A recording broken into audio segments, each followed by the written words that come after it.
Gersh Taicher.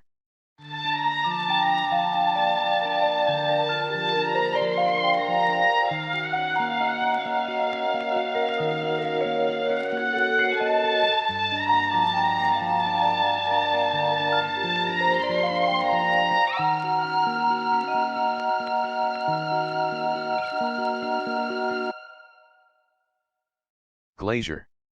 Dedicated to my parents, Kayla and Abraham Taicher. The greatness of the town of Glaziers.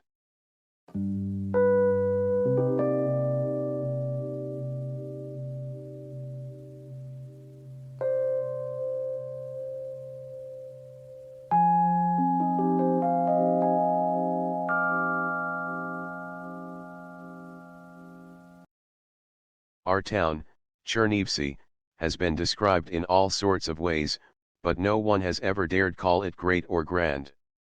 It has charm, beauty, uniqueness, but there is no straightforward greatness to it, the way there would be in big cities and world capitals. Chernivtsi is still a small town. But this book is not about Chernivtsi the way it is normally understood. It is about the spirit of Chernivtsi, the spirit with which the town fills a suitably sensitive person. This book is about the struggle that is engendered by the spirit.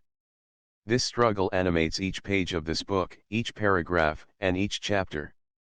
Reading it, one discovers a colorful and multidimensional history of the life of an entire generation of townspeople, sees a chain of Jewish family names, the synonyms of victories and triumphs, and of course, misfortunes and defeats as well. The stories in this book detail the difficult and laborious fight for one's humanity, despite a childhood of poverty, humiliation, and victimization. Not any sort of grand or exalted humanity, just ordinary humanity. But if one attains a higher, grander level of humanity, even Chernivtsi will seem to not be a small town, but a grand city. In this book, Chernivtsi is portrayed in a slightly unusual role, the place for a future battle.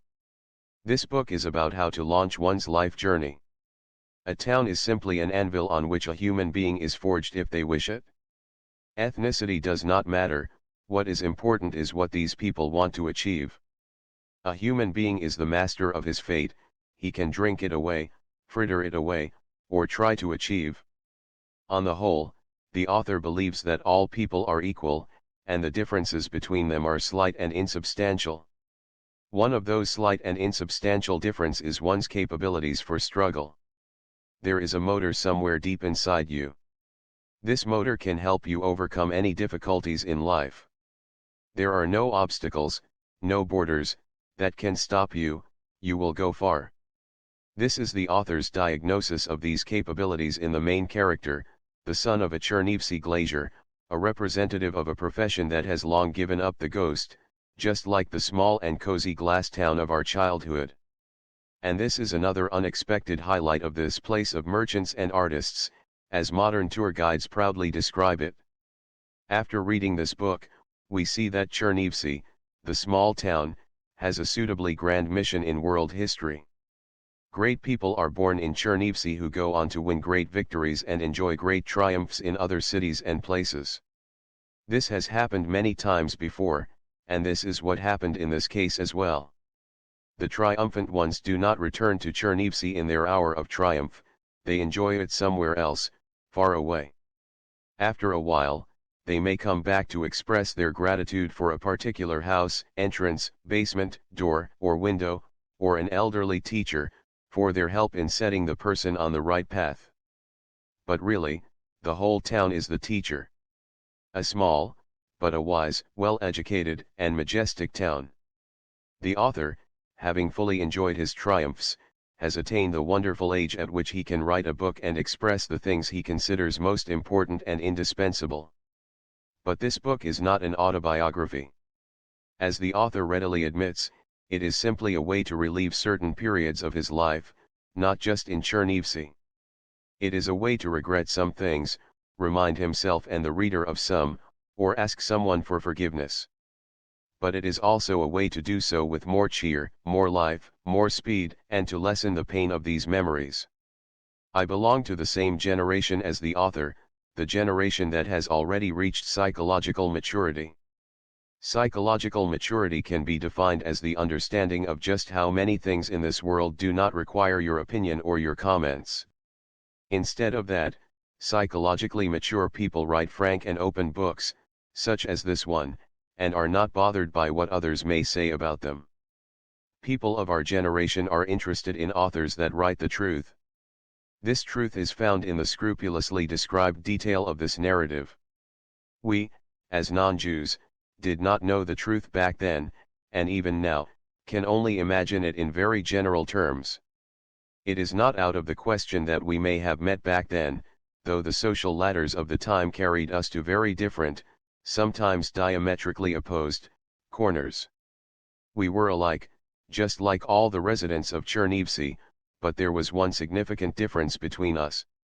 My path was very different from the author's path. I did not go to Novosibirsk to try to get into the university there. I could have gone to college in Chernivtsi. He could not have.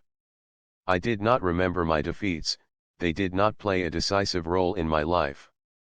He lined them all up on the bookshelves of his memory, and after that put them neatly in place in the chapters of this book. He also seriously prepared for them, I did not. I prepared for life in general terms, he did so in particular terms. We had different obstacles and different struggles to overcome them. Mine seemed to be mere practice, not the real thing, his was real, a life or death question. His success had to be earned, despite his humble origins, and most importantly, as must be admitted, his ethnicity. Still, his main tutor was not the respected Isaac Sumirovich Goldman, but the town. Now, the author is a fully realized human being, partially retired, having left the competitive world behind and living for his own pleasure. But still, writing is not just a whim for him. I saw how he treated his writing, seriously and with great care. He writes organically and naturally, the way he breathes, the way he cries at the grave of his Glazier father, or the way he laughs at his childhood friend's birthday. But he writes, undeniably, with talent and exactitude. His style is completely unlike anyone else.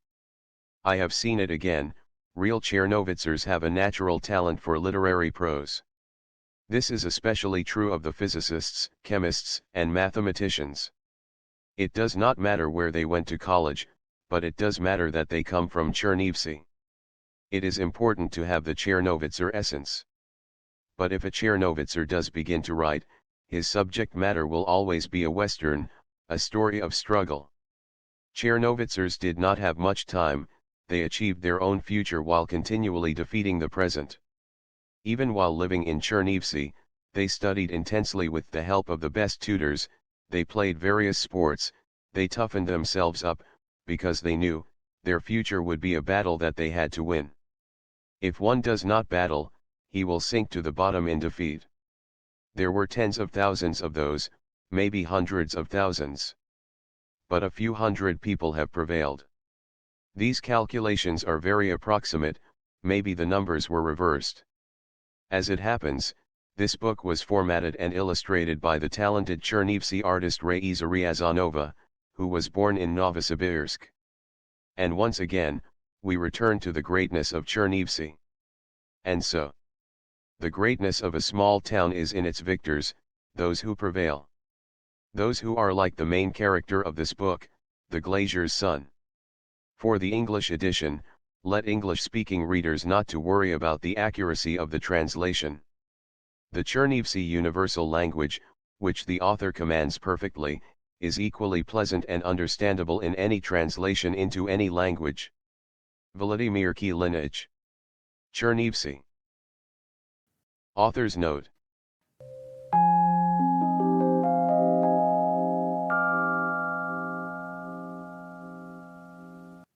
What is the nature of the forces that attract us to our past? Why does this gravitational pull pursue us everywhere? I do not have any answers to these questions, but I know that these gravitational forces intensify as one reaches retirement age.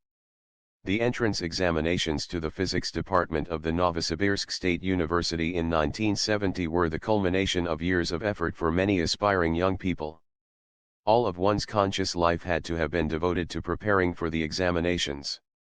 This book describes the examinations and the preparation for them.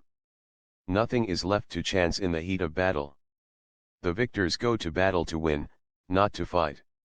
Success is determined by preparation and by picking the right moment. Those who are incapable of winning are drawn into battle to be defeated. There is a certain asymmetry between victory and defeat.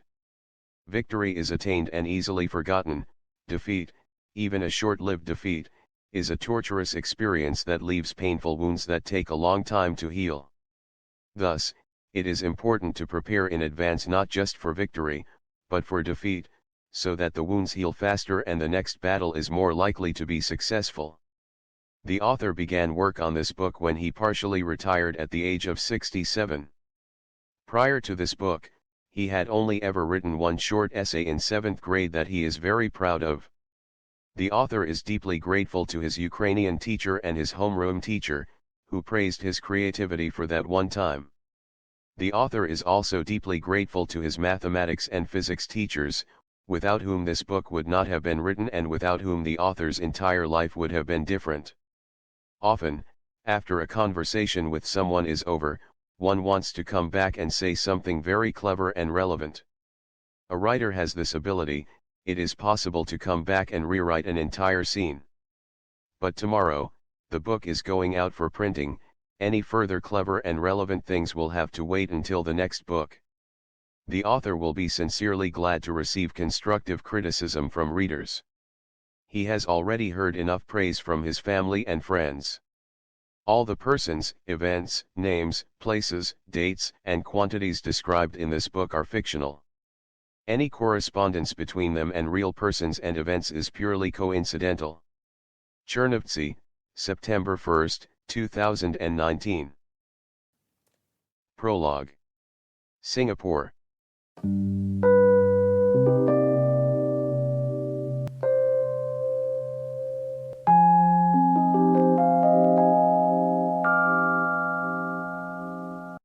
To battle. I opened my eyes and instantly understood that I was not at home, but in a hospital. I also understood that I could not get up. Nothing hurt, but I felt very tired, even though I had apparently slept for a long time. Dawn was breaking outside, though I could not yet see the sun. At the left side of my bed was an IV bag, from which a thin plastic tube extended into my left hand. The first ray of sunlight broke through the window and cast a thin strip of light over a white cupboard. I closed my eyes, trying to snooze, and felt my bed spin around its axis, accelerating. After a few minutes, the spinning became intolerable and I opened my eyes again. The strip of light on the cupboard was further to the left than it had been a few minutes ago. It was a sign to me that life was continuing on its normal course. I felt that time was passing, but everything else had stopped, or if it was moving, it moved very slowly. Even my strange and fragmented thoughts slowly limped around the inside of my skull, often stumbling. There was no chronological or logical order to them. It seemed to me that this was all a part of something from my past, something that had already happened to me. What was it? Where was it? When was it? There was a cord above my head. I pulled it and after a minute, a nurse came in. She was a middle-aged Asian woman. "Good morning, Dr. Soul," she said with a friendly smile. "How are you feeling? Did you sleep well? I need water, my throat is very dry. Please, call my wife." "Your wife called several times during the night, the last call was about 40 minutes ago. I told her that you were still asleep, and she said that even so, she was now leaving the house and will arrive at the hospital at 8. "Thank you for that information," I said, and when the nurse was already at the door, I added, "And also, when will I see my doctor?" "He will make his rounds between 9 and 11, she answered and left the room. As soon as she closed the door, my neck muscles relaxed and I fell asleep. To battle. I opened my eyes and saw my wife, sitting on a chair at the right side of the bed. She saw that I was awake, took my right hand in hers, and said, "Good morning, Soul." I already talked to the doctor, all your test results are good, and we will be able to go home in a couple of days. That's so great, Evita. I am very tired of this place. I am thirsty, I creaked, pointing to the glass of water on the table. Did the children call? I asked after drinking about a third of the glass of water. I talked to everyone yesterday. Everything is well with them, though they are very busy, as they always are. Of course, they all asked how you were feeling, and wished you a quick recovery. She stroked my hand and continued, as you can imagine, all the phones have been continuously ringing for 3 days now. At this point, I don't want to talk to anyone about anything, I lied. In reality, I wanted to talk, but couldn't. Tell everyone that I'll talk to them next week. What day is it? Today is Thursday, the 4th of July. Today is Independence Day in the US.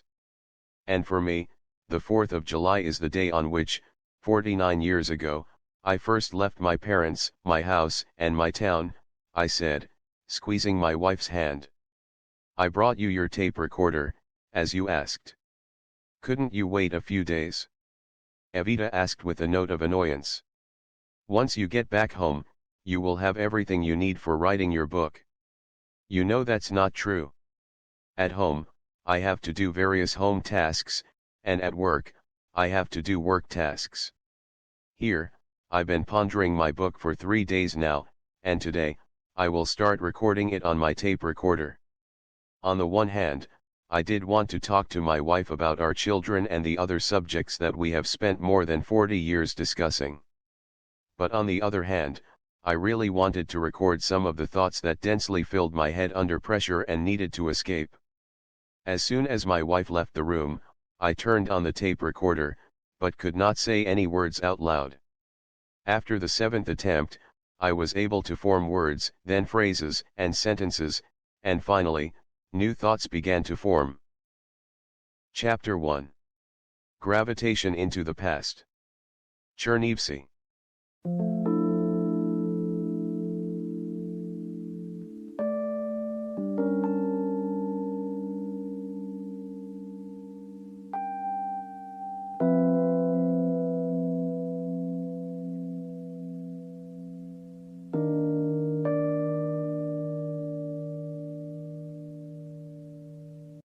Sex and erotica should comprise a sizable part of every modern book.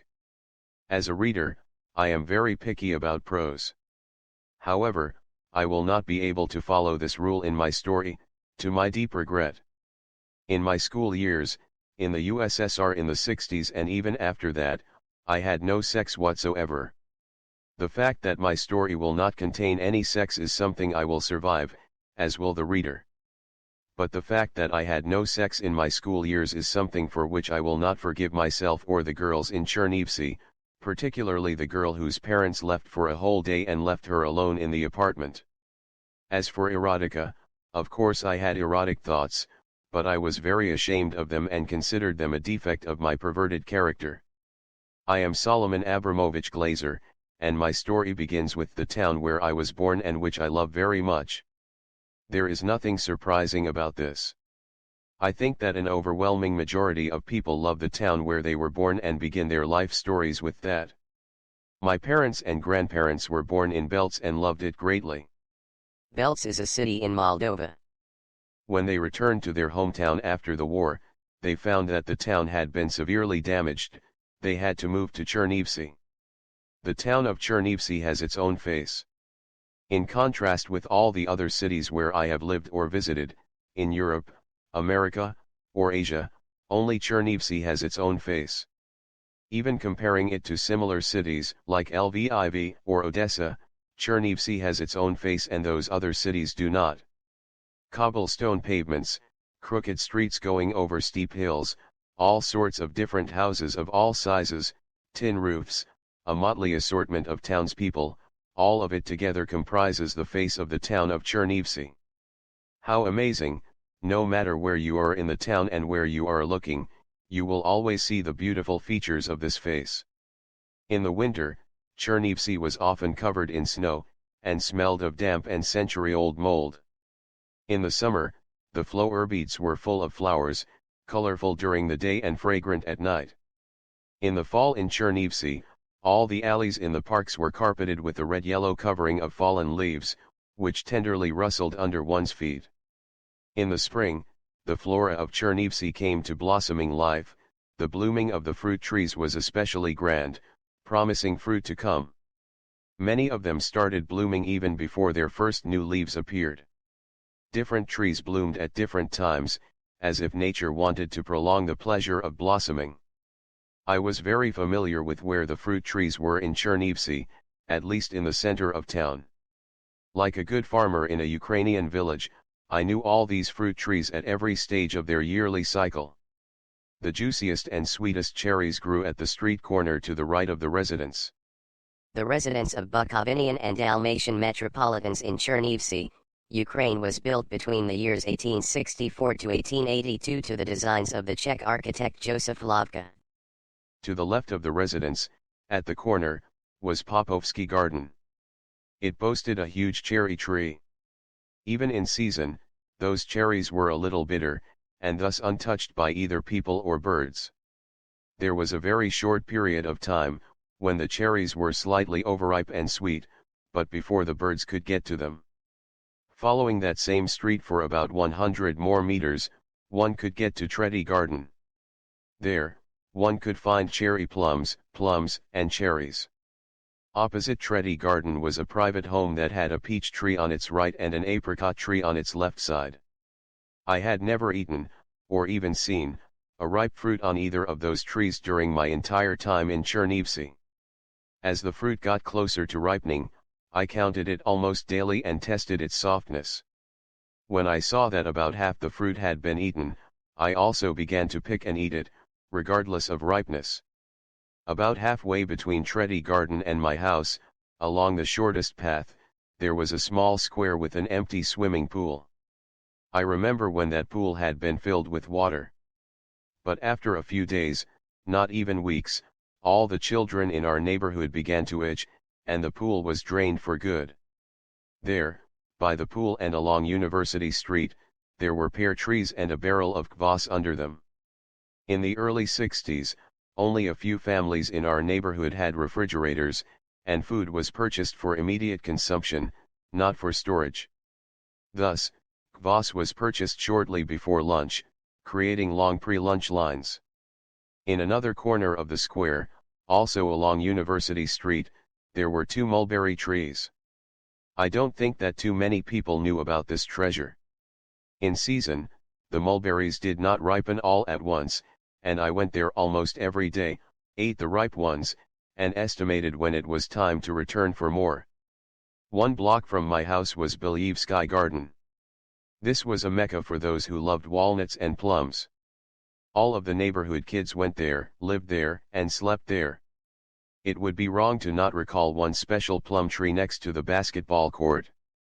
Not too many neighborhood kids knew about it, since it only produced 2 or 3 plums a year. I don't remember what year this was, but once I was lucky enough to eat a fist-sized plum from that tree. I don't think that one can truly understand perfection if one has never eaten such a plum. All of these fruit outings were forbidden to me until I turned 10. Before I turned 7, I never even went out to the courtyard of our building. I was only allowed to go to the park near the physics department, which was across the street from my house. In that park, there was an old birch tree with a cracked trunk. I drank a lot of birch water from that trunk through thin straws. Just like I can't sing the aria Che gelida manina from La Bohème the way Luciano Pavarotti sang it, I cannot describe Chernivtsi pirozhki in words. But it would be unconscionable to simply not mention this subject. So, I am providing some minimal information in a condensed form. It was easy to distinguish 4 basic types of pirozhki. The meat pirozhki for 4 kopecks each took about 5 bites if one was eating in civilized company, and 3 bites if one was eating alone. The perfect combination of meat, dough, spices, and deep frying, together with an attractive price, made this type of pirozhki a favorite with the broader public. The pirozhki with cabbage or jam were considered fancier. They cost 5 kopecks and were only sold in a cafe, while the meat pirozhki were dispensed here and there on the street corners in the center of town and at the railway station. While the difference in price was minimal, just 1 kopek, the mathematically inclined could notice that it was a 25% increase over the price of meat pirozhki, and this was hard to swallow. The cabbage or jam pirozhki were lighter in color, the dough was sweet, and while they were still hot after frying, they were covered in crunchy thin-walled bubbles. Pirozhki with peas were intended only for the select gourmets. The refined sensibilities of such elevated objects exceed the boundaries of the present analysis. The tastes of modern-day inhabitants of Chernivtsi are very different from those of 50 years ago. I do not know if there is still a pirozhki hegemony in Chernivtsi. For those who have never been there and do not plan to be there in the near future, and thus will not know the joys of Chernivtsi pirozhki, I will prescribe the following highly effective course of treatment: every Saturday after breakfast, for 10 weeks, listen to the above-mentioned aria as sung by Luciano Pavarotti. The inhabitants of Chernivtsi were very curious. Of course, there can be arguments about what city's residents are more or less curious. To resolve this question, one needs an objective test, preferably with a quantitative result. I have a test that I do in many cities. In the center of the city, on the sidewalk next to a tall building where there is a good flow of pedestrian traffic, I stop, look up, and stay that way for 5 minutes. In just about every city, Chernivtsi is no different. Almost every passerby, with rare exception, will look up as they walk by. After 5 minutes pass, a sizable group gathers, looking up, with me or without me. Then every passerby, with no exception, will look up, and some will stay a minute. And just like any instance of decay in nature is exponential, so is the process of dispersal of the crowd looking up. The exponential decay constant is somewhere in the interval between a quarter hour to a few hours. In Chernivtsi, this experiment was conducted on the corner of Central Square and Franco Street. The crowd formed at noon, and the dispersal happened at 5 p.m. A professional physicist or other scientist would be highly interested in just why the decay took so long. In Chernivtsi, it is probably due to the lack of people who have not yet looked up at the corner of Central Square and Franco Street. Inquisitiveness is directly proportional to the exponential decay constant, beta d. School years.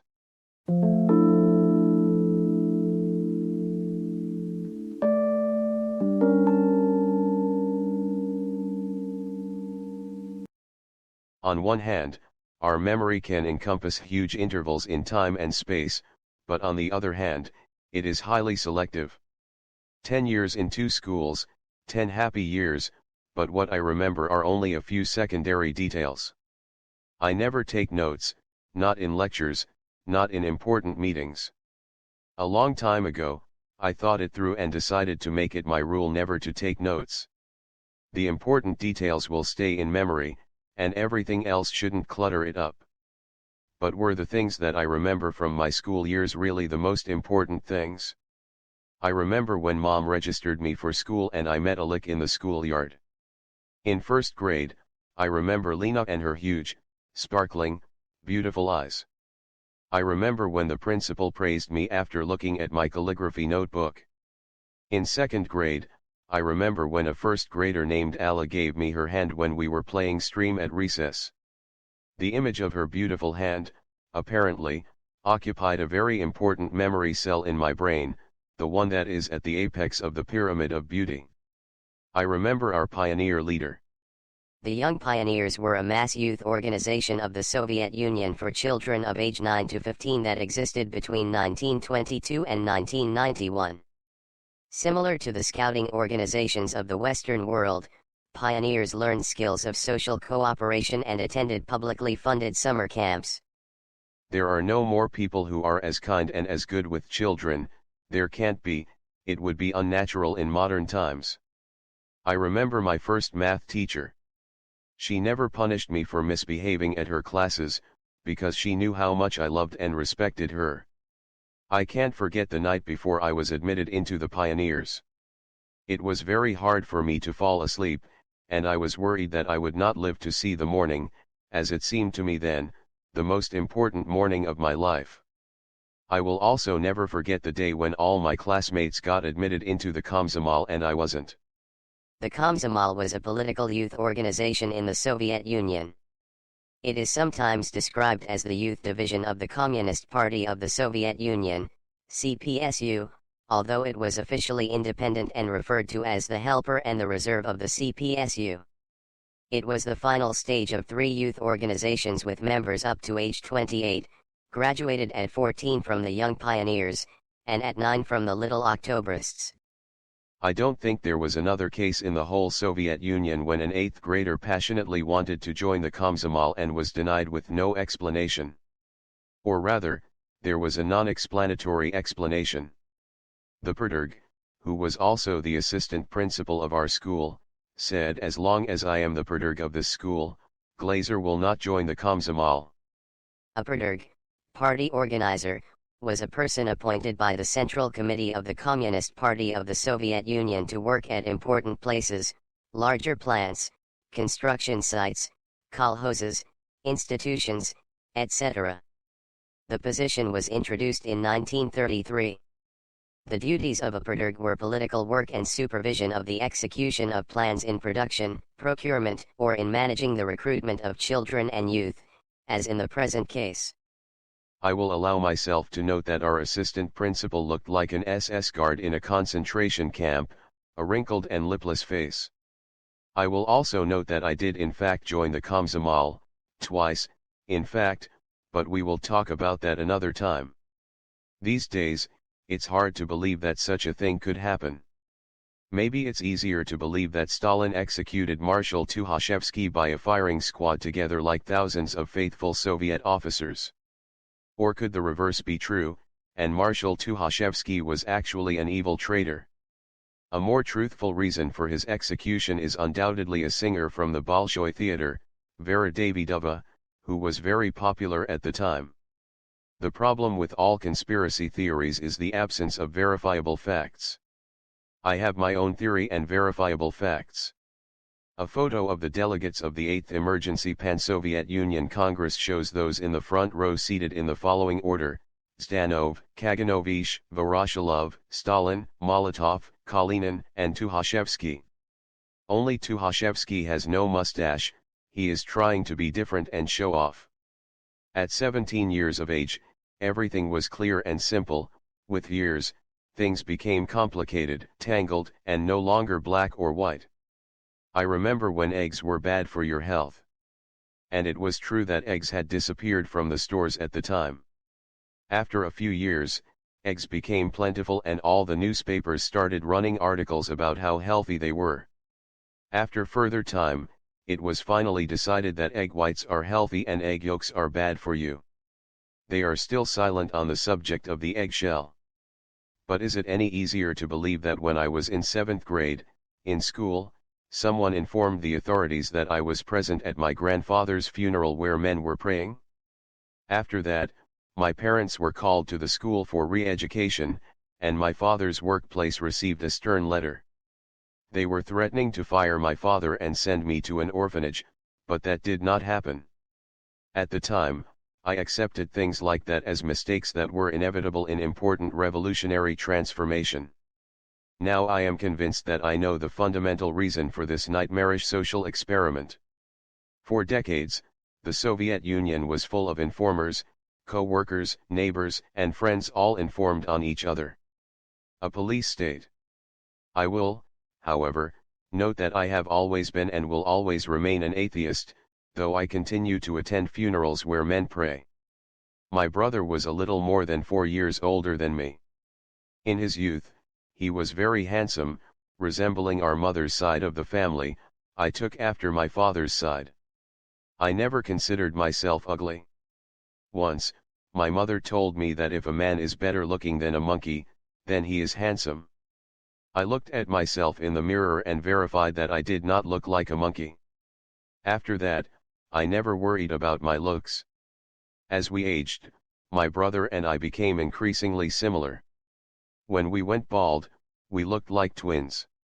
My brother went to the Palace of Culture for Textile Workers, which was about 100 meters from our house, and took folk dancing classes there. Next to the Palace of Culture, at the corner of T. Tralney Square, under a streetlight, was an amazing tree. In the evenings during icy weather, this tree was all covered in ice and sparkled as if it had been decorated by the Snow Queen. In 6th grade, my brother persuaded me to join the folk dance ensemble. I have always been good at dancing and loved it. I'd loved it since birth, and I was good at it because I'd studied dancing for 5 years. At first, I took ballet classes, since I was the only boy there and was therefore very useful for choreography where a male dancer was needed. Being surrounded by girls and the feeling of uniqueness kept me in the ballet school for almost a year.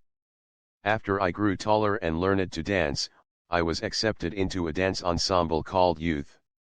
With the years, I took a leading role in that ensemble, participated in performances, and even went on tour to Kiev. Many girls in our school invited me to dance with them.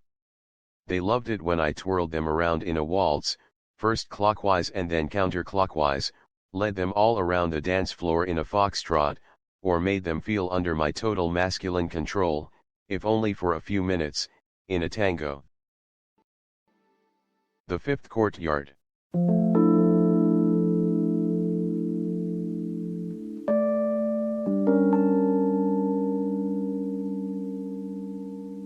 Our fifth courtyard was the largest in town, surrounded by 4-story buildings, not including basements and attics. The building I lived in was built in 1905, this was written on the building. The other buildings were built at about the same time. The builders clearly wanted to build them to last. Our courtyard had an extremely advantageous location.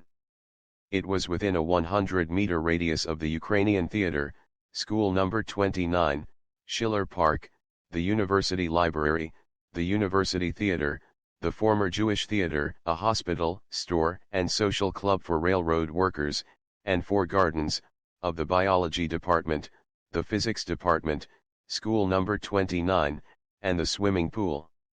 Within a 200-meter radius were also schools Number 1 and Number 18, the College of Economics, my brother's house, and the movie theaters Hoveton, formerly the Great Synagogue. I really loved our courtyard, house, entrance hall, and apartment. Who doesn't love the place they live with their family? My father acquired our apartment in 1946 when he came from Belts, where there were no jobs and no housing. Chernivtsi had jobs and housing. Our living space consisted of 2 adjacent basements, a coal cellar and a wood cellar.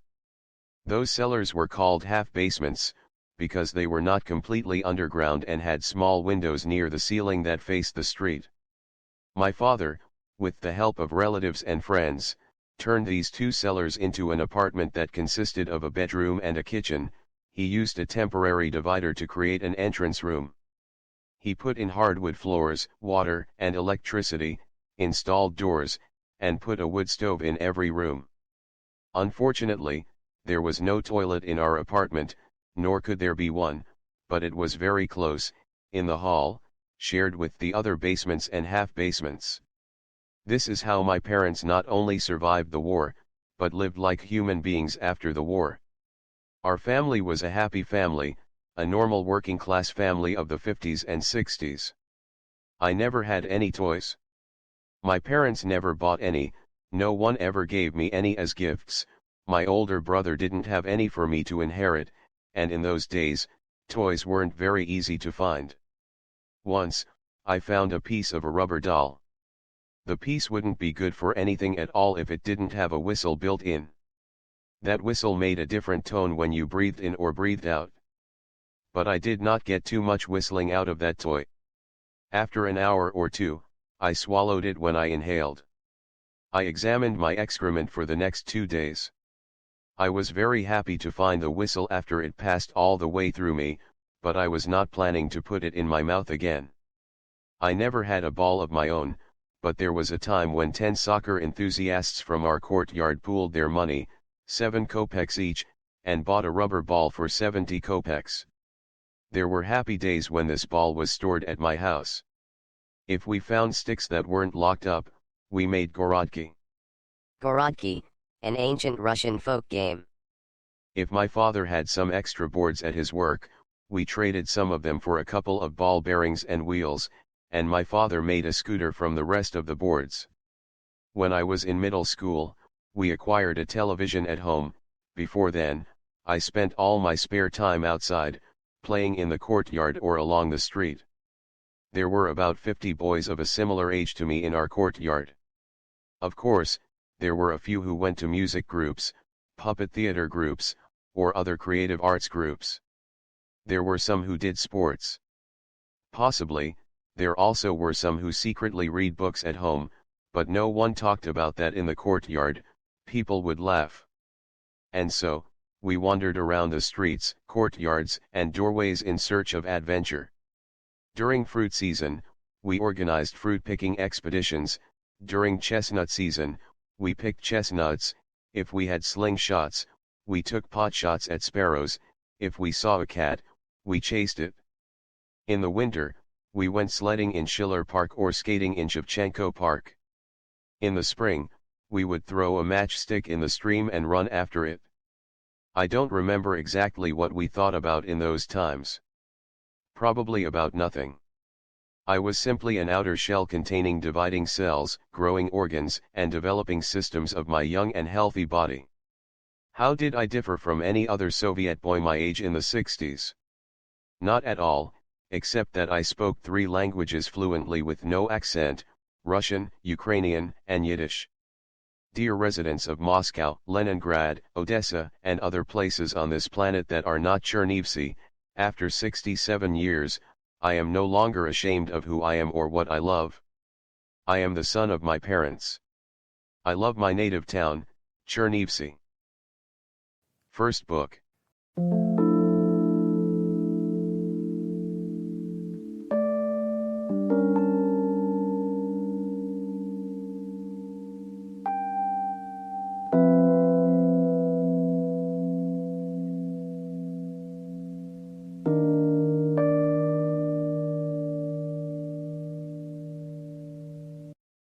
There are many concepts in mathematics that relate to infinity. There are infinite phenomena in physics as well, though to a lesser extent. In life, however, everything has a beginning and an end. My personal library began with a bird. What it will end with, I do not know, but I do know it will end soon. My grandchildren will live without printed books, I am certain of this. For my children, books appear, they use them and read them, and then the books disappear somewhere, because they do not have a personal library. I was born in a house where there were no books, and after my death, there will be no books in my home. When I was in 5th grade, I got a homework assignment in art, to draw a sparrow. At the time, I was in an entirely different parallel plane, meaning that I had no idea even how to begin. My plans did not include spoiling a blank sheet in my drawing notebook. With these worries, and without any concrete plans, I went outside to the courtyard. We would go to the courtyard for any reason or no reason at all. We usually only came home to eat. It so happened that at the same time as I came out to the courtyard, Izia from 5 Lysenko Street came outside. He was 5 years older than me, hung out with my brother, and knew how to draw. Izia, could you please draw me a sparrow? I asked him in a childish way, knowing that I could give him nothing in return. Get your notebook, pencil, and eraser, Izia answered curtly, to my great surprise. That day, and the following week, and a month later, and even a year later, I tried to understand the reasons for Izzy's action, but even now it is still a mystery to me. Ever since, in my memory, the words drawing, Izzy, and sparrow are linked to each other. When I hear Izzy, I remember drawing and sparrow. When I hear drawing, I remember sparrow and Izzy. This only fails occasionally. Sometimes, when I hear sparrow, I do not always recall drawing and Izzy. The human memory works in amazing ways. Even the tale of Igor's campaign did not spread as quickly as the rumors about how I drew the sparrow looking as if it were real. The Tale of Igor's Campaign, a historical monument of old Russian literature. Many good things in my life came from this sparrow drawing, including an A in art class. Once, the zoology teacher came up to me at recess and asked, pointing to the book The Birds of Ukraine, "Could you also draw a tomtit and a jackdaw?" This is how I got my very first book at home. Chapter 2. Proletarian. Glazier.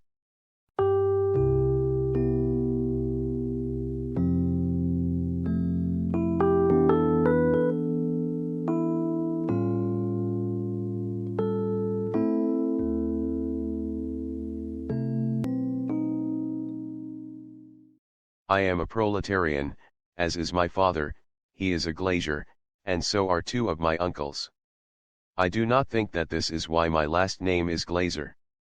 Glazier means glazier in Yiddish. One other uncle of mine is a tailor and another one is a cobbler. In short, we are a working class family.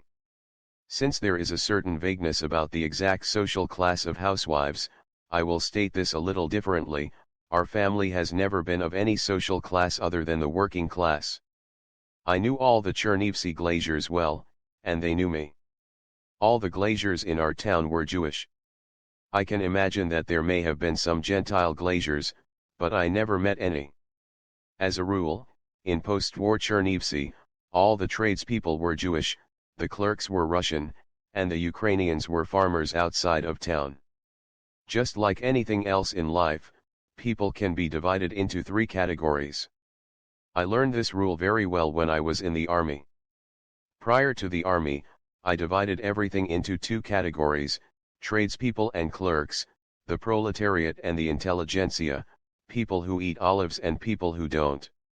Many of the glaziers, painters, tinsmiths, and other people in the construction trades worked in the Chernivtsi City Construction and Repair Agency. Since my father had worked there for decades, I knew almost all of the people who worked there, especially if they had children my age. For example, Menachem Schneider was a tinsmith, not a tailor, like his distant ancestors. Schneider means tailor in Yiddish. Everyone knew that his son David, who was a classmate of mine, would also be a tinsmith. They even had a similar gait, leaning more on their toes than their heels. The glaziers in our town had a problem with the next generation. Ilya, the son of Arkady Grossman, who was a year younger than me, would be a warehouse manager. His father had dreamed of becoming a warehouse manager his whole life, but it hadn't worked out. He then hoped his son would make it. It didn't matter what warehouse or what kind of manager, the important thing was that something could be schemed from the inventory. Borya, the son of Jakob Friedman, was 2 years older than me. He was very different from the other glaziers' sons. He was a straight-A student, and everyone knew that Borya would be, not just a doctor, but the best surgeon in the country. His family seemed like any ordinary professor's family, mom, dad, and their only son, everyone wearing glasses and everyone carrying books. However, Jakob Friedman was not a professor, he was a glazier and my father's partner. There were no young glaziers, and this profession wasn't their first choice. Prior to that, they may have been carpenters, like my father, or bricklayers, or God knows what else, but not glaziers. My father was a very skilled and experienced glazier. He got the most important glazing jobs, and he was very proud of it. Almost all the other glaziers often came to our house for his advice and help, for example, how to make a box for transporting glass or reinstall the diamond in the glass cutting tool. Everyone who came over, either glaziers or clients, brought vodka with them, and left slightly swaying. Of course, my father regularly drank with them. My father was kind, a good family man and a devoted friend, but he often got drunk and angry. Everyone except my mother and I was afraid of him. I was told, and I believed, that there was no fighter equal to him, though I have never seen him in a fight. I saw him ready to fight, with clenched fists, dilated pupils, and moistened lips, but I never actually saw him in action. According to nature, the apple does not fall far from the tree. I grew up in the USSR, in the 1960s, in a Glazier's family, and this is the basis of my whole essence. We Glaziers are no worse than the tractor drivers and welders, teachers and doctors, scientists and astronauts, we are simply a little different. It would be so boring if everyone were the same. Unfortunately, no one understands us Glaziers, and no one listens to us. I must note, however, that my working class image had one weak spot. When I danced the waltz or the mazurka, my spine restructured itself somehow. I did not feel like a proletarian then, I felt like a pure aristocrat, at least a prince. By the time I graduated from middle school, and many decades after that, I did not know that my destiny was to become a Glazier and to live a happy life. What devil made me torture myself as a physicist my whole life? Painter.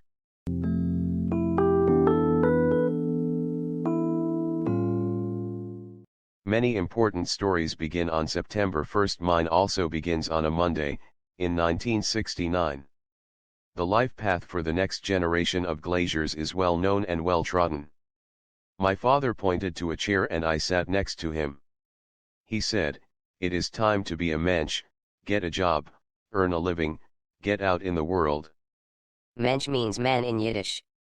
My father was not familiar with the well-known literary work concerning getting out in the world and decided to give me his version of it. In the World by Maxim Gorky. He continued, "I respect any form of honest work, and you can do any job that anybody is ready to hire you for.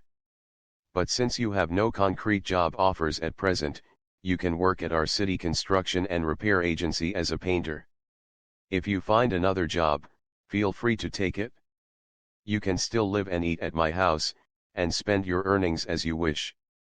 My father was not known for long speeches, or even short ones. This was probably the longest speech I ever heard from him. My father was a simple man. Not too tall, muscular, black hair, dark eyes, and a rocking gait. He had disproportionately large fists and very strong shoulder muscles. Either Popeye the Sailor was created to resemble my father, or my father was created to resemble him. My father never went to school, but he went to Heder at the synagogue for 2 years, and knew how to read some Hebrew prayers without understanding them. Heder is Jewish religious school. He started working at his father's carpentry shop when he was 9. He went through the war from the beginning to the end, getting as far as Berlin, and came back with several scars on his face and arms, probably from street fighting. He had a very hard time during the war, but probably less of a hard time than many other active participants. The only good thing that came out of the war for him was that he learned to speak Russian. He had a heavy accent, but he could speak it. He did not like talking about the war in Russian or in any other language. After the war, my father found out that his mother and 2 sisters were burned to death at the village school near Belz, which the Germans and their allies set on fire.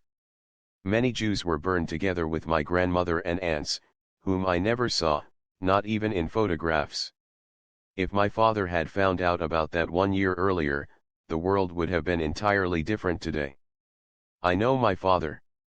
He would have felt obligated to burn all of Germany to a crisp. Burn it all to ashes, all the forests, all the cities, everything that could burn would have been burned. A lot changed in the past 70 years. The world is entirely different now. Germany has changed, and we Glaziers have changed a lot too. It's already been 40 years since my father left this world, and many miscreants breathed a sigh of relief when he left. Our painting crew was made up of 4 people, including myself, Arki, Lyova, Shloim, and me. Arki was our boss. He disliked me, and disliked everyone else too. The whole world was to blame for the fact that he never finished school and had to paint for a living. Arki considered himself very smart. It is true that he was no fool, but in my opinion, there was a wide gap between Arki's opinion of himself and my estimation of his intelligence. His responsibilities included finding under-the-table jobs and bribing the management. Lyova did all of those under-the-table jobs, with Arki's help if necessary. In rare and especially important cases, Arki and Lyova worked on the city construction and repair agency projects. Official projects were usually done by Shloim and me. My main task was bringing Shloim tools and materials and whitewashing walls and ceilings. Even though Arki, like myself, was born in a working-class family and had been a proletarian his whole life, he could not stand our kind. Fortunately, I encountered him rarely. When we did meet, he always found a reason to contemptuously mention to me that his son was already in his second year of the Voronezh Pedagogical Institute, while I had only attained the job title of painter's assistant after finishing high school, and even that I achieved with my father's help. Arki never talked very much with me. I do not remember any more what he did talk about. I only remember that I listened, thought, and learned. I learned that there are all sorts of different things that happen in life, that only the things that I see and understand are the truth, and that anything else, no matter how believable it sounds, can be deceptive. In those times, whitewashing was done with lime, and the brushes weighed at least 4 pounds. Well, if not 4 pounds, they were at least very heavy. I had to wave that brush the whole workday. In addition, I had to move around the room while sitting on top of a ladder. After a few weeks, my shoulders became noticeably wider, and my arms became muscular and wiry. This couldn't have happened if I were working out at the gym for an hour 3 times a week. I received my monthly salary, amounting to 60 rubles, in cash from the foreman. On average, 20 rubles went to tutoring fees. And when I mentally translated the remaining 40 rubles into 1,000 pirozhki with meat or 250 loaves of bread, I was quite happy with my salary. At 17 years of age, I did not consider the painting job to be hard. I was used to it. A year before that, the summer between 9th and 10th grades, I was a volunteer in a student construction brigade. At first, I had applied for a brigade for taming the virgin lands and was accepted. But my mother was not a politically informed citizen and did not approve of my decision. Without my consent, my mother went to the district Komsomol committee and began to weep. Thus, I ended up in the regional student construction brigade, and my parents visited me every 2 weeks. Our city construction and repair agency usually fixed and remodeled people's apartments, and after the remodeling was done, our painting crew painted and whitewashed them. Thus, I was fortunate enough to encounter and get to know many interesting and not so interesting people. I no longer remember many of them, but I am sure that each one left a substantial trace in my life. I will remember 2 stories for the rest of my life, however, one about the communist, and another one about the intellectual. The communist.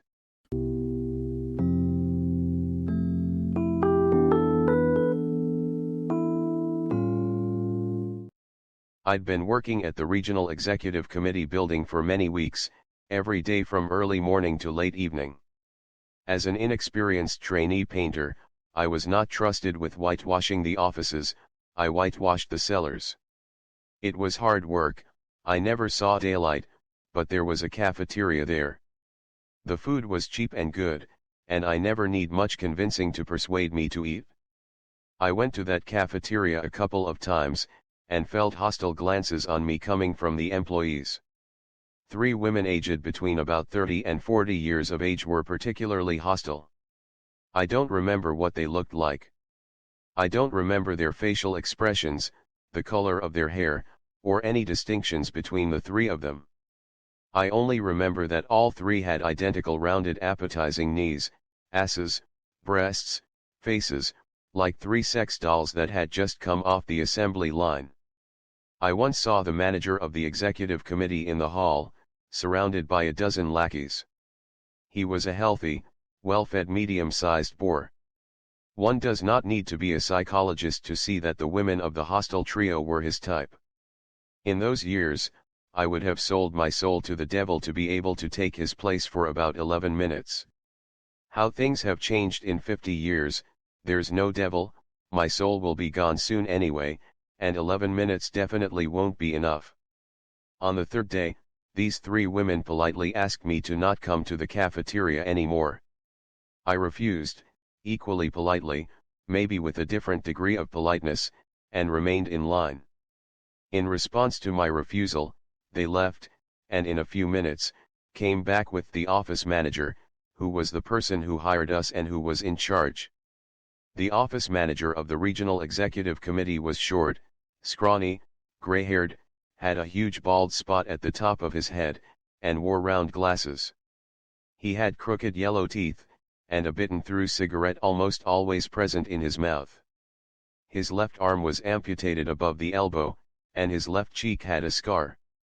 The women were whispering something in his ear, and I could hear some individual words, young punk, clothes, and dirty hands. In response, the office manager said loudly and decisively, "This young man, a Soviet man, a member of the Komsomol, did not come here from America to eat your overcooked cabbage rolls. He is a real, honest-to-goodness representative of the proletariat, who is in charge of us all. This hegemony demands respect."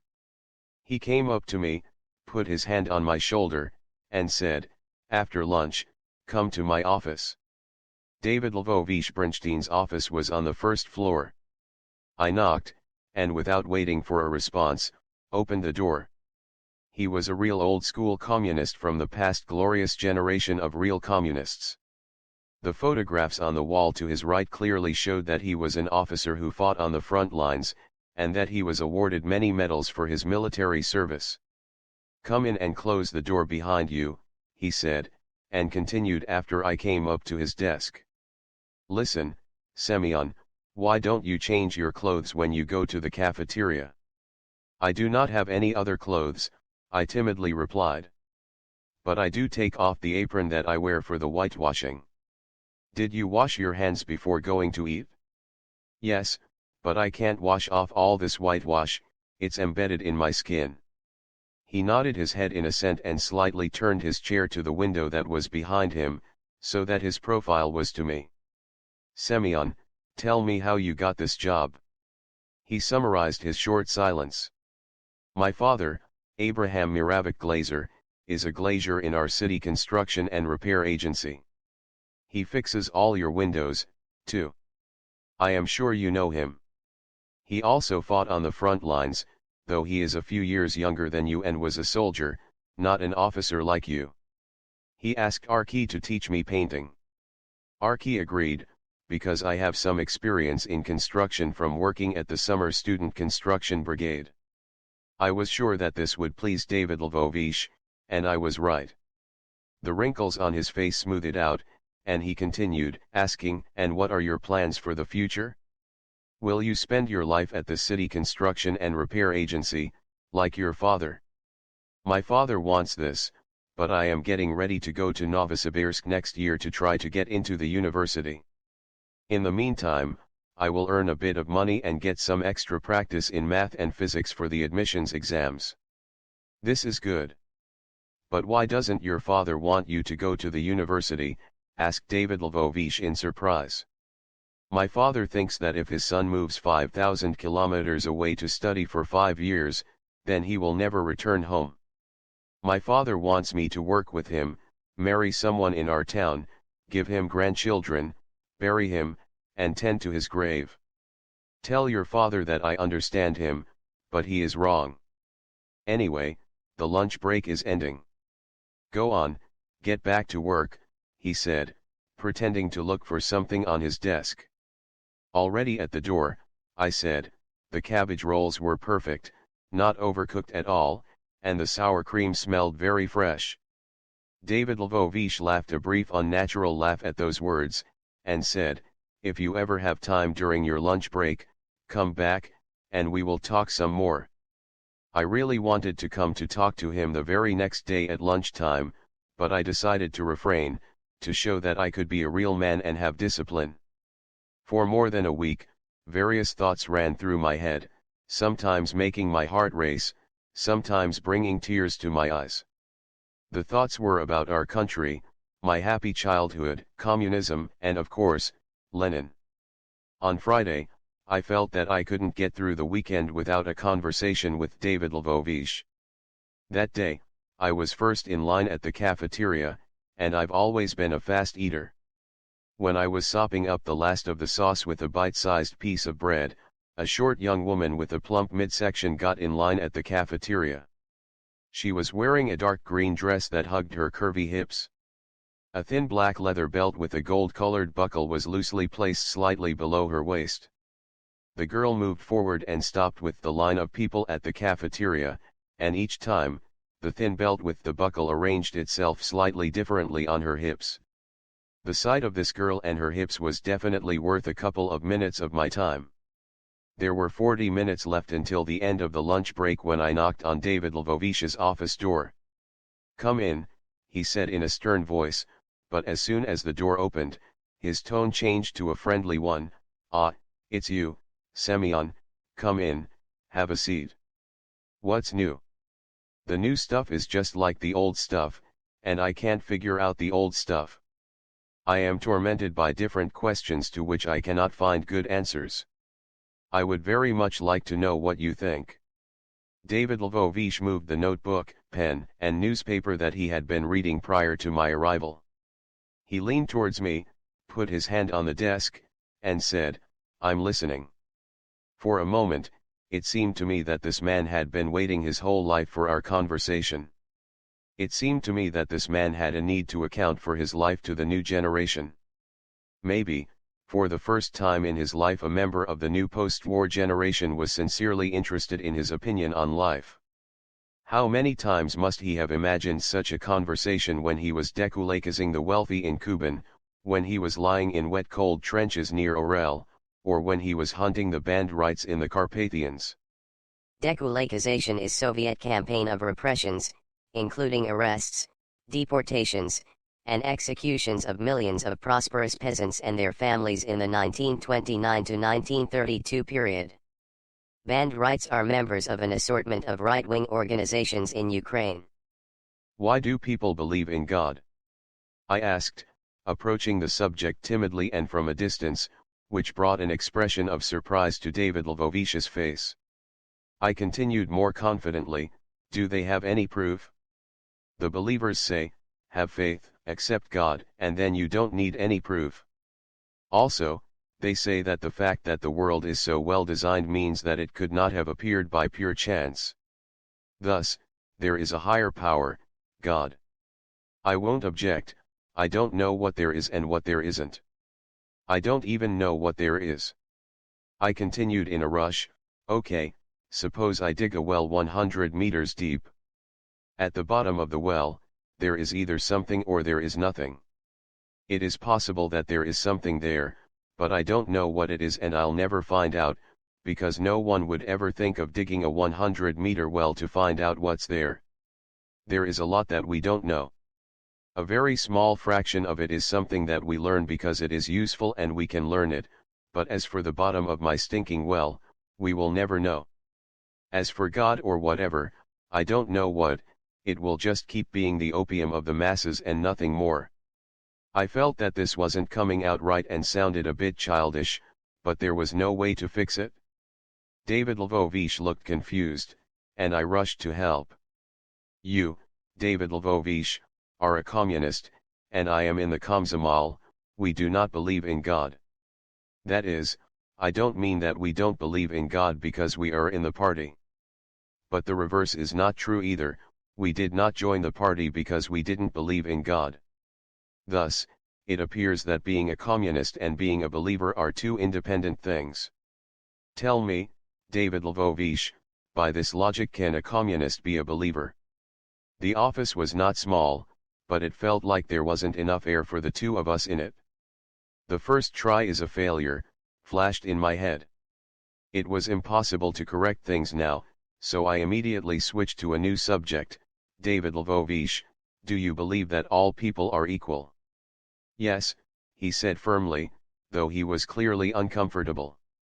"I also believe that.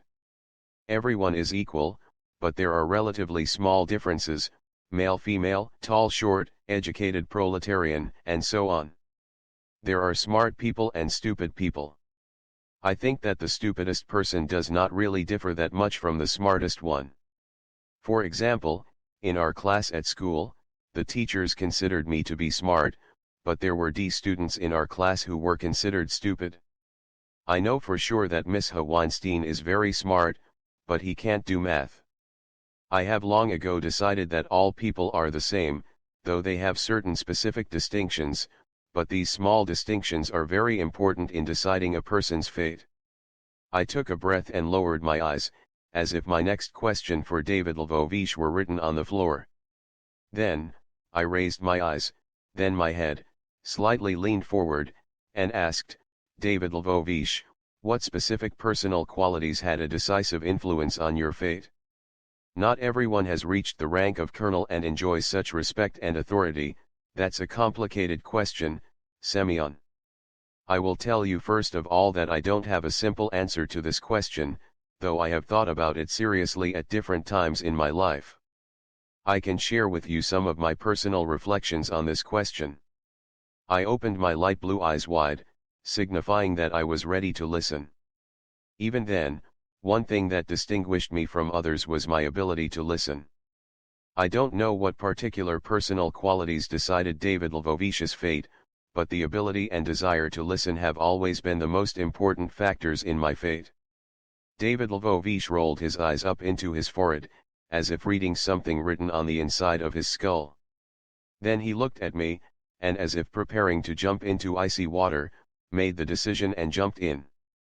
I was born before the revolution.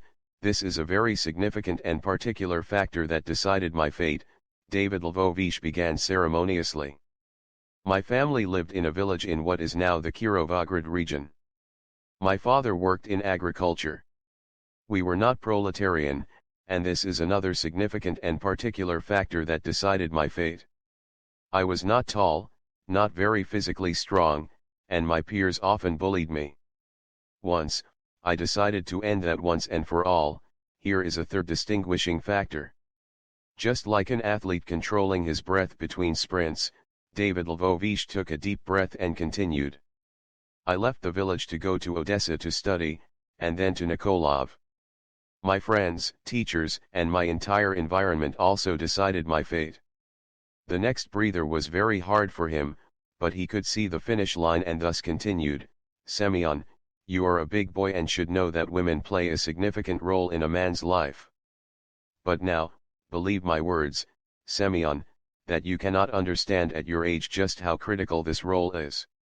Each stage of my life, and the transition from one stage to another, were all determined by women. Do you have a girlfriend? My father forbade me to meet with nice girls. He knows that I don't want to marry yet, and so he decided that I shouldn't be wasting the time of a decent girl from a good family. He thinks that this should not be a big problem. Since there are many indecent girls in the world, I decided to crack a joke at my father's expense. I just met someone new, in fact. But I've warned her that we can only be long-distance friends for the next 2 years.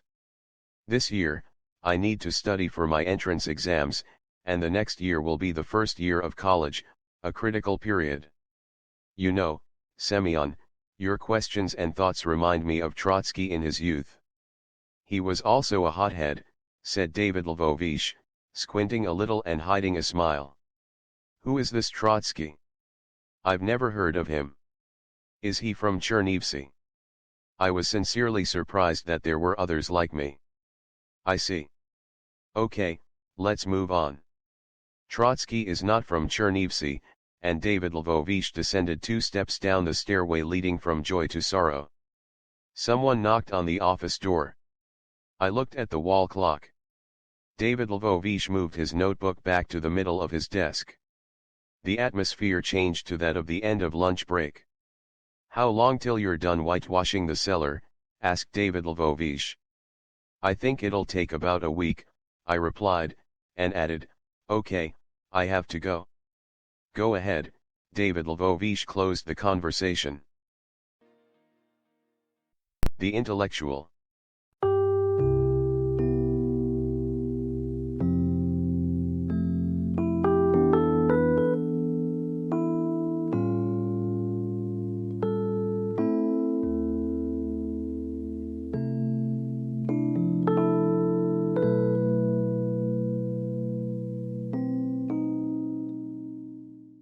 A Chernivtsi curse began this way: may your daughter graduate from high school, may all your teeth fall out, except the one causing a toothache, and so on and so forth, and one that is relevant to our present story: may your house get remodeled. It so happened that this last curse is the one that afflicted Igor Mikhailovich. Many months after the remodeling process started at the building where Igor Mikhailovich, his wife, and two school-aged daughters lived, the final stage began: whitewashing and painting. By that time, the tenants became as sensitive as a patient who endured a heart operation and hemorrhoid removal simultaneously. In short, the client was mentally prepared to see the painters. Our crew could have done the job in 3 days, but then there would have been no question of a tip. The idea was simple, elegant, transparent, just like an elegant solution of a math problem. We would start working immediately, but after a couple of hours, we would pick up our tools and go to another project. It is not a surprise that our earnings were a one-to-one, smooth, differentiable function with a positive first derivative of the duration of remodeling. To prevent the client from suffering a heart attack, every so often I was sent to whitewash something or other. In those circumstances, I became more closely acquainted with Igor Mikhailovich. He was an intellectual, not yet 40 years of age. He was neither skinny nor fat, a head taller than me, his hair was curly and stuck out to the side, he wasn't bald but had large bald spots. You could notice him in a crowd from a long distance away. He always had a newspaper-wrapped book under his arm. In our town, what got wrapped in newspaper was usually salted fish, and the density of newspaper-wrapped fish was significant in any crowd. But it did not take a complicated filter to notice a newspaper-wrapped book against a background of newspaper-wrapped fish. It also did not take Igor Mikhailovich very many conversations with me to realize that I was 17 years old and until that moment, had only read the book Old Kotabik. Old Kotabik is Soviet fantasy children's book by Lazar Lajin. To be honest, I also did not tell Igor Mikhailovich that I never finished that book either, but having watched the movie, I felt like I could fake it. Igor Mikhailovich laughed long and hard when I told him how I fooled all my middle school teachers, in literature, history, military defense, and so on. How I, without any studying and having never done any homework, could somehow slip my way through tests and not fail exams. Of course, under these conditions I could not hope to get any grade above a barely passing C. Since there is an exception to every rule, my A in physics proudly stuck out in a sea of C's. My math grade was also a C, but that's another story. What were you doing throughout all your schooling if you weren't studying? Asked Igor Mikhailovich with a chuckle. Sleeping all day. Igor Mikhailovich, I'm not that much of a sleeper. Throughout my 10th grade year I woke up at 6, and during the summer, at 5. You wake up at 5, for real? Isn't it a bit early? Interrupted Igor Mikhailovich. If you slept in my bed, you'd understand. In the evening, we take the kitchen door off the hinges and put it on top of the bathtub, covering it with a thick blanket. That's my bed. On a bed like that, one doesn't feel like sleeping even at 3, it is hard for me to wait until 5 to get up. Then, I run for an hour and do my exercises in Schiller Park. Then, I have breakfast, go to school, and catch up on sleep in the first 2 periods. After that is when my life gets interesting. For the last 3 years, I have lived by the motto every day, an adventure. The book that Igor Mikhailovich gave me to read was The Young Lions by Irwin Shaw. Prior to that, Igor Mikhailovich had never lent anyone books. Even that time, he was not sure that he would ever see his book again, but I think an inner voice said to him the hell with it, and he abruptly handed me the book. I brought it back after a month, wrapped in a fresh newspaper, and we exchanged our opinions on it. And then, Igor Mikhailovich said, Semyon, you have a motor deep inside you. That motor will help you overcome any difficulties in life. There are no obstacles that will stop you, you will go far. I felt something light up in the darkness of my soul. It lit up and burned like Lenin's light that burns in that faraway village, where the light of the XXII assembly of the Communist Party of the Soviet Union does not reach. Ever since that time, until the writing of these words, I felt the rhythm of my personal motor. Chapter 3, Troublemaker. Disqualified Genius.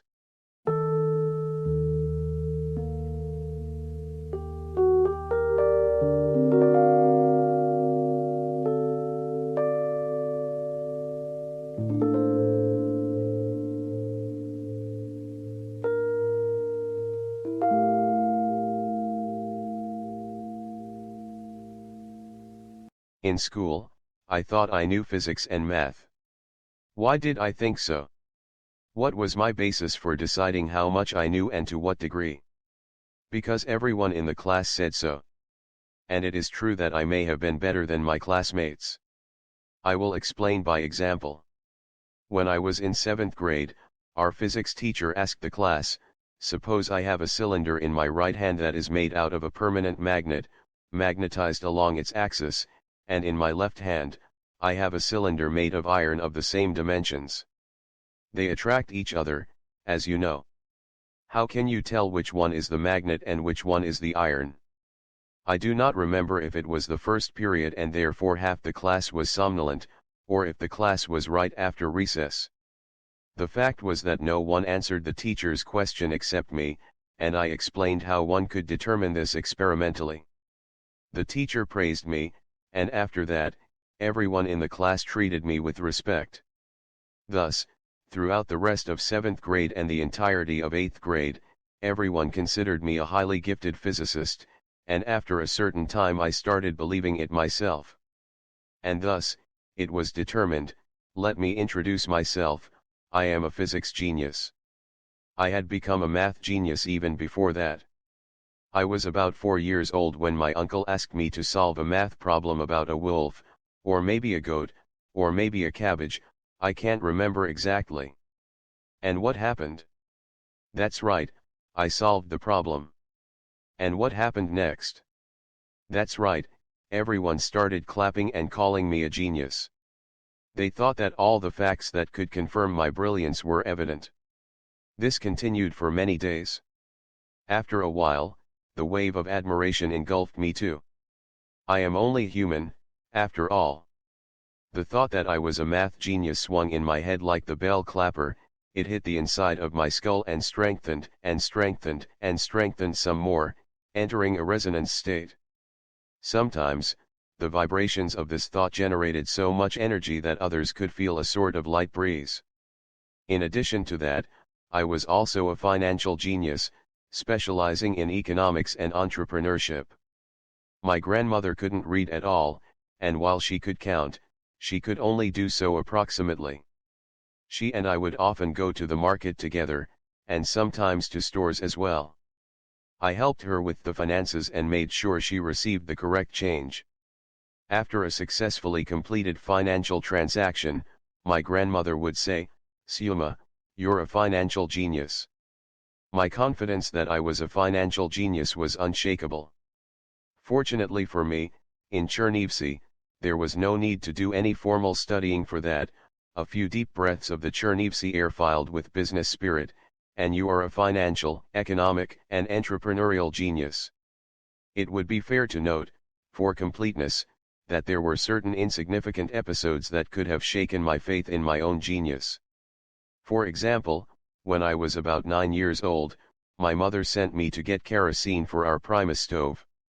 The gas station was close to our house, at the corner of Schiller Park. Fortunately, my mother noticed in time that what I brought home was not kerosene, but gasoline.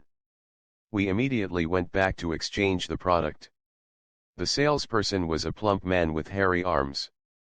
He poked his finger at me and said to my mother, "Your son is a loser and an idiot. I don't want to see him here ever again." My mother objected immediately and powerfully, but she did not get into an argument with the idiot salesperson.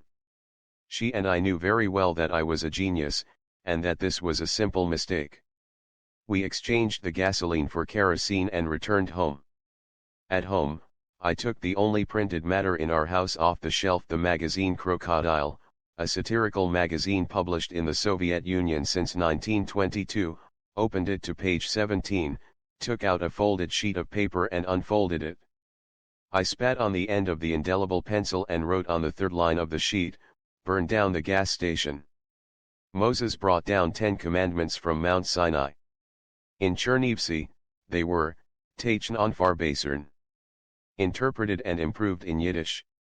One of these commandments stated that all 10th graders who were straight-A students with ambitions to be valedictorian and to attend the best colleges in the Soviet Union have to have tutors in physics and math. The best math tutor was Isaac Ismarovich Goldman, and the best physics tutor was Yuri Ilyich Goldstein. My school physics teacher, Alexander Grigorievich Goldberg, gave me a letter of recommendation for Goldman. I did not follow the commandment regarding the physics tutor, and some other commandments from the list of 10. 3 blocks from our house, next to the theater, was a payphone. My mother spent 2 kopecks to arrange a meeting with Goldman at his house. Isaac Ismarovich lived outside the city center, away from the big apartment buildings. He and his family lived on the second floor of a small house at the corner. On the agreed-upon day, my mother and I stopped about 100 meters from Goldman's house, and my mother checked her watch. We were 17 minutes early for our interview. About 7 minutes later, a girl with braided hair left the Goldman house, together with her mother. That girl reminded me of hundreds of other 10th grade girls in Chernivtsi, wearing glasses and dressed in the school uniform, but to my surprise, this one was wearing a relatively pretty dress and no glasses. It was not difficult to guess that these were a mother and daughter. They were dressed in their Sunday best. My mother, too, was wearing her best dress, and I was wearing my only trousers, freshly ironed for the occasion. My mother and I waited another 2 or 3 minutes, then went to Goldman's house, walked up to the second floor, and knocked at the door. The door was immediately opened and we were led to a small office. The desk was between the door and the window, with chairs on 3 sides of it. There were 2 more chairs in the corner. The green velvet curtains on the windows looked very heavy. The room smelled strongly of the perfume Red Moscow, the only reminder of the girl and her mother. My mother also used the same perfume prior to our interview, but not as intensely. It was the second time in the year 1968 when my mother went somewhere dressed in her best dress and wearing perfume. My mother was a beautiful, well-proportioned, attractive woman of 44. She had reddish blonde hair, thin eyebrows, gray-blue eyes, a relatively small nose, medium-sized even teeth, and a gently rounded chin. When she laughed or smiled, beautiful dimples appeared in her cheeks. Only her hands gave away the fact that she worked hard at home. Unlike my father's brothers and sisters, all of my mother's brothers and sisters were beautiful, kind, and intelligent people. My father was not in their league. He always smelled of something masculine with an additional overtone of Verkhoffene cigarettes and Moskovskia vodka. Goldman did not smell of anything masculine. Goldman was short, thin, dark-skinned, and his left hand was slightly paralyzed. Isaac Ismarovich Goldman very politely offered my mother a chair in the corner, and pointed to a chair opposite his for me. I did not like the way he looked at me. Maybe someone told him that I was a hooligan, and he didn't want anything to do with me, I thought fleetingly. Goldman stood up, sat next to me, and looked me up and down. It seemed to me that he wasn't looking but touching me, and that his hands were getting nearer and nearer to my neck, and were about to strangle me. But Isaac Ismarovich picked a different, crueler method of killing me. He started asking me math questions. It all happened very fast, no more than 10 minutes. I cannot even approximately remember his questions and my answers, but my back was sweating, my throat was dry, my hands shook, and my face was burning. Just like a locomotive sounding its horn in a thick fog, my exhausted brain sounded the alarm more and more clearly: failure, failure, failure. The genius is done for. The genius is disqualified. Goldman addressed my mother, looking at her through me, as though I was transparent, made of the perfume red Moscow. "Your son is not ready for my tutoring," he said in a firm voice. I understood that even in my transparent state and agreed with it. "Maybe we can try again next year," he added seriously. We politely said our goodbyes, left the office, walked through the hallway, descended the stairs to the first floor, opened the front door and went out to the street. Neither my mother nor I spoke a single word. We walked uphill along the sidewalk, and it felt to me like we were climbing up the Himalayas. I was very ashamed of myself, for my mother and for me. I felt like there was a dagger in my chest and I was bleeding, and the blood was dripping on the sidewalk where it would leave evidence of my humiliation for the ages. And it was my own dagger. I had prepared it myself, sharpened it myself, and stuck it in my own chest. Even now, 50 years later, I am writing these words and tears roll down my cheeks into my gray beard. I feel infinitely, painfully sorry for myself, my mother, and the 16-year-old boy who dripped blood on the way home. 10th grade.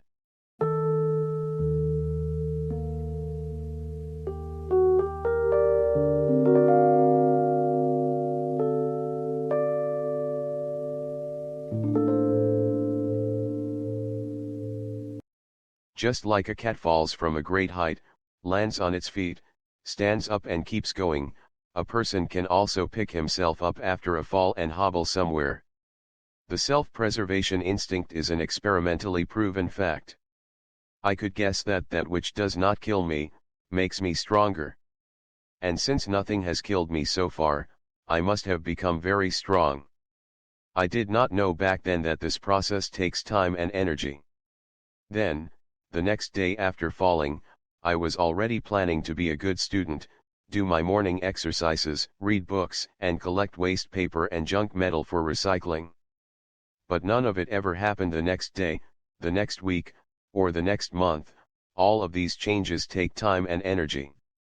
I could not quickly turn from a disqualified genius into a hard worker, from a fervent communist into a patient and humane liberal, from a rude ignoramus into something else.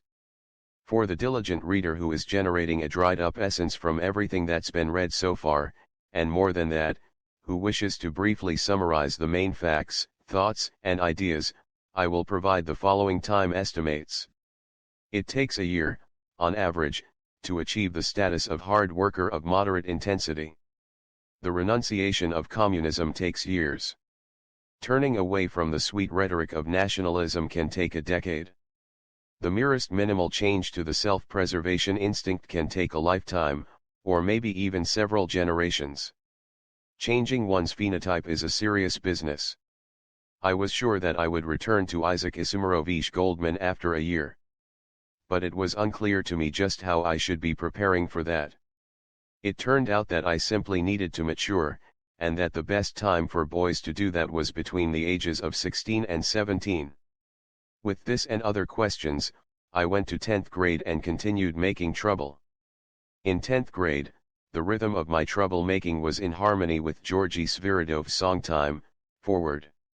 A few quantitative characteristics of 10th grade for me: I ate 365 kilograms of potatoes, lifted a 100-kilogram barbell, ran 1,000 kilometers in the mornings, dated and broke up with 3 girls.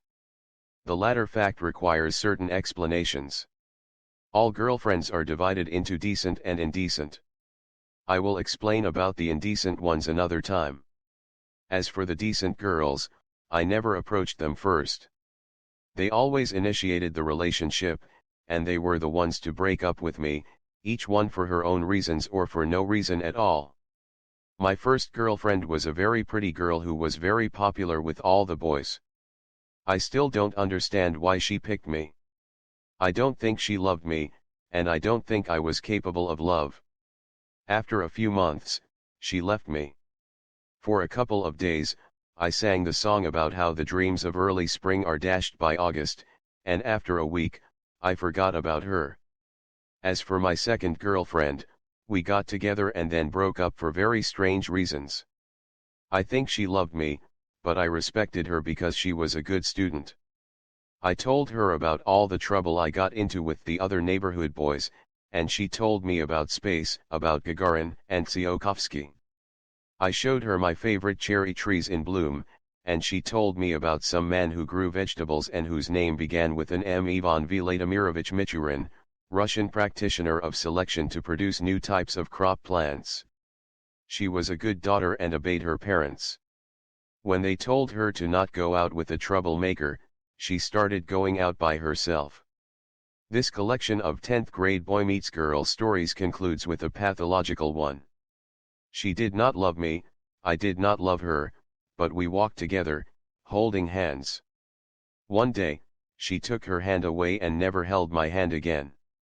That 10th grade year, Gennady Sergeyevich, the director of our dance ensemble, a handsome and kind man, took me aside and said, "Listen, Semyon, when I was young, I used to dance in Moisev's 19 ensemble, and I know Igor well. I am ready to give you a good letter of recommendation. After graduation, you can try making it in Moscow." Igor Alexandrovich Moiseev, widely acclaimed as the greatest 20th century choreographer of character dance, a dance style similar to folk dance. Of course, I was happy to hear these words, but without thinking too long, I replied, "Gennady Sergeyevich, you know how much I respect you and value your advice. But I decided a long time ago that after graduating, I will go to Novosibirsk to get into the physics department of the university."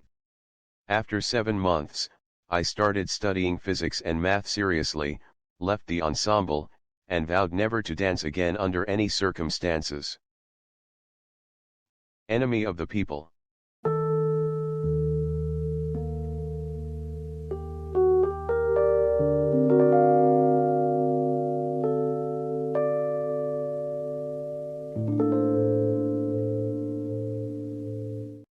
I am an enemy of the people.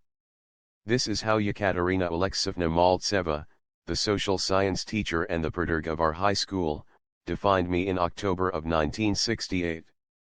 Only 4 words, but they define a wide ambit of multidimensional living space. As for the practical implementation of my new identity, Yekaterina Alexeyevna said, "Glazier in our school is like gangrene in a patient's limbs. We need to save the patient and amputate the limbs." One doesn't even need to explain anything about enemies of the people, it's enough to say enemy and everything becomes very clear. Yekaterina Alexeyevna was right, people like me should be ruthlessly amputated and destroyed. But there were merciful weaklings in our country's government, who did not listen to Yekaterina Alexeyevna and were playing nice with people like me, as if there were no room left in Siberia. In the end, people like me were the ones who brought down the Soviet Union.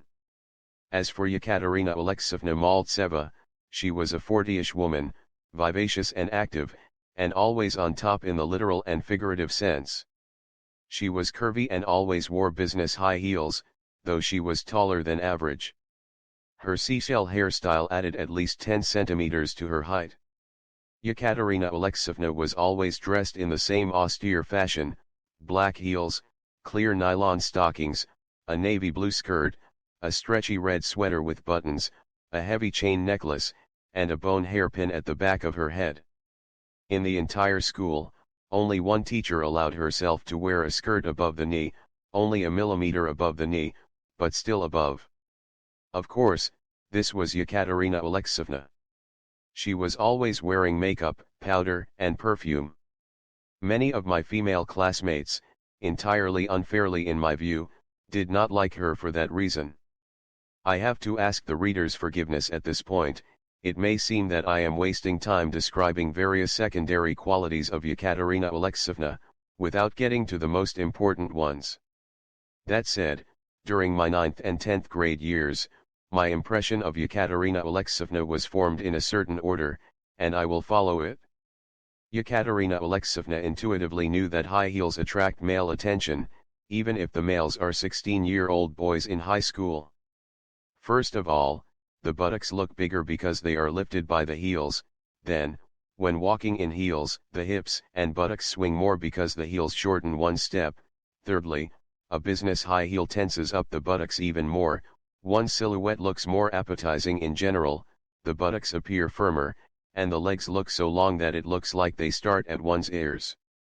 The main advantage of high heels is that one's back straightens out and the chest comes forward, so the breasts look bigger. And Yekaterina Alexeyevna not only had good-sized breasts, but they were perfectly shaped as well. I had never seen such perfect breasts in Chernivtsi or the entire region. Even the famous movie actresses I knew at the time could only dream about having breasts like these. With these breasts, Yekaterina Alexeyevna could have gone far. She could have become the head of the city committee or the regional committee, or even a member of the Politburo, with breasts like that. And if she wanted to become a cosmonaut, with these breasts she could have become a cosmonaut. In 2 years, I did not miss a single social science class. I sat in the front row, close to the teacher's desk, and admired the perfect breasts, and when Yekaterina Alexeyevna wrote something on the blackboard, I feasted my eyes on her firm buttocks instead. Once, close to the end of class, on a warm and stuffy day, Yekaterina Alexeyevna got up from her chair and made 2 steps toward the blackboard to write down our homework assignment. For a few moments, her skirt stuck to her body and the outline of her panties was clearly visible. I am not an artist and never wanted to be one, but on that day, I regretted that I could not depict what I saw in oil paint, forever. After all, with time, the clarity and contrast of the image of Yekaterina Alexeyevna's panties could fade from my memory. I had no doubt that I would remember this image for the rest of my life. I must admit that I never saw the outline of Yekaterina Alexeyevna's nipples. So many social science classes were wasted. Of course, in my imagination, these nipples appeared vividly real, big, round, and red. In my imagination, I did not live in the basement, but on the 3rd floor or higher. My imaginary house was not in the 5th courtyard, but on University Street, opposite the building where Yekaterina Alexeyevna Maltseva lived on the 3rd floor. But this was only in my imagination. Why is the world so unfair? Where is God? There is no God. There is no justice. Though I do not want to, it is time to pass from Yekaterina Alexeyevna's charms to the amputation of gangrenous limbs, namely, the enemy of the people. This amputation happened in the office of the school principal Svetlana Petrovna Donetskaya. Yekaterina Alexeyevna Maltseva began the amputation process according to a well-rehearsed script. Svetlana Petrovna, as you know, you have a letter from a teacher and party member, witnessed by 2 excellent students and Komsomol members, describing Glazier's unworthy behavior. Yekaterina Alexeyevna, I believe this is all clear. Glazier is not worthy of this school. We need to take appropriate action, Svetlana Petrovna said thoughtfully. In an opera, a duet is when each singer has their own independent part. It makes no sense for the 2 singers to sing in unison. Nevertheless, these 2 sang in unison and clearly derived plenty of pleasure from the amputation process. They were well matched for many reasons. First of all, both of them and their husbands came from Ural, from the Sverdlovsk region. Secondly, their husbands were both retired lieutenant colonels, and in Chernivtsi, both occupied the positions of building manager. All the building managers in Chernivtsi were retired Russian military officers. Thirdly, every Sunday, Svetlana Petrovna and Yekaterina Alexeyevna enjoyed a real Russian sauna together at the Donetsky dacha outside the city. It was now time for me to go on stage and sing my part in this opera. I started my aria this way: Yekaterina Alexeyevna and Svetlana Petrovna, with all due respect, I am not ready to describe my behavior as unworthy. What exactly was unworthy about my behavior? Please acquaint me with the contents of the denunciation. Actually, I knew with a high degree of certainty that the denunciation was cooked up by Zinaida Fedorovna Debosharova, our math teacher. Her action shook the foundation of our peaceful coexistence, which expressed itself in the agreement that I do not disrupt her classes and she gives me C's in math. In every other respect, we had complete and mutual freedom, but at some stage, Zinada Fyodorovna decided that my behavior was incompatible with her classes and wrote a denunciation to the principal along the lines of "it's either him or me." This letter was addressed to me personally, said Svetlana Petrovna, and added, "Have you, Glazier, fallen to such a level that you want to read other people's correspondence? This confirms that we are making the right decision. You are free to go, Glazier." This free to go was said in a very military way, and turned me into a soldier. I was going into battle against the two of them. My bridges for retreat were burned.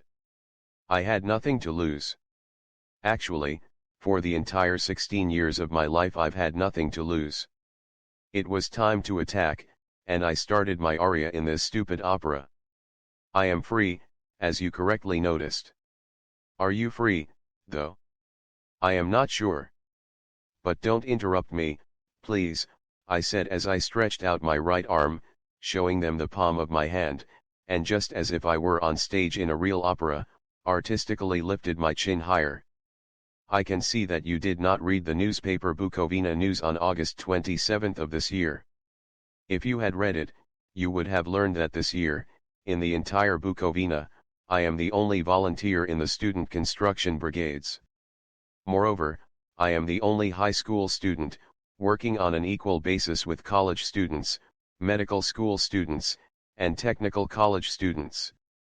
Furthermore, the newspaper has a large photograph of me with the newspaper editor and with my father, a veteran of the Eastern Front, and a proletarian. The faces of the two hens in front of me changed expression, and I ramped up even further.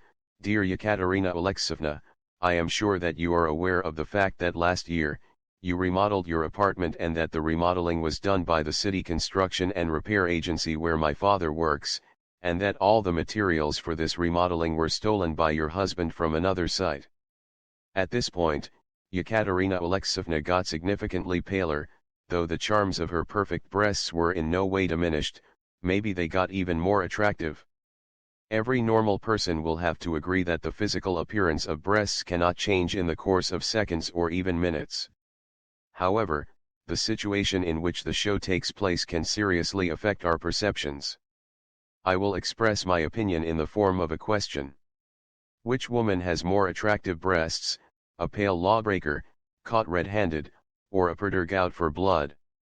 As for you, dear Svetlana Petrovna, I hope you have not forgotten about the time when you took a large planter full of flowers, intended for the school, and installed it at your dacha. You scoundrel, exclaimed Svetlana Petrovna. It would be hard for me to disagree. Yes, I am a scoundrel. Now, I will go and announce to the whole world that I am a scoundrel. As for the fact that you and Yekaterina Alexeyevna are guilty of theft of socialist property and violators of Soviet law, I will announce it to the whole world on Tuesday if I don't receive a favorable answer from you on Monday. We'll live till Monday, I said, turned on my heels, and left the principal's office. We'll Live Till Monday is very popular 1968 drama film about the life of a Soviet school with all the difficult choices of students and teachers. On Monday, during recess, our physics teacher, Alexander Grigorievich Goldberg, came up to me and asked, "Semyon, would you like to switch to my homeroom class?" "Of course," I said without hesitation. Alexander Grigorievich and I were both happy, for different reasons. He hoped that I would help him in the physics lab, while I was impatiently looking forward to the chance of meeting an entirely new set of girls in the new class. Time forward.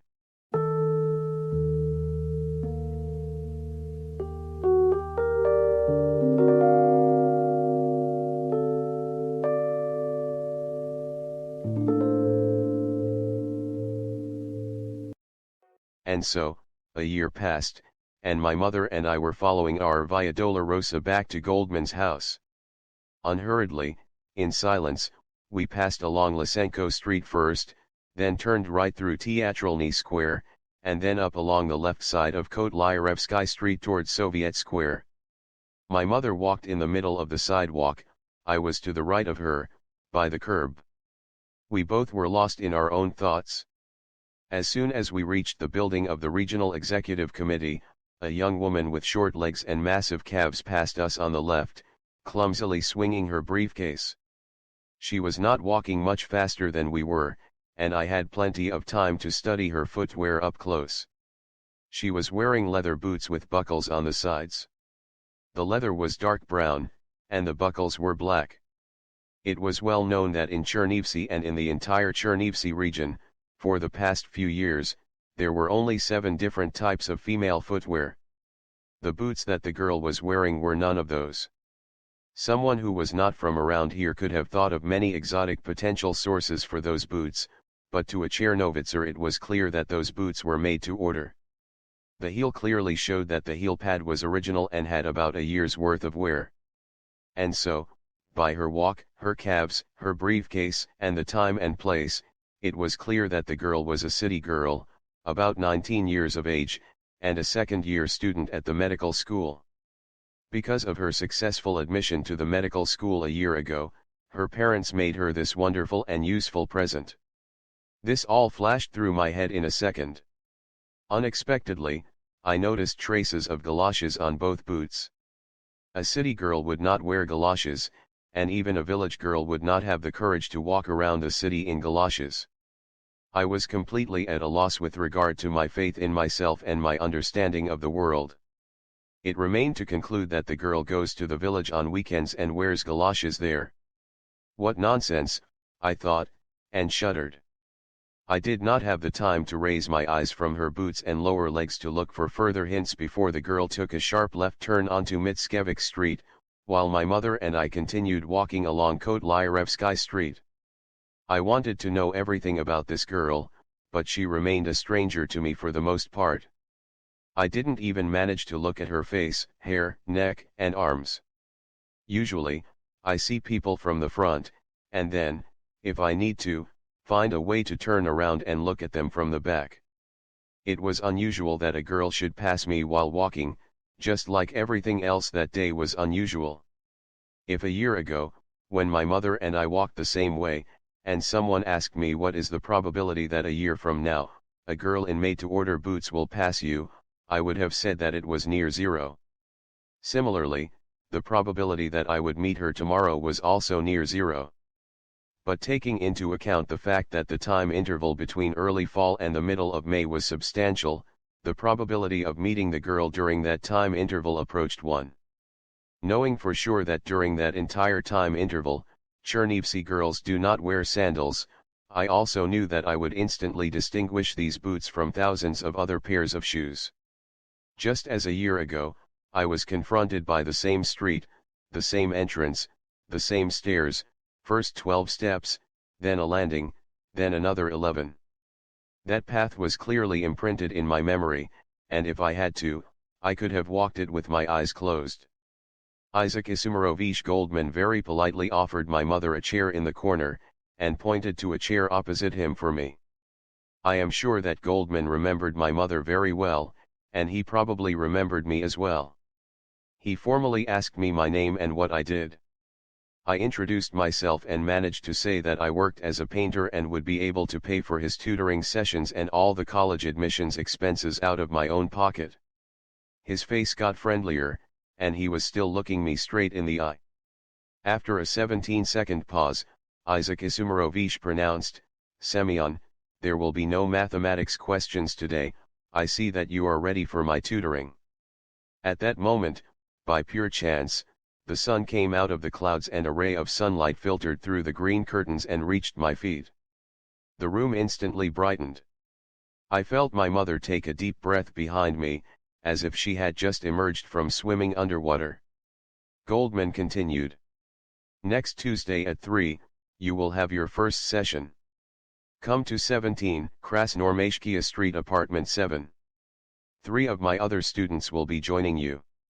Isaac Isumarovich took several sheets of paper, filled with writing, out of his desk and put them in front of himself.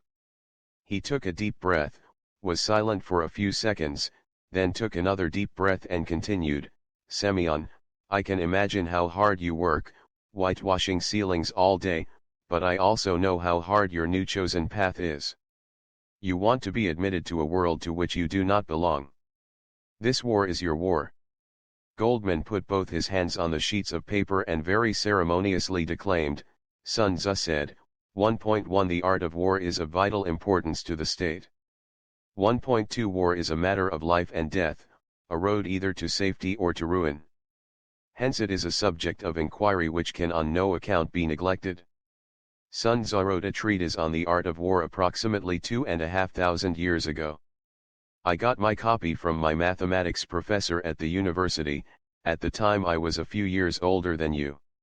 Semyon, copy these sheets and return these to me on Tuesday. I hope that our next year will be mutually pleasant, said Goldman, and thus ended one of the most important meetings of my life. After that day, all my values became clearly defined. How great it is that I have no other choice, only to prevail. It increases my chances of success manifold. My hand will not tremble, my knees will not shake, and my thoughts will run along the shortest possible path. I did not know it then, but I felt an incredible force, infinite energy, and unshakable certainty. Chapter 4. Everyone wants to be a physicist. Planes, trains, and buses.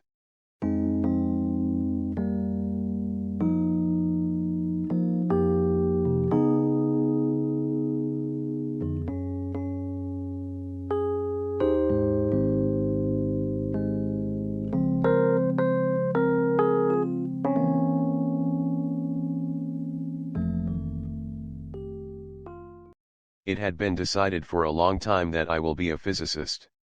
Today is Saturday, July 4, 1970. I am flying to Novosibirsk for the admission exam to the physics department of the university.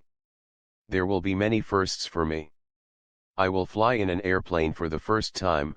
I'll go to Kiev, Moscow, and Novosibirsk. I will leave home for an entire 3 weeks, all for the first time. My father came with me to the Chernivtsi airport to see me off. There were many other departing travelers there, and even more people saying goodbye. Everyone was talking loudly, some laughing, some crying. My father and I were standing off to the side, silent. My father is smoking his third cigarette. My mother could not come to the airport, she did not want to cry in public. My mother had been crying for several days now, even though she'd known for a few years about my plans to leave home to go to university. 3 weeks ago, before getting our plane ticket, my mother and I met with Goldman. My mother asked, "Is my son ready for the admissions exams?" Goldman had only 4 words to say, "Your son is ready." Next to me is a wooden suitcase that my father made out of boards last week. All my possessions, notebooks with solved problems, physics and math books, and a minimal supply of food, were in that suitcase. There was less than an hour left before departure, and 10 years left before the attainment of total communism in the USSR. I impatiently awaited both of these events. At the extraordinary 21st Congress of the Communist Party of the Soviet Union in January 1959, it was announced that socialism in the USSR already existed. I was in 3rd grade in October of 1961, when the 22nd Congress of the Communist Party of the Soviet Union was held, and when the third program was adopted. Among other things, it stated, "The party solemnly proclaims, the current generation of Soviet people will live under communism." More precisely, it specified that this should happen in 1980. Everyone knows, no one starved in the USSR during the epoch of developed socialism. Prior to that, there was famine, at different times and for different reasons. People starved during and after the war, and though there was no famine then, there were some lean years when there were severe shortages of bread and other essential foods. My mother and grandmother told me that in evacuation, everyone starved and was sick. Those of my relatives who could not evacuate and stayed in the ghetto were even worse off. My father also starved during the war, even in the army, until they started getting American canned meat. I have never starved, but I'm always ready to eat whatever I'm given. If there's bread, cut me a slice. If there's butter to go with the bread, spread it on the bread. If there's jam to go with the bread and butter, spread that on top. and if there are walnuts for a holiday, put them on top of the jam, butter, and bread. If there are potatoes, I'll eat them cooked in any way. If there is butter or sour cream, boil the potatoes, if there is vegetable oil, fry them, and if there is an egg, make latkes. If there is corn flour, make grits, and if there is regular flour, make pancakes. Once a month, and occasionally more often, we made chicken soup. We bought a live chicken, a fat hen brought to town from the village that very day. My father cut off its head and hung it above the wash basin to drain out the blood. We cut out the fat very carefully and fried it with onions. The yellow, warm, translucent, liquid rendered fat was poured into a glass jar and kept until winter. Rarely, we would buy a goose instead of a hen. The procedure was the same, except the fat was white. We made jellied minced meat twice a year, baked knishes 3 times a year, made gefilte fish 4 times a year, and made potato dumplings 5 times a year. Between my father, my brother, and me, 100 dumplings disappeared without a trace in a few minutes. This process was twice as fast if the dumplings were smeared with yellow rendered chicken fat. There were other dishes that I only knew the names of in Yiddish, or some that had no names at all. My mother loved me and my brother a lot and did all she could to feed us and keep us healthy. Our parents spent all their days acquiring and preparing food for the whole family. Our grandmother also took an active part in acquiring food. Every day, early in the morning, Grandma made the rounds of all the grocery stores and took her place in lines in the bakery, dairy, and butcher shops. Then, she visited her 3 daughters and son before lunch and brought them some of her acquisitions. This is the behavior we inherited from our ancestors, who lived in caves tens or hundreds of thousands of years ago.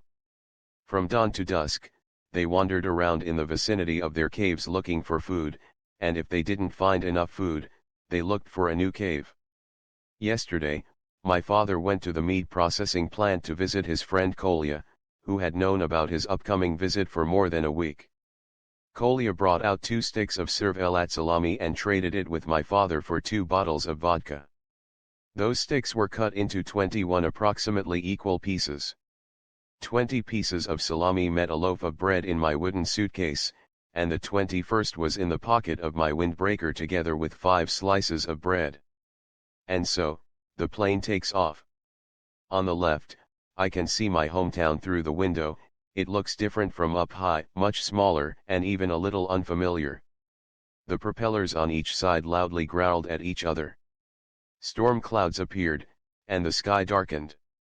There was a drizzly rain in Kiev, but we did not have to wait long. In Kiev, both during landing and during takeoff, the plane was blown from side to side, and up and down, by the wind. If we hadn't been buckled in, we would have been flying around the cabin. Another landing, and we are in Moscow, where there is no rain, but it is already dark. On the way to Moscow, we formed a group of 4 men to take a taxi from the Vinokovo airport to the Domodedufo airport. The negotiations with the taxi driver were entrusted to an adult man who had experience in such matters. I stood next to him and learned from him. I was going to learn a lot of things during this trip. Everything was new to me. It was a little dark, and it was hard to see the people, but everyone in Moscow was in a hurry, both the Muscovites and the visitors. In the back seat of the Volga, I sat between 2 men. In our laps were a small suitcase and 2 bags. My suitcase took up half the trunk. It was almost midnight, and I could not see anything out the window except the dark zigzag of the treetops against the slightly lighter sky. The headlights illuminated only a short narrow strip of road, but since there was nothing else, I looked at what was visible. I so wanted to see something. This was my first time in a Volga and my first time in Moscow. Suddenly, the car braked, squealed under us, and spun around on its own axis. Finally, it stopped by the side of the road at an angle. We all got out of the car, not yet knowing what had happened, but smelling burnt rubber. Ahead of us, 1 meter away from the car, a thick rope stretched across the road, and to the rope was tied a cow that a man was dragging across the road. Our driver insisted, without any basis, that we would have all been decapitated if it weren't for his vigilance, hinting at a tip, which he did not receive. At the Domodadufo airport, we had to wait until morning. The departure lounge was full, and stank of sweat and something else. Since we had arrived so late, there was no room except on the floor. I sat on my suitcase, ate some bread and salami, and immediately felt sleepy. I put my shoes under my head as a pillow and hugged my suitcase and fell asleep. Someone tripped over my leg. I instantly awoke, sat up and rubbed my eyes. It was already dawn, and the crowds of people with suitcases and bags were bustling around in the departure lounge. The line for the bathroom was very long, but to my surprise, no one tried to cut in line, and so the line moved relatively fast. When I stepped into the bathroom, I realized that the line inside the bathroom was no smaller than the line outside the bathroom. The floor was wet and dirty, so I had to hold my suitcase. Another 15 minutes passed before I could reach the urinals, so I started thinking about what to do once I arrived there. I needed 2 free hands to use the urinal.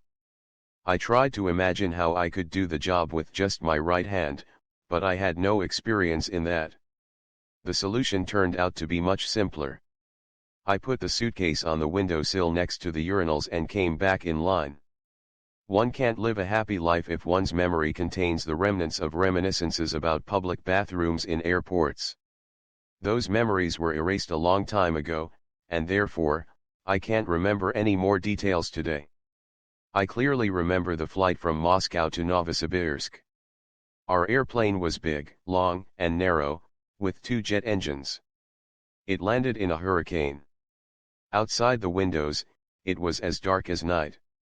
Lightning flashed on all sides of the airplane, and some of the lightning strikes hit the airplane.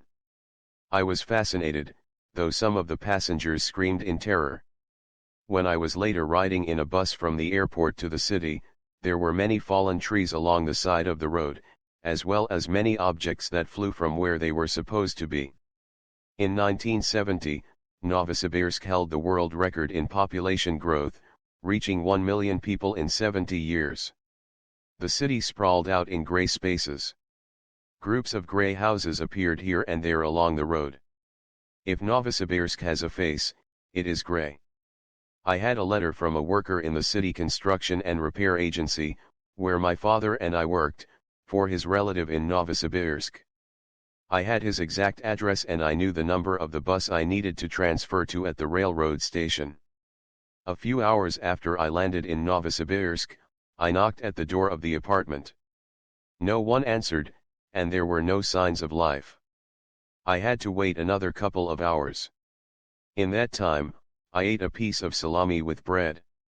I wanted to eat another one, but decided to not be extravagant, since my future was uncertain. It was certain that I would spend the night in that building. The only thing that remained to be seen was which side of the doors I would sleep on. In 1970, the intellectuals in the USSR memorized poems, the less intellectual people knew hundreds of jokes, arranged by subject. As for me, I was interested in brief didactic tales that had happy endings. Just as in such a tale, the relatives of the worker at the city construction and repair agency came home after having gone berry picking in a forest that surrounded the city. They gave me a warm welcome, provided me with some tea and bread, butter, and jam, and gave me a place to sleep. The next day, at 6 in the morning, they would go to work and I would go to Akademgorodok. All that was left was for me to take the bus to the railroad station, a train to the OBC, and then a bus to Akademgorodok, arriving at approximately 9 in the morning. The entire trip from Chernivtsi to Akademgorodok took exactly 40 hours. If I had taken the train, it would have taken me 4 days at a minimum. Airplanes are great, I thought, and for half the road, I sang to myself, airplanes are most important, and the girls. The girls will happen after. What happened to me along the way was just a warning that I was at war, and that everything and everyone were against me. I expected nothing else. I was ready for everything. It's just that my arms started getting tired from carrying that heavy wooden suitcase, stuffed with books, notebooks, and now only 18 pieces of salami. Akademgorodok.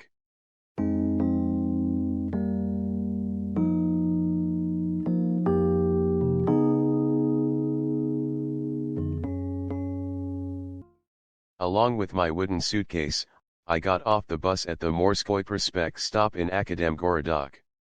It was a gorgeous sunny morning after yesterday's rain. In my first moment in this paradise, I was amazed by the strong scent of the evergreen forest. I was 18 years old, and my sense of smell was very strong.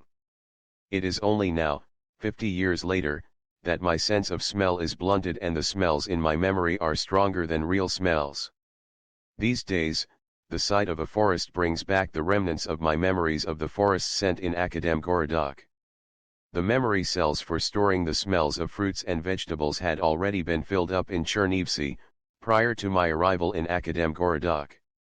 In 1970, in Akademgorodok, nothing was reminiscent of fruit or vegetables or their smell. Another smell, coming from a cafe on Morskoy Prospect, attracted my attention. Just like the sirens who tempted Odysseus, this smell wanted to distract me from the goal I had been striving for all year. It was the smell of solyanka, a sharp-tasting thick soup of vegetables and meat or fish, at the time a new and mysterious thing for me. I took a piece of bread out of my pocket, tore off a piece, and started eating it. At that time, I did not know what it felt like to be full, though I never starved.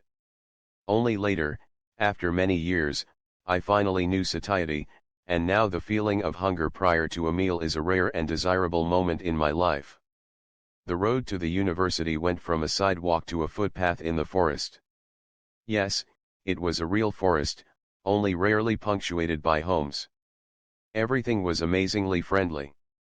My wooden suitcase and I, and a ribcage full of happiness, rolled up to the main building of the Novosibirsk State University.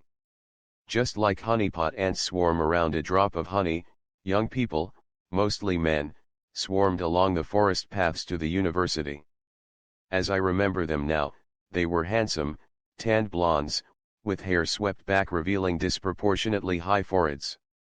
To me, it seemed as though every one of them had it written on his forehead, "I want to be a physicist." Of course, some of them wanted to be mathematicians or chemists, but it was difficult to distinguish these secondary details at a distance. I went into the main building of the university. I had to wait a few hours to check in, and it was a pleasure to wait along with my peers and like-minded people. Last time I felt so happy, was when I was in 5th grade and my father and brother and I went to the circus. Unfortunately, the entire mass of young people waiting in line was divided into two groups. One group was clearly going hungry, and the other group was surrounded by parents carrying small bags that smelled of bread and sausages. Without too much reason for it, I decided to hide from the others that I had my usual emergency one-day supply of bread in my pocket. I was very hungry, but the knowledge that I always had the opportunity to tear off a piece of bread and satisfy my hunger gave me the strength to hold on. In the same line, about 7 people ahead of me, was a thin girl. She had a short hairstyle, with bangs swept slightly to the right, large eyes, huge glasses that extended beyond her face, and large pink lips, and everything else was little, thin, and desiccated. I wanted to be where that girl would be when she finally put on some weight. But do girls like that ever put on weight? After checking in, we formed small groups and went towards the number 9 dorm. My group was Konstantin from Omsk, Alexei from Kemerova, and a group of 4 people from Barnaul. All of them applied to the physics department. They were very different from the guys I knew in Chernivtsi. They reminded me of my boyhood heroes, Alexander Matrosov, Pavel Korchagin, and Pavlik Morozov. Konstantin was shorter than me, but had very broad shoulders. He had a flat chin, a flattened nose, firm cheekbones, and a hooded gaze. As I found out later, Konstantin was a candidate for a Master of Sports in boxing who took tetracycline in the morning to combat the gonorrhea he contracted 1 week before arrival at Akademgorodok. Alexei was a wiry guy with a smile that cannot be simply interpreted. Konstantin, Alexei, and I got the smaller room and the 4 Barnaul guys got the larger one. All of us shared one bathroom. For the first time in my life, I had my own bed.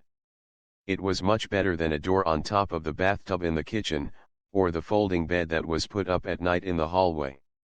All 7 of us went to the student cafeteria. I had never been to a cafeteria, except the one at school, where, during recess, I would spend 7 kopecks for a bottle of kefir that was gone in 3 or 4 gulps, depending on my mood, and 3 kopecks for a bread roll that was gone in 2 bites. Having spent these 10 kopecks, I knew that I would not go to the movies that week. In Akademgorodok, the student cafeteria was about 50 meters from our dorm. Even though the line was relatively long, a bit more than 100 people, it moved fast, since the choices were limited.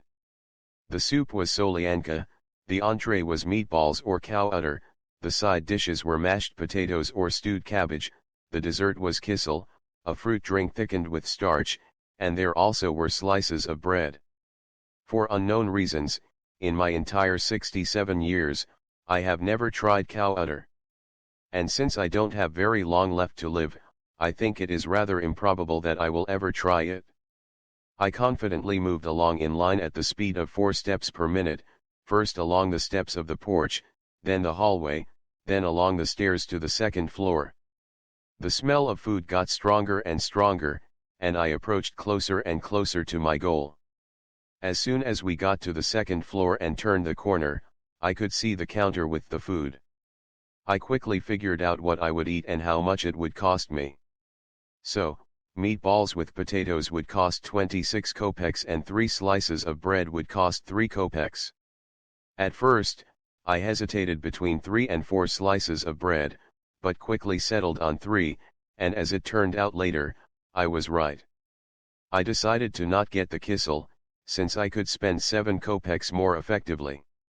I put all the contents of my right pocket into my left, counted out 29 kopecks, and put them in my empty right pocket. So here I am, right next to the counter. I take my tray and fork, cast a predatory glance at the counter and find the plate with the biggest meatball. Since there are 5 people ahead of me and there is a non-zero probability that my chosen plate would be stolen right from under my nose, I choose candidate number 1 and candidate number 2. The next 7 seconds would decide everything, 2 seconds more, 1 second, and my chosen one is in my hands. I notice that the amount of potatoes on the plate is average, or maybe even below average. This can ruin one's mood for a whole day. But an instant analysis of the cost function meatball potato shows a clear maximum. I sighed with relief and continued moving along with the line.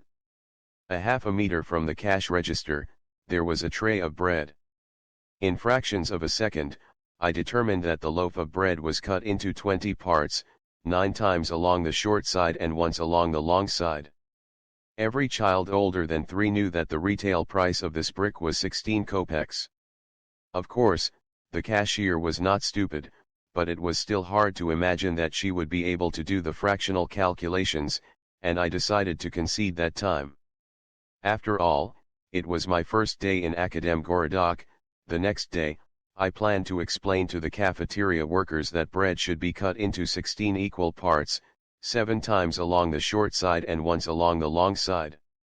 I made one last step, opened my sweaty right fist, and said goodbye to 29 kopecks. It is well known that an 18-year-old's body works perfectly. As soon as the system responsible for buying the food completed its work, the digestive system was activated.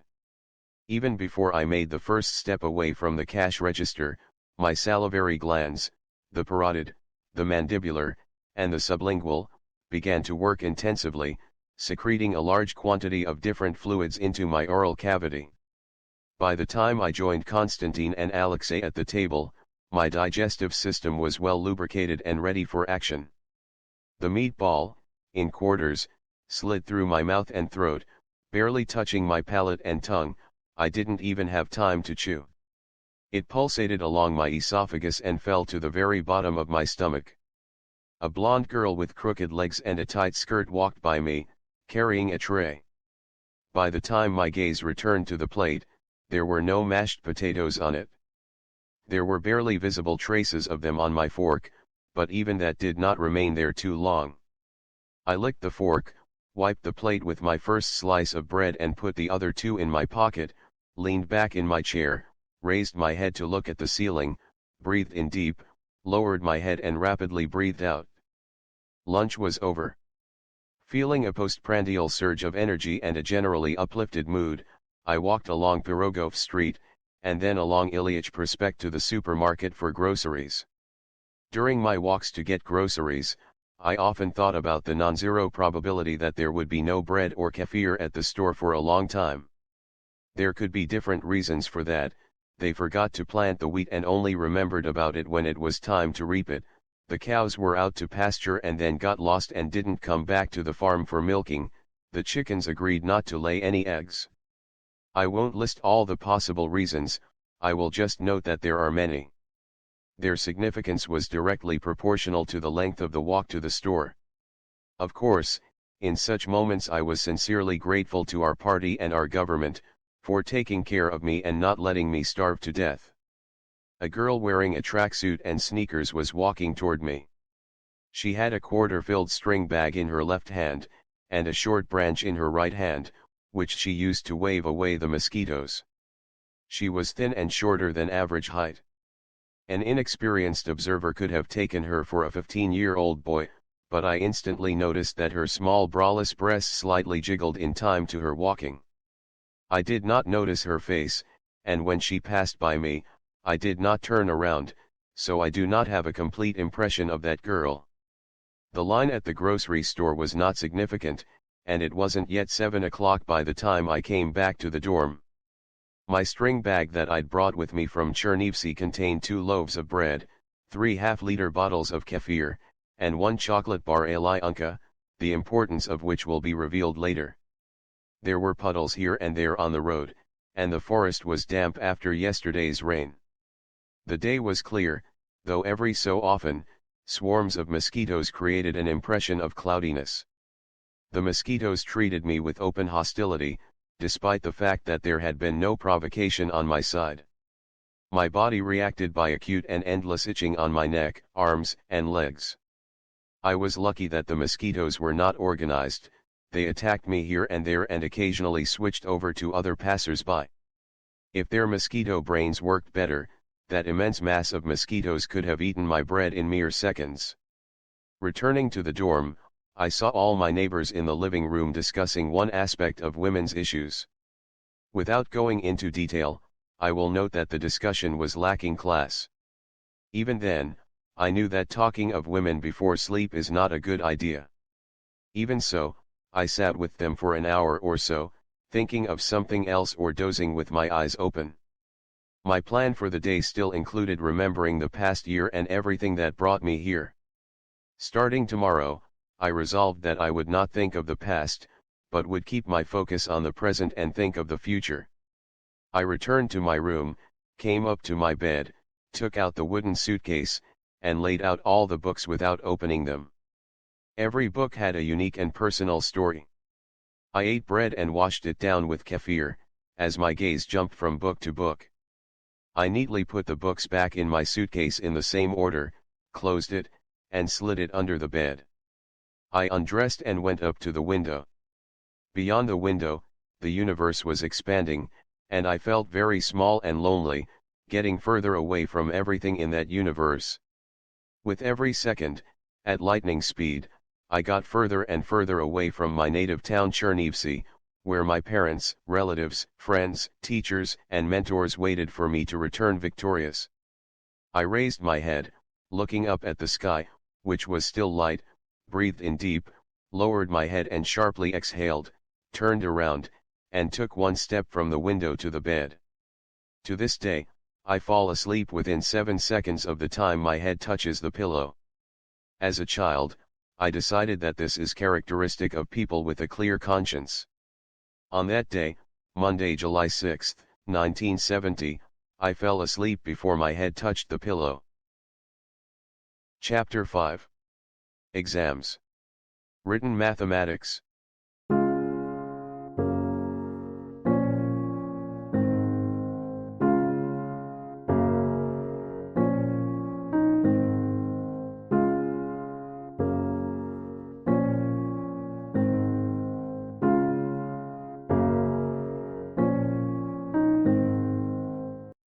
To battle.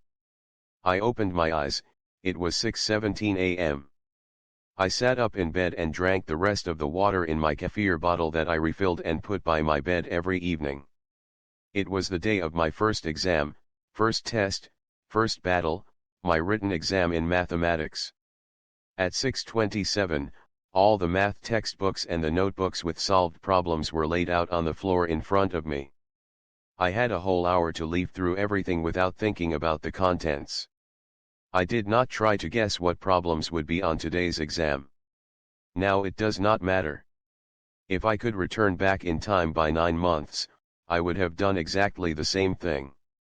I did not spare any time or effort in my preparation for these exams. If I had made any wrong decisions in my preparation, I have no reason to believe now that I would not have repeated that mistake. A few more hours, and I will find out if I had made any mistakes in my preparation.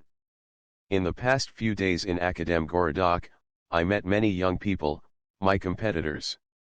Most of them were nice, smart, and educated people from intellectual families. If I were Ivan Andreyevich Krylov, the Russia's best-known fabulist and the most epigrammatic of all Russian authors, I would have composed a fable about the wolf among the sheep, or for my African readers, about the lion among the antelopes. They came to the Novosibirsk State University, NSU, to show themselves, look at the others, try their strength. They were ready to try, and I was ready to win. Every step of mine was a part of my battle dance. I was an order of magnitude better prepared than they were, theoretically, practically, and morally. I put in 2 orders of magnitude more effort and time than they did. I saw all this, and my confidence in my eventual victory grew. Even after reconnaissance at the physics and mathematics school operated by the university, I did not find any reason to doubt this. Even though I heard about 2 geniuses there, and I was sure that they really were very capable guys, I was sure that at some point, they would definitely be disqualified as geniuses. Nothing could be done, this is the natural course of the rise and the fall of genius. It was 7:27 when all the books and notebooks were back in their place in the wooden suitcase. While dressing slowly, I looked out the window, gazing at everything and not seeing anything. I put the chocolate bar Alyonka into my pocket and left the room where my new friends were still sleeping. I did not feel able to see anyone or talk to anyone. I was exiting one world and entering another, a parallel universe where different laws applied. Just a second ago, I was lying in the trenches and waiting, now I am going into hand-to-hand combat. Just yesterday, I was logically planning out my moves for today, logic yielded to abstract thought. All my nerves were bared for maximum sensitivity. Not yet, but in an hour and 33 minutes, all the nerves and all the living cells of my body would join the orchestra and start singing time, forward, at first quietly, then louder, and at the critical moments, as loudly as they could. I don't remember how I got to the cafeteria or left it. I don't remember what I ate, but I am sure that it was 2 bowls of cream of wheat and 2 cups of sweet tea. That was my regular breakfast. Pirogov Street was lit up by a senseless dim light. The distance to the main building was about 200 meters, and I had 37 minutes. I turned to follow a path through the forest that I'd explored before. That path would take me to Pirogov Street at the corner with the university in 27 minutes. The day before, walking along this forest path, I could sing La Strada nel Bosco 8 times. Today, it will be time, forward, 7 times. When I entered the great physics lecture hall, I was surprised by the incongruence between the number of people and the funereal silence. The great physics lecture hall was half full, and I took one of the 3 free seats in the first row. Exactly at 9 o'clock, my entire body was ready, and I took the safety pin off. Unfortunately, I had not expected that the exam would be delayed by 10 minutes. I tried not to think about anything, and just watched the clouds through the window. Suddenly, I felt fear. I feared that someone would speak to me and I would be distracted. The thought that I was afraid of someone or something scared me even more. I knew that I must not be afraid of anything. I was ready to not be afraid of anything. Suddenly I felt a weakness in my legs, and something spasmed in my stomach. The lecture hall began to gently rock, the quiet became a monotonous roar, and the weakness spread throughout my body. At some moment, I realized that the exam had begun 20 minutes ago, and I was sitting there like a statue, blinking at a speed of 7 blinks a minute. I ate 1/8 of the chocolate bar Alyonka, closed my eyes, and the image of Isaac Isumirovich appeared in front of me as vividly as in real life. I remembered one of the February classes, in which Goldman said, "Kids, you are looking pale today. Maybe you haven't slept well, or you're hungry. Maybe your bodies have exhausted all the vitamin reserves from the fruit and veggies you ate this summer and fall. The problems I am assigning you now require more energy than you are capable of assigning to them." Isaac Isumirovich very ceremoniously pronounced, Sun Tzu said, 5.23. Thus the energy developed by good fighting men is as the momentum of a round stone rolled down a mountain thousands of feet in height. So much on the subject of energy.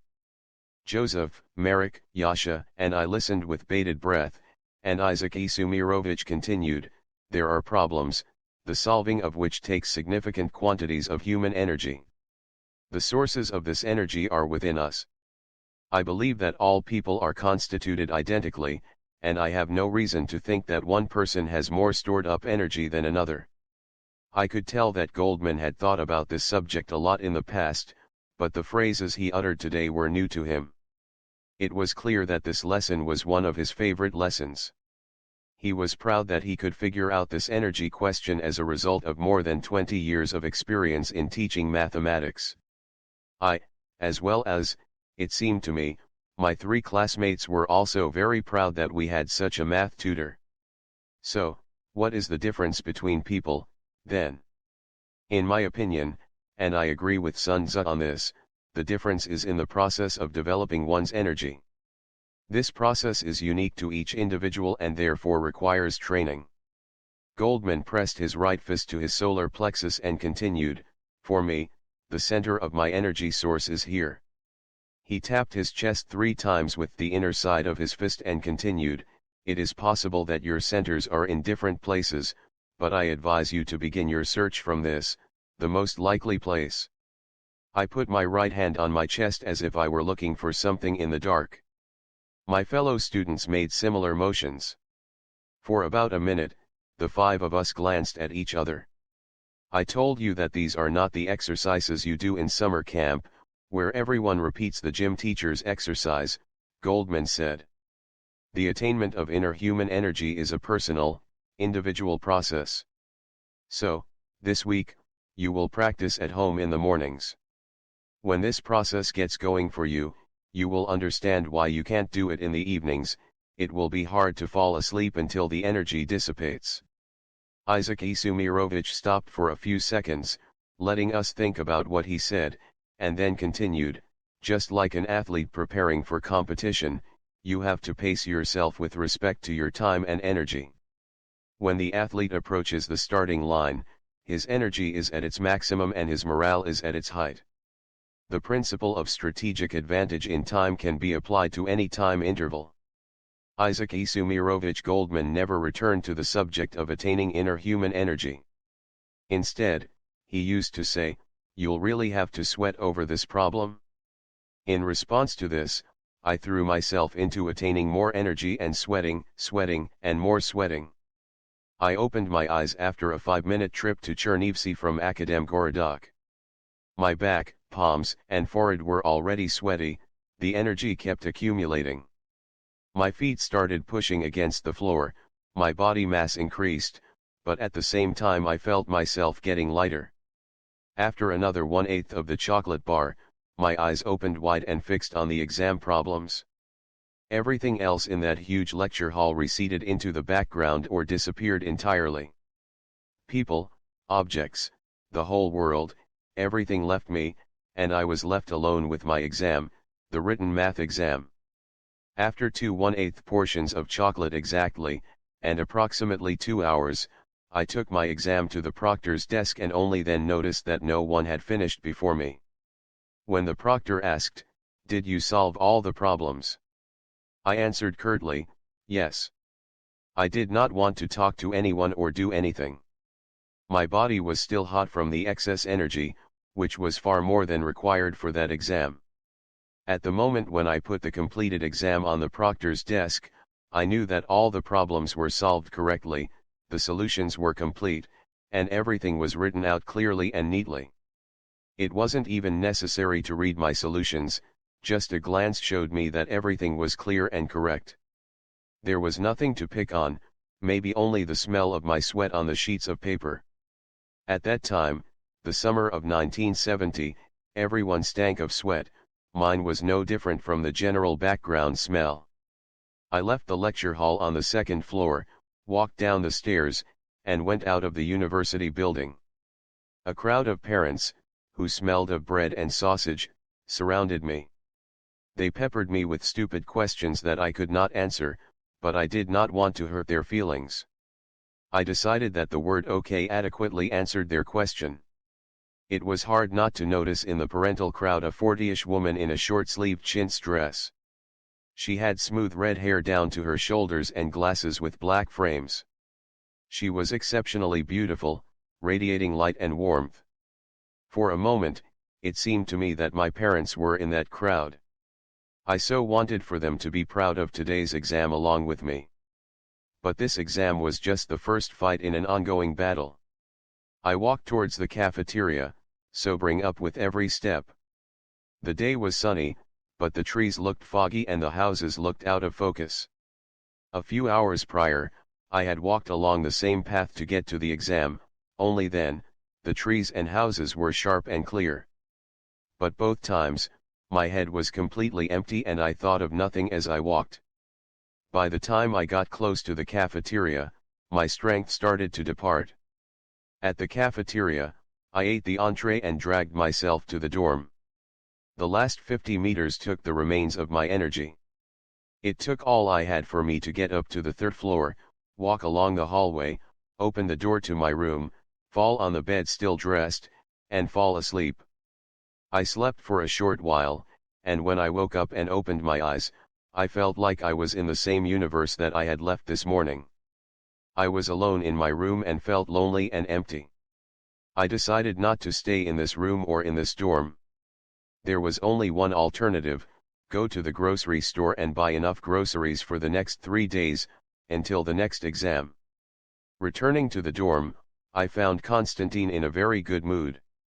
He told me how successful he was at solving all the problems in the exam.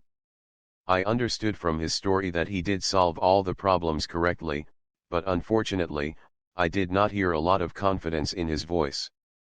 Then I told Konstantin about the pirozhki in Chernivtsi and my 10th grade girlfriends. Konstantin told me about boxing and about his last girlfriend, who gave him gonorrhea. I was not very interested in boxing. After the exam, Alexei disappeared somewhere and reappeared only in the evening after dinner. As soon as he opened the door and walked into the room, it was clear that he had failed the exam. "So, how was your first exam?" asked Alexei, and his voice contained sadness and joy at the same time. "We are expecting good news," I replied for myself and Konstantin. "You look happy. Did you have a drink?" "Guys, I'd like to introduce you to Katya." Alexei found a way to get out of the conversation about exams or the source of his joy. "She is also from Kemerova, and we met by pure chance at the university." Without waiting for our reply, Alexei opened the door wide, and making a gesture with his arm and a bow, like a lackey, a jester, and a military officer at the same time, invited Katya to come in. The girl, wearing a dark blue skirt, not too wide nor too narrow, not too short nor too long, and a white blouse buttoned up with 7 small pearl buttons. She walked 4 steps across our threshold. Katya was a very beautiful 17-year-old girl. Everything about her was beautiful and correct. If a computer were instructed to define a beautiful girl, Katya would be it.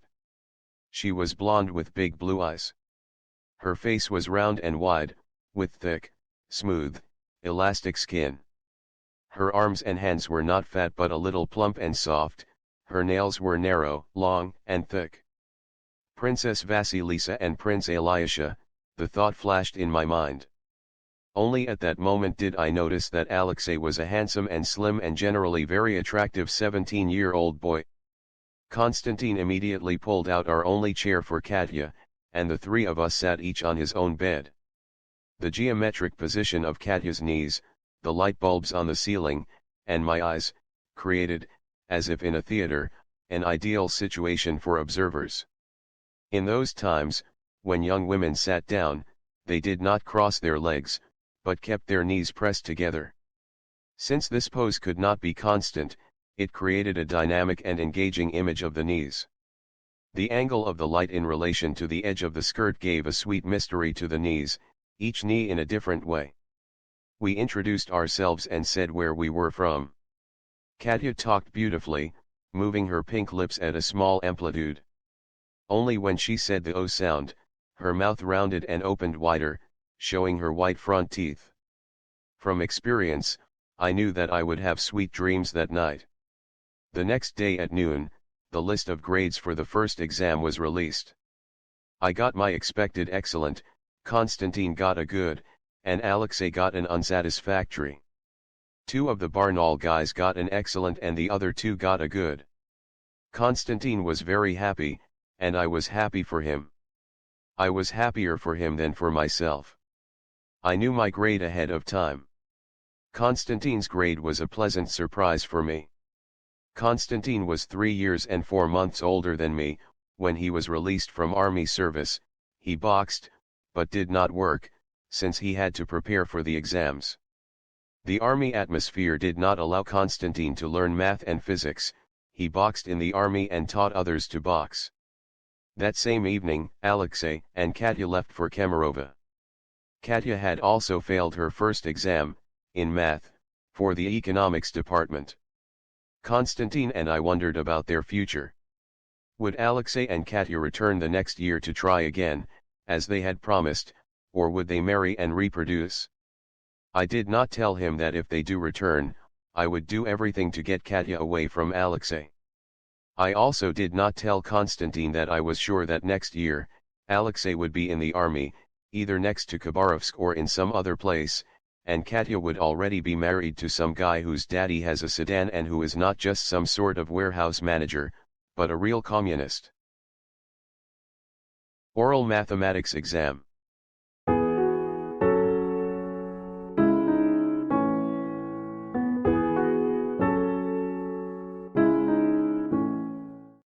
To battle. I opened my eyes at 6:37 a.m., sat up in bed, and finished the water in my kefir bottle. It was the day of my second exam, second test, second battle, my oral math exam. At 6:47, all my notebooks with solved math problems were already laid out on the floor in front of me. For the past 2 days, I had not been solving new problems. Moreover, all the problems I heard about from my new friends, and all the ones that were included in the written math exam, were all known to me. The compilers of the exam took them from textbooks and changed a few words, but for a person with my experience, it was easy to see through that. I blinked 3 times and realized that for the past few minutes, I was thinking of Katya, while what I should have been doing was leafing through the notebooks without thinking too hard. Knowing that I'd read and thought through everything many times, I had the right to relax, but relaxation leads to the need for additional relaxation. It was like the story about the drunk that my grandmother told me. Once, there was a normal person, just like any other normal person. When a normal person drinks a glass of vodka, he becomes another person, an entirely different person, not a normal person. And that abnormal person, the drunk, actually does really need a drink, and at the end, he gets roaring drunk. According to my plan, I was supposed to leave the dorm and go to the cafeteria in 17 minutes, but I was already ready and all my notebooks were already back in their place in the wooden suitcase. I walked up to the window and watched a squirrel in a tree. At those moments, I like to recall one of the 47 lessons I learned from Isaac Sumirovich. The last class, in April, was in geometry. At the end of class, Goldman said, "Suma, the next Thursday is a holiday and I won't be able to teach you. I will give you an assignment for the next 10 days. In the Antonov textbook, solve problems number 37 to 51, 65 to 73. You know, there are approximately 700 problems here, and I believe that you can solve all of them in 10 days. Isaac Sumirovich turned to Marek as if nothing happened, and said, "Marek, here is your assignment for the next 10 days, and marked 10 problems for him in Antonov." "I beg your pardon," I said to Isaac Sumirovich. "But this seems to be a little unfair. Marek got 1 problem a day, but I will have to solve 70 a day. Do you understand that this is 7 problems an hour?"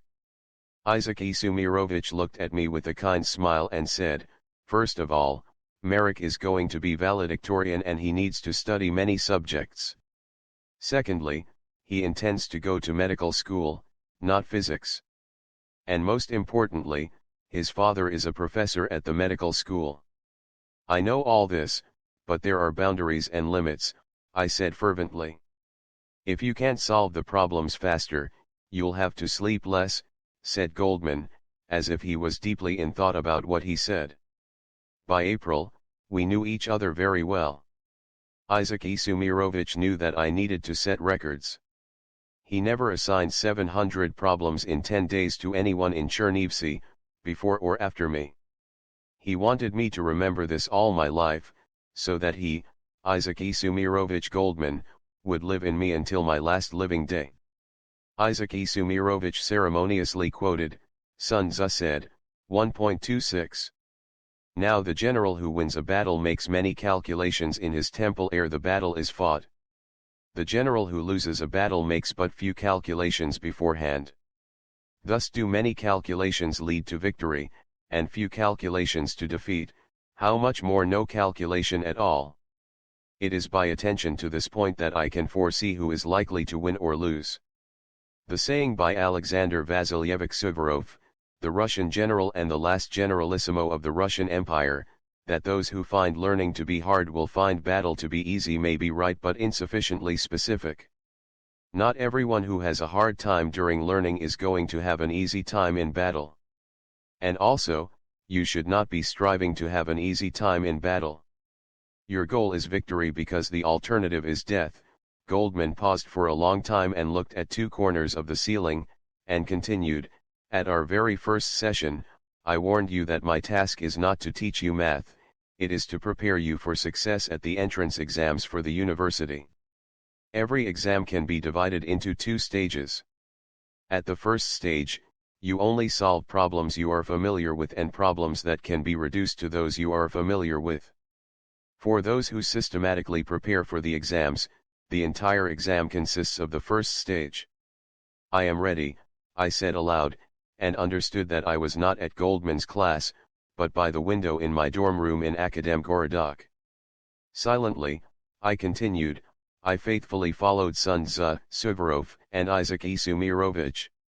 I have calculated everything that could be calculated, and I am ready for the first stage.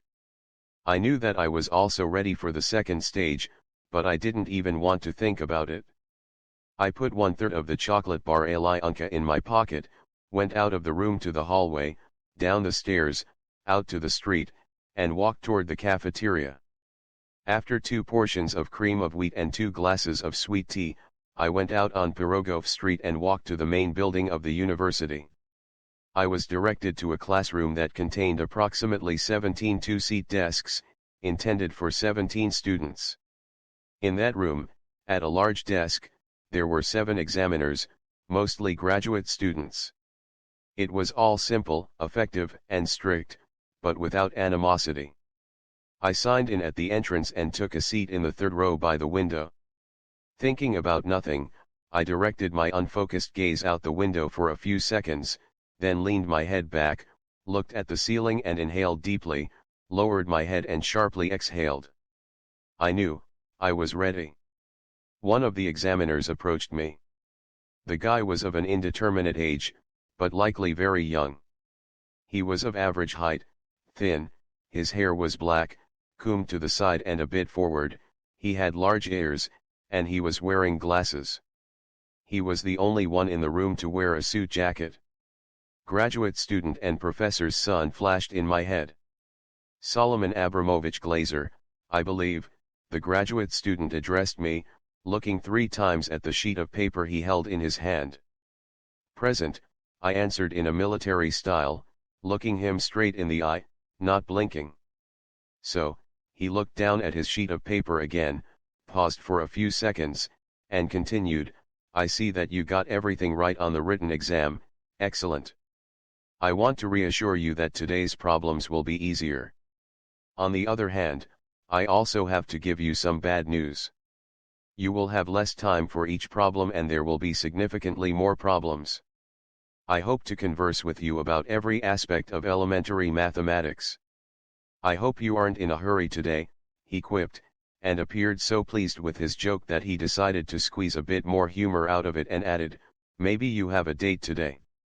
I was not planning on having a date that day, I was not in a hurry to go anywhere, and I had not the slightest interest in irrelevant conversation. Since I never received a direct question, I decided just to remain silent, looking him straight in the eye, not blinking. He regretted that he could not have continued such a good line of conversation, but he still had the opportunity to try it out on other examines. So, he sat next to me at my desk and I moved even closer to the window. The graduate student put a stack of paper in front of him and leafed through it for a few seconds. So. Here is your first problem. He put one sheet of paper in front of me, got up, and went to the next examinee. I looked at the problem and even before I had finished reading it, I recognized it. I knew everything about this problem, what textbook it came from, what page of the textbook, and how much time I would need to write out a neat solution. Even if I hadn't known it, it would only take me 3 to 4 minutes to solve such an elementary problem. Everything was going so smoothly, but one thought bothered me. If everyone gets problems like that, everyone will get an excellent. I waved away the thought, neatly wrote out the solution, and raised my hand. The graduate student quickly came up to me and asked, "Do you have questions?" "I have no questions."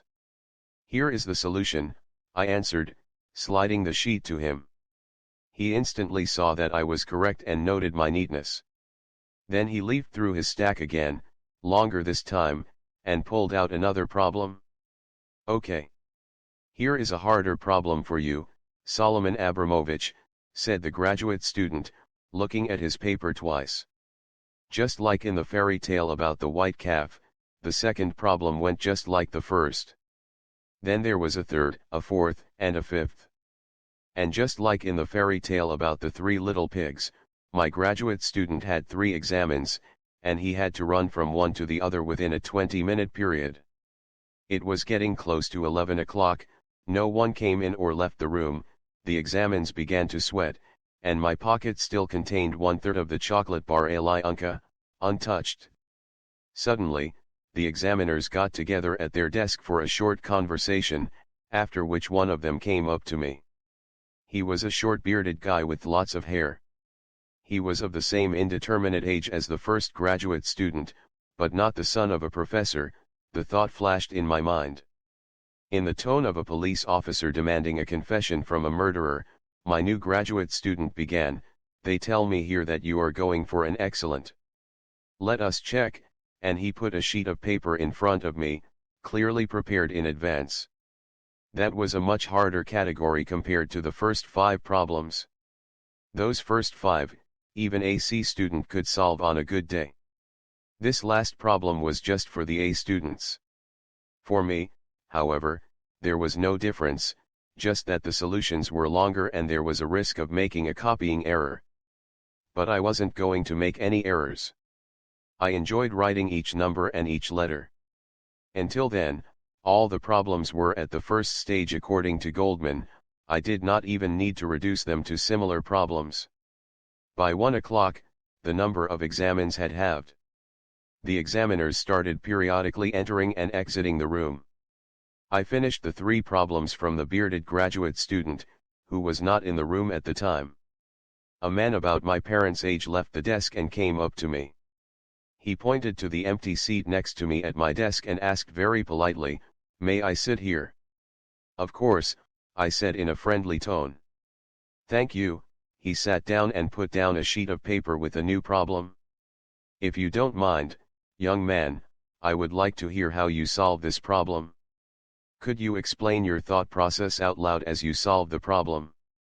"I think I can," I said, putting down the paper in front of my eyes. At first, I slowly read the problem text from beginning to end. The second time, I read the text sentence by sentence, stopped, thought about what I'd read, making a note on another piece of paper that related to the sentence I'd read.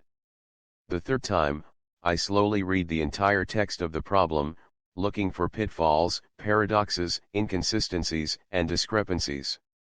By the third read-through, everything made sense and the solution became obvious. On a separate sheet of paper, I wrote 4 steps, 4 calculations I'd need to do, and started on them. Just like at a theater in a one-man play, there was a play in one act. Even though there was only one audience member, I was giving this show for the whole world. There were my teachers and mentors in the audience, and my father and mother were in the first row. I'd known this problem, its solution, and all the calculations for a long time. I'd gotten it from Isaac Isumirovich at our 7th session. Solomon Abramovich, the third examiner, said from memory, "You have earned a well-deserved excellent. Congratulations, you now have 10 out of 10 points in mathematics." When I left the university, I clearly understood where I was and what had happened, but to my surprise, I felt nothing. I did not want to eat, everything felt like it was in a fog, I could only hear a vague noise, and all the smells disappeared. I went about 7 meters off the sidewalk and fell face down on the grass, putting my hands on my head. I was ready to lie there for a long time, but the mosquitoes wouldn't let me stay more than 7 minutes. They brought me back to myself, my senses quickly returned, and I stood up. There were groups of parents here and there in front of the university building. Not too far from me were 3 women asking questions of a female examinee. I instantly noticed a woman with straight red hair, the same one I saw after the first exam. Slowly, in zigzag paths, without looking at her or even glancing in her direction, I started moving towards her, and now our backs are centimeters apart. I hear her words, I smell her scent. Her voice is different from my mother's voice, but why does it remind me of my mother? Her scent is different from my mother's scent, but why does it remind me of my mother? Why do I feel my mother's presence behind my back when I know it's not my mother? Who will answer this question? Could I be a mama's boy, like Lova Four Eyes, who never goes anywhere without his mother except at school? His mother even walks him to and from school. That's stupid. No, it can't be. I'm not Lova Four Eyes. But why is there a lump in my throat and why do I feel like I'm about to cry? Am I not a warrior, a fighter, a real man? Accompanied by these heavy thoughts, an untouched 1/3 of the chocolate bar Alyunka, and a well-deserved 10 points in mathematics, I dragged myself to the dorm. There might have been many beautiful girls walking towards me, but I did not notice a single person. The appetizing smells from the cafeteria did not attract me. I did not want to see anyone or talk to anyone. Leave me alone, my soul cried. I hoped I would not see Constantine in the room. So how was it? Asked Constantine as soon as I opened the door. 5 points, I answered briefly and politely, and added, and you? Also 5 points. Of course, I had to sweat over it, but everything went smoothly, it even surprised me. Listen, Siuma, we have to drink to this, I have a snack to go with it, said Constantine, pointing to a bag next to the bed. Kostya, my friend, thanks for the invitation, but I won't drink. You know I don't drink, I said in the tone of a person who urgently needs a big drink. Siuma, what's going on with you? Constantine came up to me and put his hands on my shoulders. Did someone hurt you? Tell me who it was, and no, Kostya, no one hurt me. I'm just sad, for no reason, I took his hands off my shoulders, but we were still standing very close. Siuma, my friend, Constantine hugged me tight. I felt his strong arms squeeze my body to his hard chest. I felt that Constantine was my friend, my brother, a kindred soul. I felt that we were forming something unified together, a single four-legged animal, like all normal lions and tigers. We stood like that for 27 seconds, though it seemed longer. Breaking apart, without saying a word, we put out on the table all our food supplies. There was bread, an almost full 1-liter jar of stewed meat, and an untouched 200 g can of condensed milk. We ate and stayed silent. Constantine was the first to talk. Don't take it to heart, said Constantine, starting in the middle of the thought that had circled around in his head for a few minutes. Don't take it to heart, Siuma. Do you know where I'd be and what I'd be doing if I took everything to heart? In the army and in boxing you can't take anything to heart.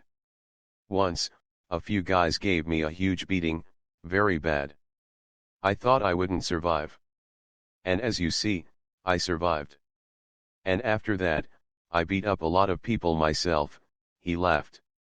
You know, Kostya, when I understood that there was no God and that I only have one life, I decided that I wanted to live it myself.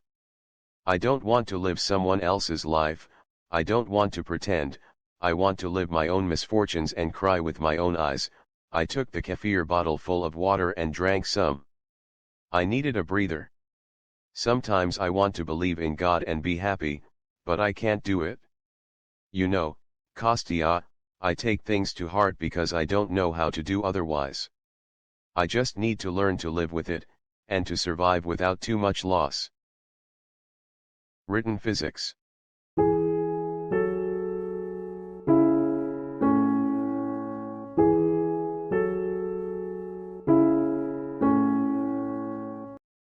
To battle. I opened my eyes at 6:17 a.m., sat up in bed and finished the water in the bottle next to my bed. It was the day of my third exam, third test, third battle, my written physics exam. Only 3 days had passed since the oral exam in math, but it felt like 3 years. It seemed that a new life had begun, I was filled with new strength and a renewed spirit. That renewed spirit filled me, my chest broadened and expanded forward, I straightened up and got taller. The math textbooks and notebooks were still in my suitcase, but they receded to the background, at the bottom of the suitcase, under the physics textbooks and notebooks. Yesterday at the same time, I was already warming up before my morning run. On Sunday, Akadem Gorodok woke up later than usual, and I had the opportunity to run along the streets before the cars and pedestrians filled the streets, sidewalks, and forest paths. My running route started on Pirogov Street, continued along Ilyich Prospect, then left along Morskoy Prospect, which became Prospect Nauki, then along all the different research institute buildings until the left turn, back along Pirogov Street to the dorms. For this run, I had not prepared a specific song with a specific rhythm in advance, but sang whatever came into my head, depending on my mood, my surroundings, my tiredness level, and my emotions. Running was easy and became easier and easier with each kilometer. This time, my second wind came quickly, after 7 minutes of running, before I got to Morskoy Prospect. My body secreted a large quantity of hormones that all flowed into my brain. Every molecule of my body was happy. I felt that I'd run about 6 kilometers in 3/4 of an hour. The last 300 meters, I walked, at first fast, then slower and slower. My body continued to sweat profusely. My hair was absolutely soaked and shiny with sweat, drops of sweat dripped down on my forehead, my t-shirt, and my feet. My t-shirt, sweatpants, and even my shoes were damp. It was a beautiful Sunday, a pleasant morning, the friendly streets of Akademgorodok, the friendly forest. I felt the healthy resilience of my young body. I felt happy and handsome. It was close to 7:30 when I stopped at the bench in front of our dorm to stretch after my run. A woman was walking to work along the path next to the bench, a worker at the student cafeteria. As I found out later, her name was Olga. She was about 25 years old, she got married right after high school, and she had 2 daughters, 5 and 3 years old. She was not beautiful, she was a little overweight, but she looked pretty and tender. It was unclear whether the tenderness came naturally to her or whether it was simply due to fatigue. We were already acquainted, though not by name, of course.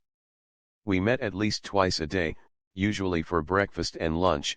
I preferred to have kefir for dinner at the dorm. I will say that from the very first day, I tried to ingratiate myself with her and the other cafeteria workers.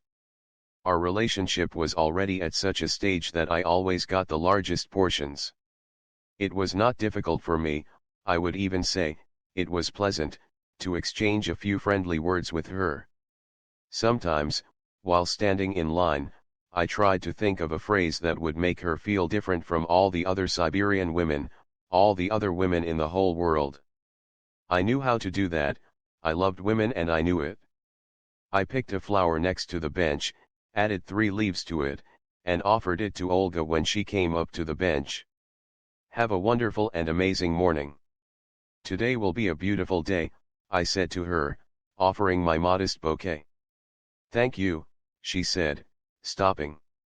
I see that you are already having an amazing morning. She smiled as she stretched out her hand to take the flower from my outstretched hand, and I felt an electric pulse traveling slowly along her arm, jumping into mine, and spreading all over my body. My eyes opened wide and I saw a beautiful and desirable woman in front of me. My heart rhythm returned to running speed. I was absolutely sure that my feelings were requited. Another second, another moment, and then her hand started retreating from mine. So, we will see each other in 20 minutes for breakfast, and then at 2 p.m. for lunch. I hope to see my flower in a glass of water. Okay, she said briefly, turned around, and went to the cafeteria. I stayed there, standing still, only moving my eyes to follow Olga. What a miracle occurred right before my eyes. Everything about Olga was just the same as before, nothing changed about her face, body, gestures, body language, nothing could have changed in such a short time span. And nevertheless, something made her so beautiful and desirable in my eyes.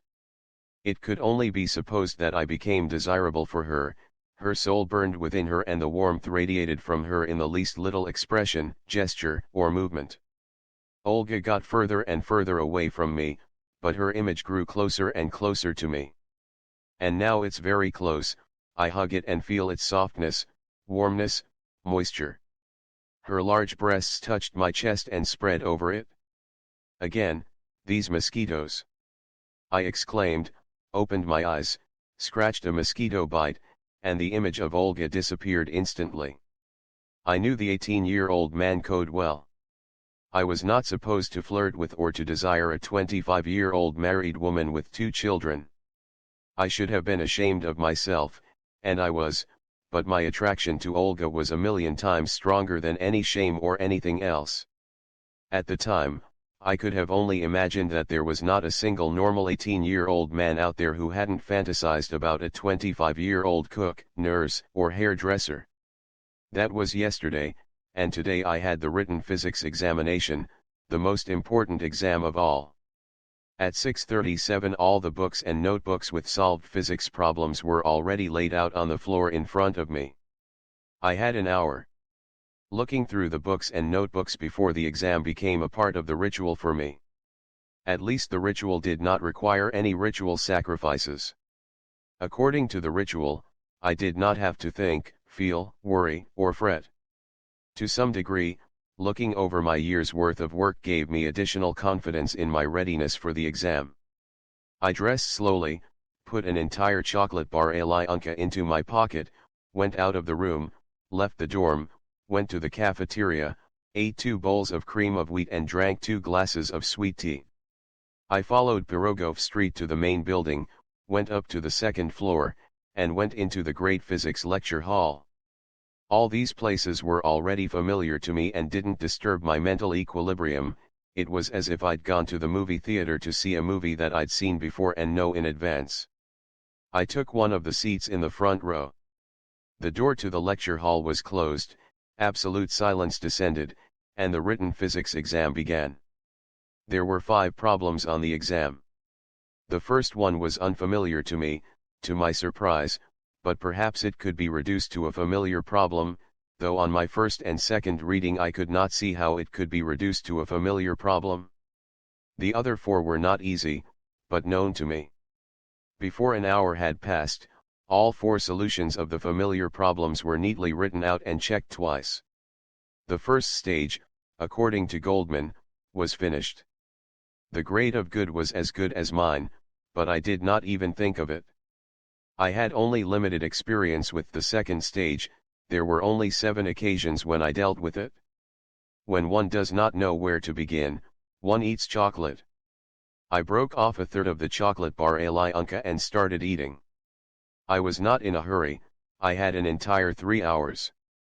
The second stage, according to Goldman, was divided into 3 steps: familiarizing oneself with the problem, an hour; the search for a solution, a half hour; doing the calculations and writing out the explanations, a half hour, and then an hour remains in reserve. The chocolate tasted better than usual. I already felt good and anticipated something even better.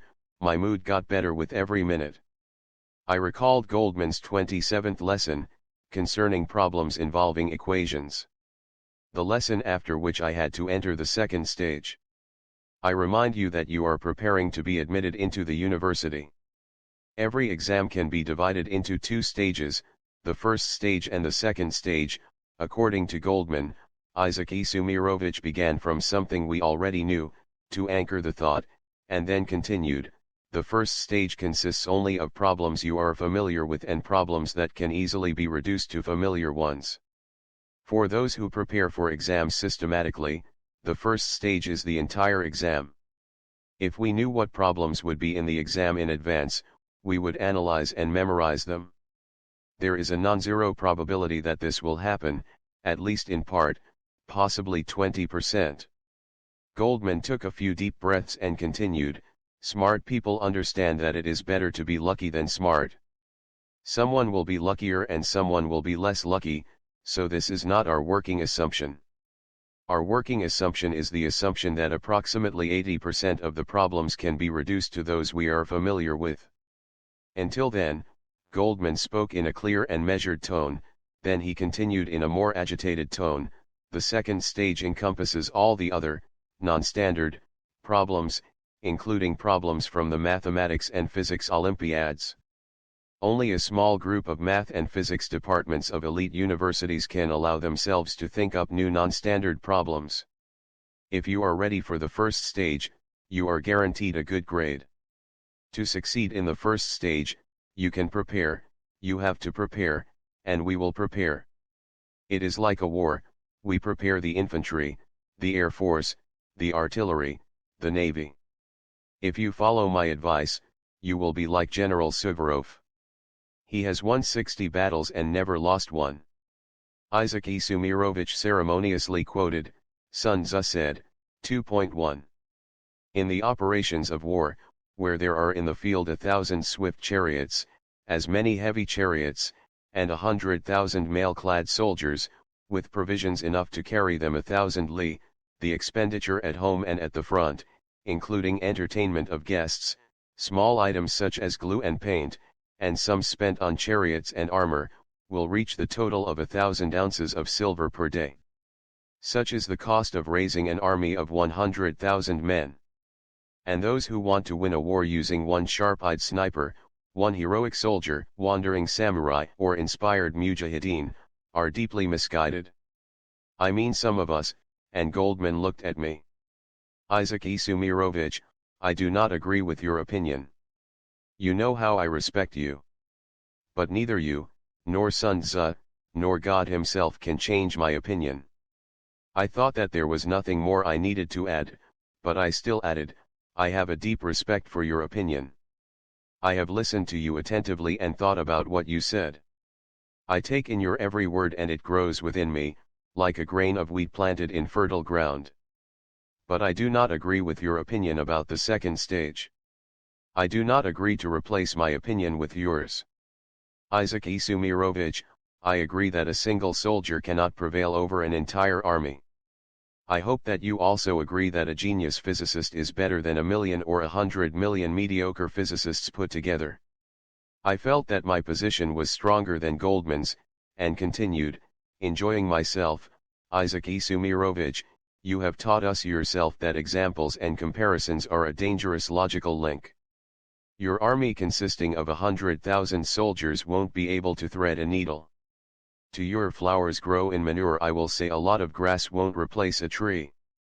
We can keep going forever, pronouncing logical sounding phrases that have nothing to do with mathematics or physics. I do not reject your first stage, rather, I think that the second stage can only strengthen the first. Just like soldiers can't function without a general, dialectic can't function without materialism, or a country without a leader, so the study of mathematics and physics is impossible without a complex of inner human qualities, and at the end, the successful preparation for exams is impossible without preparing for the second stage. As for my own method of solving non-standard problems, it was mostly taken from Maxwell. Maxwell had a little, very little demon that he communicated with. Maxwell sent his demon on various scientific missions. For example, the demon would jump into a glass of water, sit down on a water molecule, and travel around on it. He would travel around, observe, and report back to Maxwell, so, this is how many times my molecule ran into the wall of the glass, and this is how many times it bumped into other molecules, and this is how elastic the collisions were. When I was in 7th grade is when I started using my method, even before I learned about Maxwell.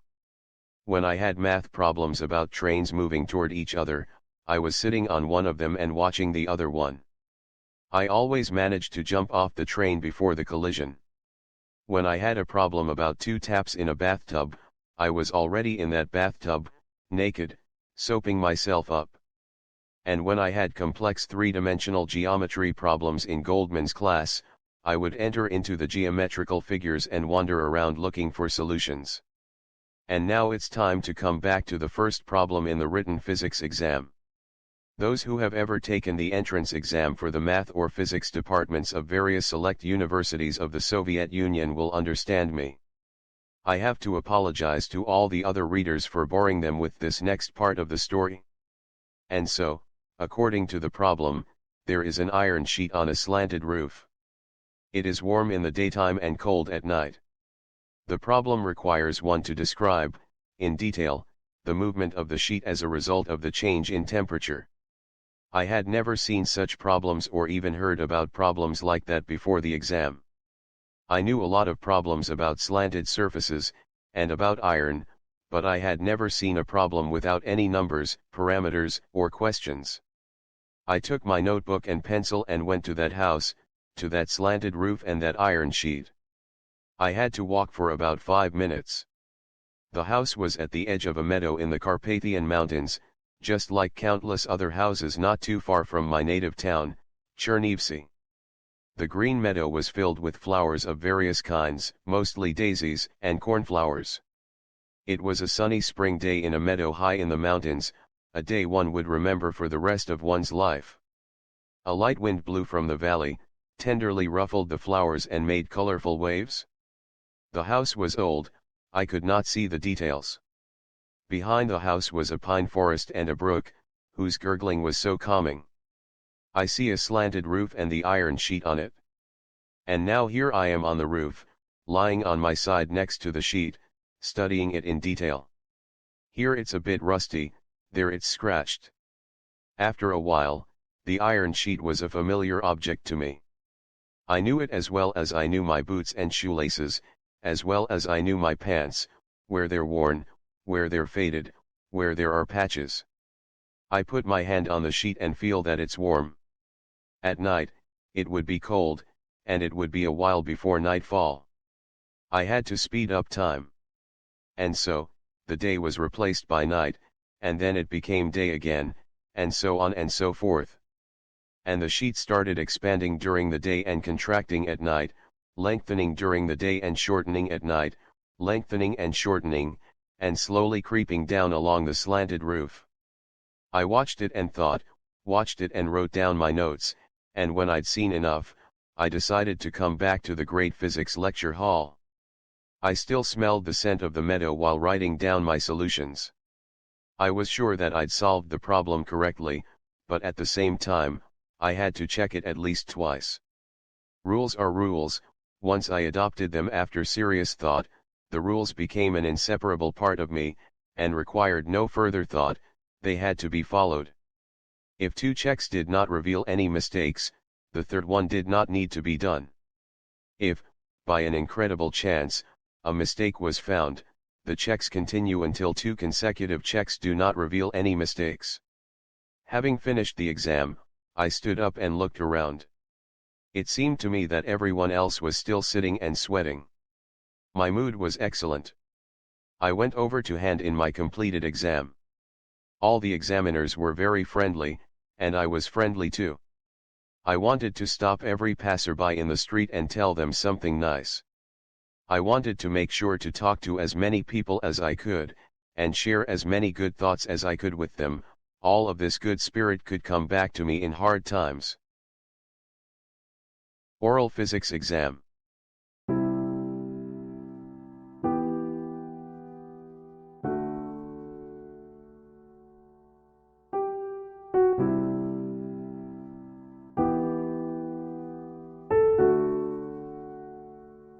To battle. I opened my eyes. It was 6:37 a.m., I sat up in bed and finished the water in my bottle. It was the day of my 4th exam, my 4th test, my 4th battle, the oral examination in physics. I had already gone through 3 exams and got 3 excellent. I carried them on my chest like 3 medals earned in a noble war, in a bloody battle, myself, alone, against. But who am I fighting against? Who are my enemies? What am I fighting for? Maybe I'm defending myself? How did the words in a bloody battle get into my head? These questions occurred to me again and again.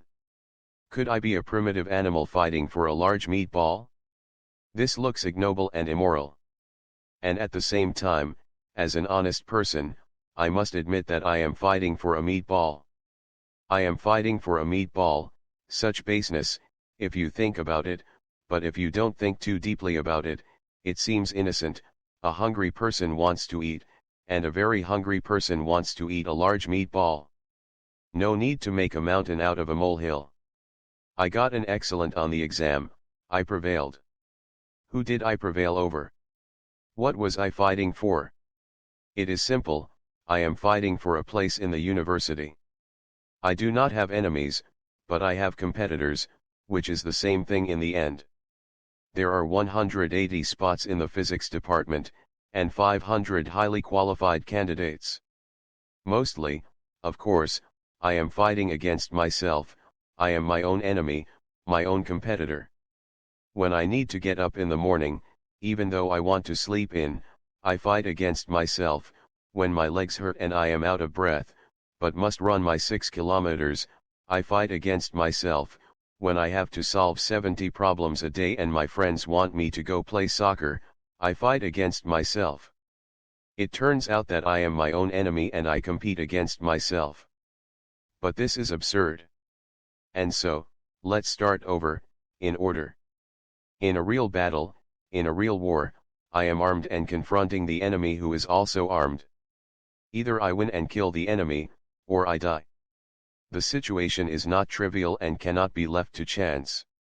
In such a situation, all of a person's physical and mental energy is mobilized. All of the organs, muscles, nerves, brain, and many different hormones come together in brilliant fireworks. This condition of the body and soul is what war is. My body and soul are always battle-ready to some degree. Maybe my adrenal glands are not like everyone else's, but generate adrenaline in continuous excess. Maybe it is so, I cannot prove it. And maybe it's the other way around.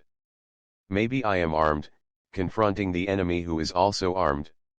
Either I win and kill the enemy, or I die.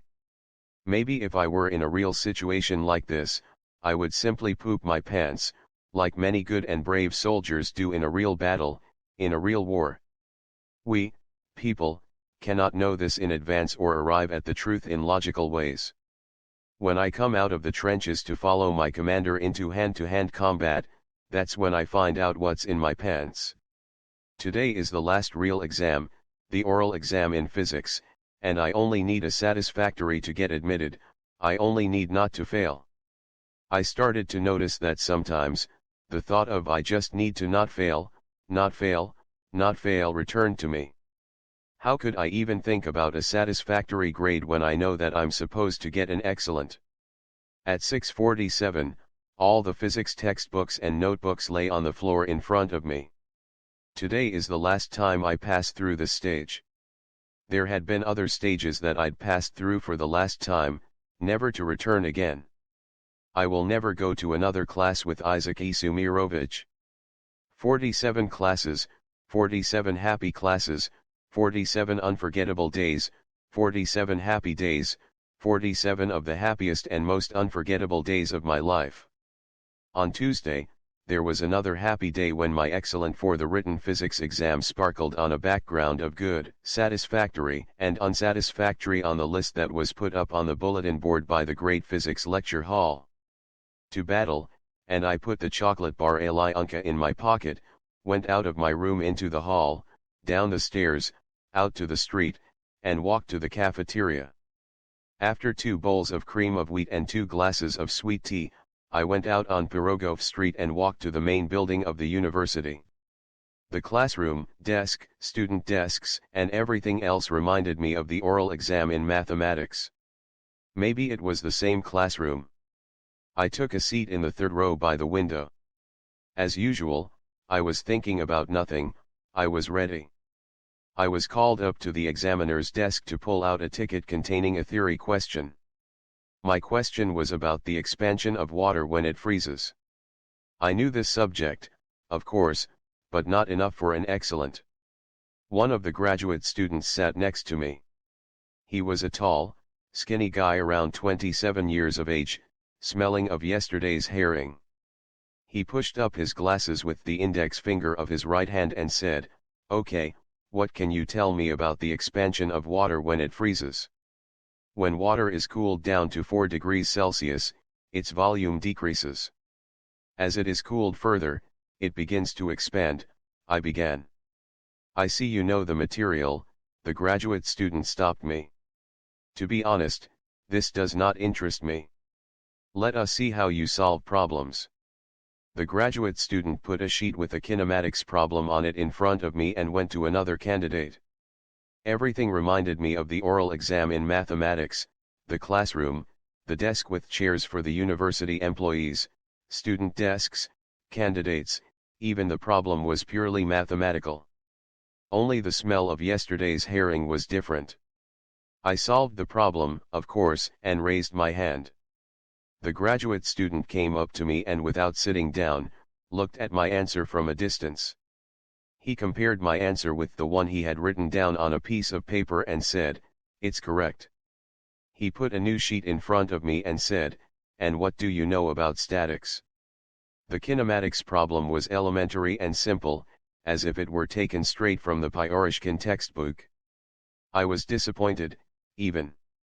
Did this graduate student hope I would miswrite something or make a small mistake? His hopes would be dashed. The statics problem was just as simple as the kinematics problem. I didn't have to strain, to think, to know any formulas, it was as basic as 2 times 2 is 4. Maybe the graduate student wanted to relax me into a false sense of confidence. Ah, that's my battle, and there is my enemy, there he is, maneuvering before his main strike. I remembered the saying of Sun Tzu, 1.18. All warfare is based on deception.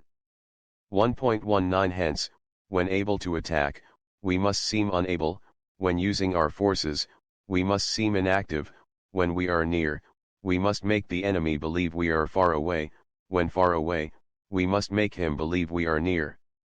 At this thought, all my muscles tensed up, every vertebra in my spine got back in its place, my chest thrust forward, my shoulders widened, my feet pushed against the floor, and my jaws and fists clenched. I felt good, confident, and happy. I raised my hand and the graduate student came up to me after a few minutes. He compared my answer to the one he had on his sheet of paper. Solomon Abramovich Glazier, he read from another sheet, you have already earned a satisfactory. Considering your other exams, you already have enough points for admission. Do you want to conclude your exam here? You are joking, I said, opening my eyes wider. Do they joke like this in the whole university or just in the physics department? I am ready for this exam, I am ready to solve complex and thorny problems, I am ready, the graduate student broke in, we don't joke like this in the university or in the physics department. It is my own personal joke. Relax, we don't bite. And he smiled in a friendly way, even the smell of herring had disappeared. Okay, Solomon Abramovich, here is a serious problem, and I would like you to take it seriously. He put a new sheet of paper on my desk and continued jokingly, so I'll come back in an hour or two. As soon as the graduate student left me, I started reading the problem. It was not simple, but it could not have been called complex. The problem statement was very long and a little confusing, so I had to read it 3 times. I took notes on a separate sheet, and the entire sheet was covered, the unified image of the problem was lost, though everything was already put in its place in my mind. A multilateral approach is vital for solving problems like this, it is desirable to come to the same solution from many different logical paths. I set aside the sheet of paper filled with writing and took a new sheet of paper that was going to reflect the overall image of the problem and still retain all the detail of the other sheet. The new sheet, however, seemed to me to be unworthy of such an important task. I disliked it from the moment I saw it. It seemed to me that someone had already held it in their hands, maybe even folded it in half and never used it. The top right corner was crumpled. The surface of the sheet was rough and dusty. I shuddered, but I kept my equilibrium and picked out a new sheet of paper. It took me about 10 minutes to fill the new sheet of paper. With every minute, with every additional detail, my heart was more and more joyful. I sat there and admired my finished work with the feeling of a summer Sunday morning by an open window next to a garden filled with sunlight and flowers.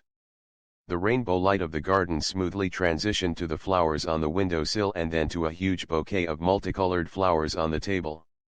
Looking at the new sheet, the solution of the problem became obvious and transparent. The rest was a simple matter of technique and learned habits, and I had plenty of that. I made a 5-point plan for solving the problem and began my calculations. Everything was smooth as butter.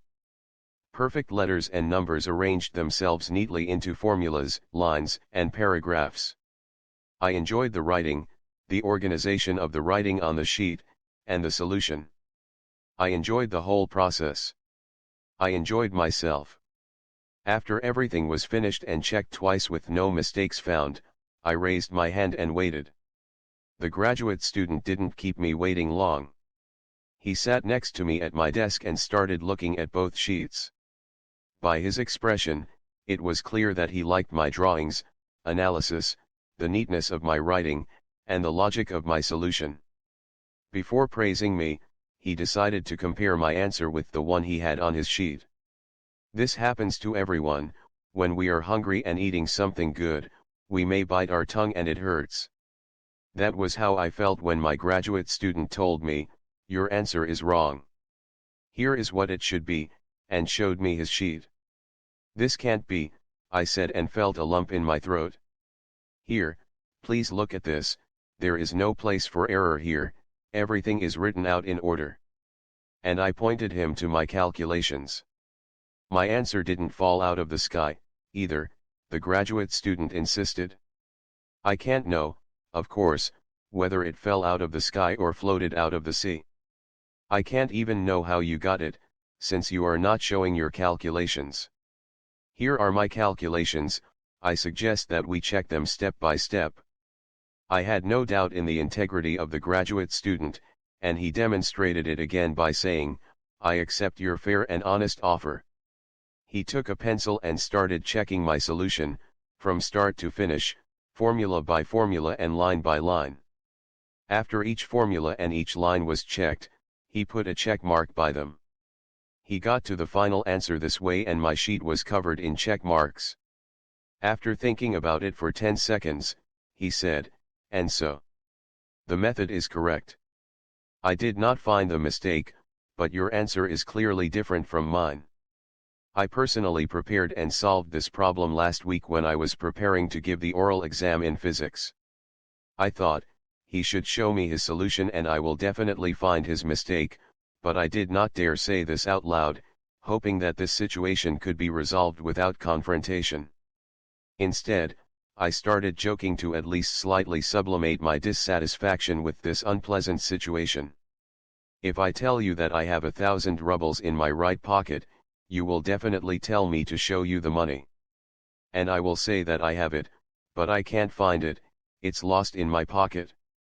Any normal person would conclude that I have no money, period. There is no mistake there, it is obvious. I understand."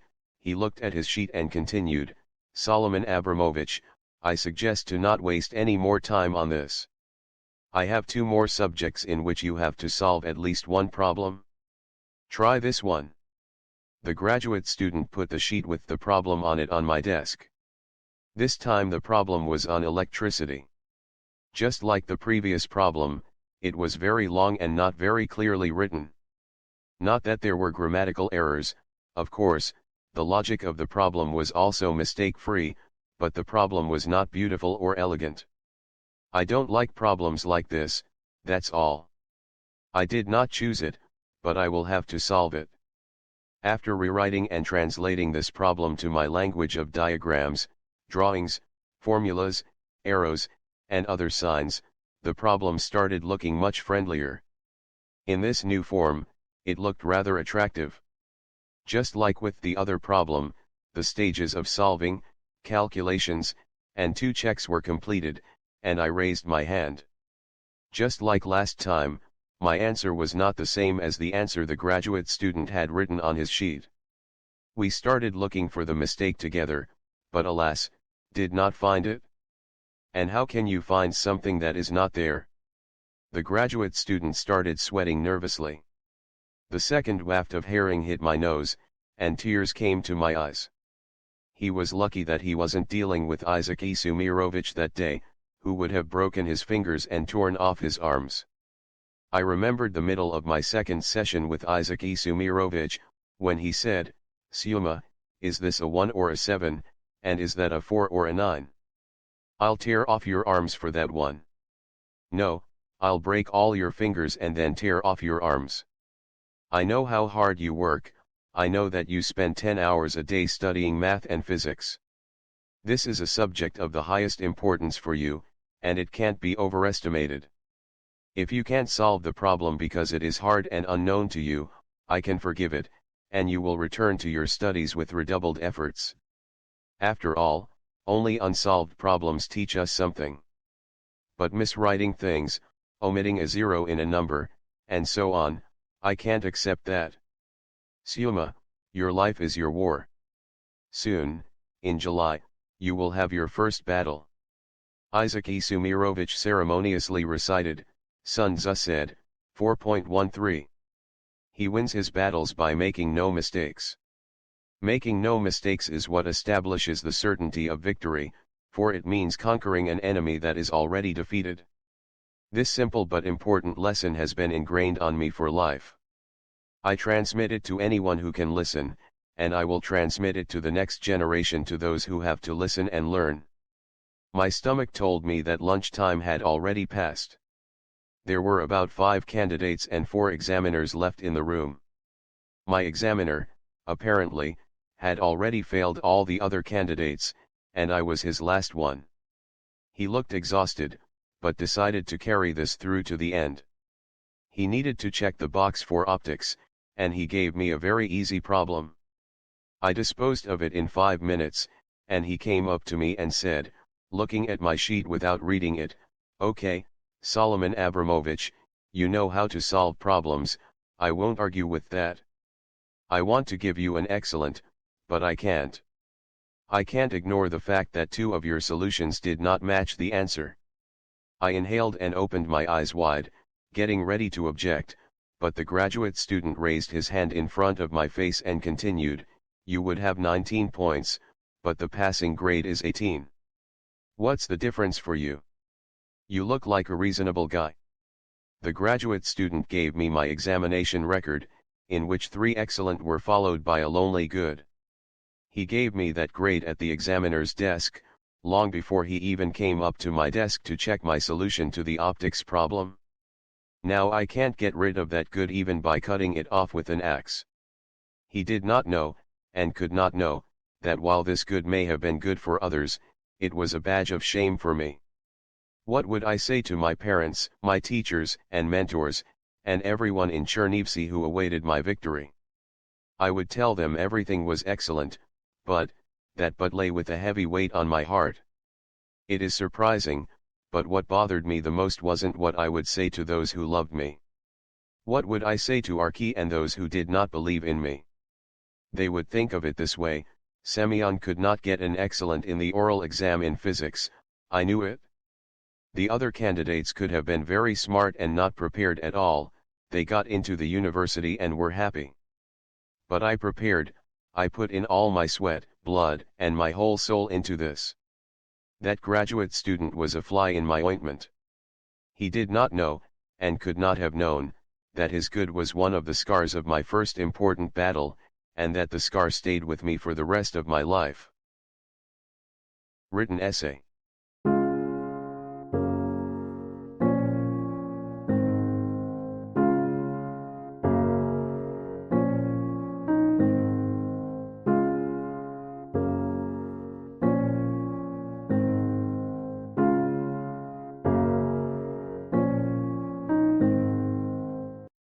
To battle.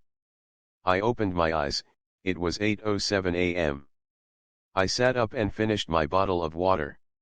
Today is my 5th test, my 5th battle, my written essay. I washed, dressed, gathered up my stuff, and was in the cafeteria by 8:17. In the past 2 weeks, the cafeteria had changed a lot.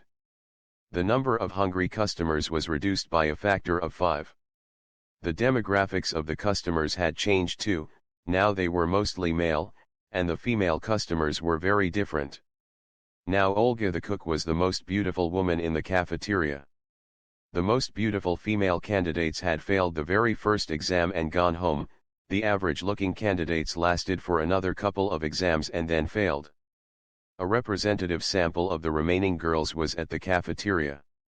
They wore sailcloth pants, plaid flannel shirts, and kerchiefs on their heads. I was different only in that I was not wearing a kerchief. At 8:47 I went into the great physics lecture hall, took a seat in the last, almost empty, row, and waited. I had 19 points and the passing grade was 18, the grade for the essay had no meaning. Moreover, the essay was only graded on a pass-fail basis.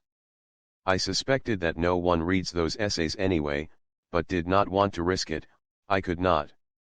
What if someone had noticed me and was looking for a reason to fail me? It's not very probable, but in reality, I had no reliable information to confirm or deny this. In junior high, I had a lot of problems with exams and tests in literature, history, civil defense, and other such subjects. Since I did not study these subjects and did not know them, I had to cheat. I am not a cheater, but I do like to cheat because it takes a lot of inventiveness. Methods of cheating can be simple, complex, and very complex. The very complex method is harder than actual serious study of the subject, which is more useful. Simple cheating methods can be writing formulas and dates on your hands, a cheat sheet folded accordion style, or a strategic trip to the bathroom where everything had already been prepared in advance. Most of these methods required lengthy and tedious preparation, and thus, I resorted to them only rarely. It was easier to actually study for the test than to cheat like that. The choice of cheating method also depends on the examiner. For example, the history teacher Joseph Moiseyevich Pirogov was a proud man. When I was at my desk, I put a drawing of an obscene gesture under my folder, and from time to time I'd peek under the folder. Iosif Moiseyevich would come by, lift the folder hoping to find my cheat sheet, and his face would change. He never came by my desk again, and never found the book or notebook I'd put under my folder. The civil defense teacher was Friedrich Edmundovich Palskik. He had been a teacher for about 15 years, and prior to that, he'd worked at the NKVD, or in other words the People's Commissariat for Internal Affairs, the Interior Ministry of the Soviet Union, and reached the rank of captain. He was deeply insulted by the leadership for renaming in 1946 the NKVD to MVD, the Ministry of Internal Affairs. Unlike the NKVD, the MVD did not include units or agencies concerned with secret and political activity, that function being assigned to the Ministry of State Security, and, from March 1954, to the Committee for State Security, KGB. And when the Ministry of the USSR organized the KGB in 1954 by separating out the departments that related to national security, Friedrich Edmundovich could not bear that insult and retired.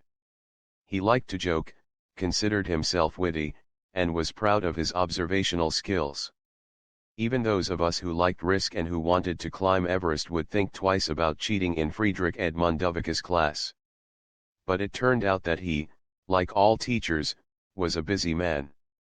Preparing for class and checking homework and tests also took up a lot of his time. I, on the other hand, had plenty of free time and did not begrudge any time for thinking through my insidious plan of attack rightward arrow battle rightward arrow victory. I was not yet familiar with the teachings of Sun Tzu, of course, but I followed his principles intuitively.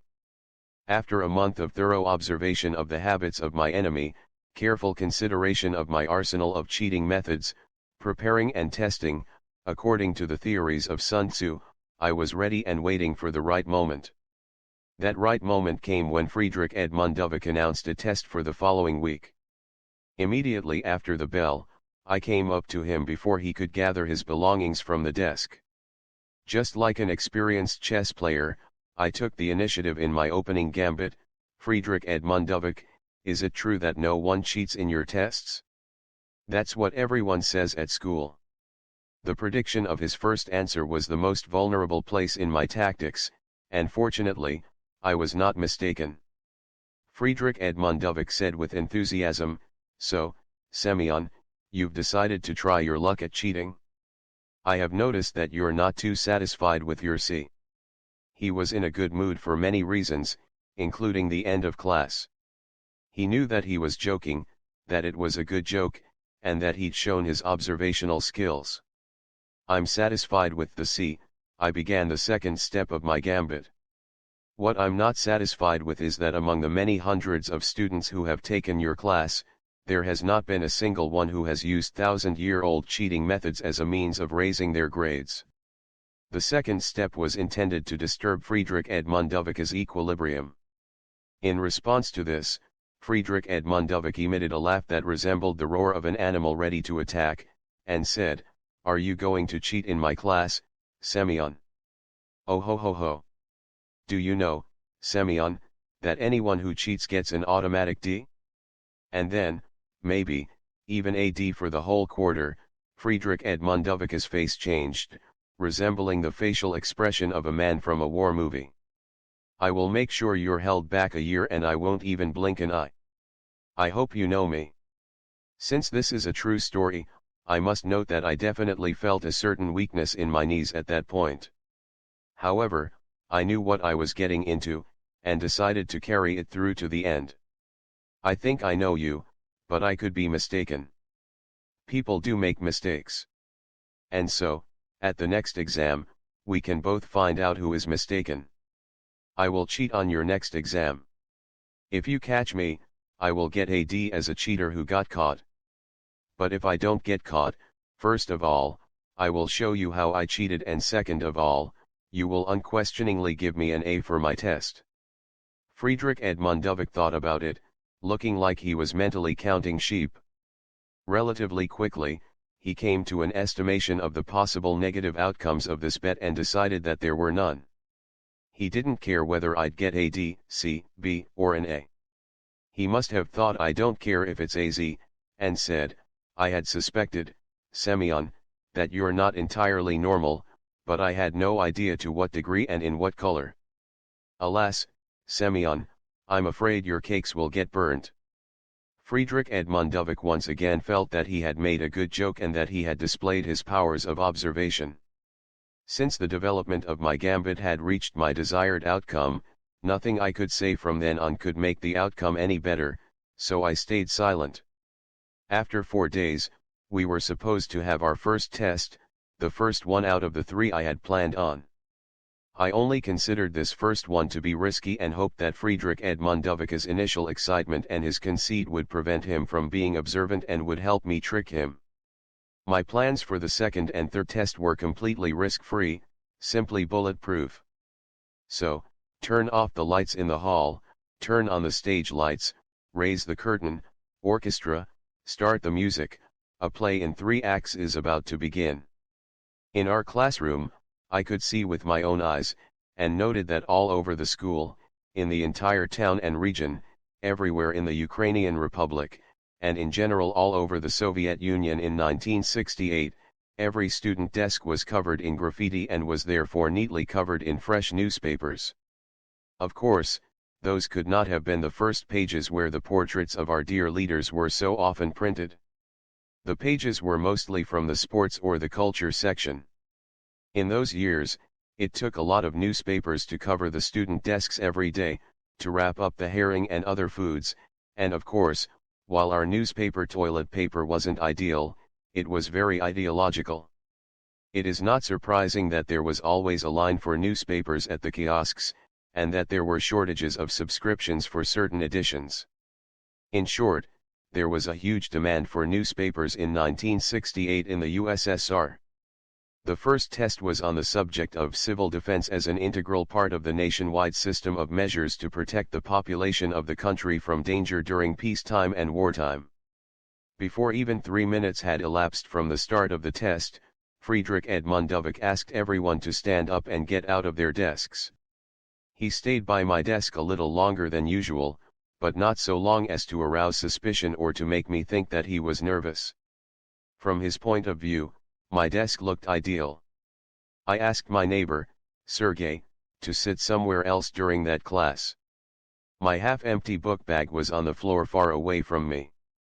On the desk, which was covered in a fresh newspaper, was my pen and one, still clean, sheet of paper for the test. I looked like a good Komsomol member, pioneer, and little Octoberist in one, who had just returned after confession at church, the temple, and the synagogue at the same time. According to my data, there were no mosques in Chernivtsi. Little Octoberist, a youth organization of the Soviet Union for children between 7 and 9 years of age.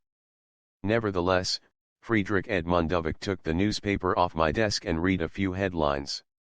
Good for you, Semyon, I see this is today's newspaper.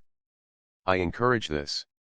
You, Semyon, as a proletarian, must be especially politically literate and prepared.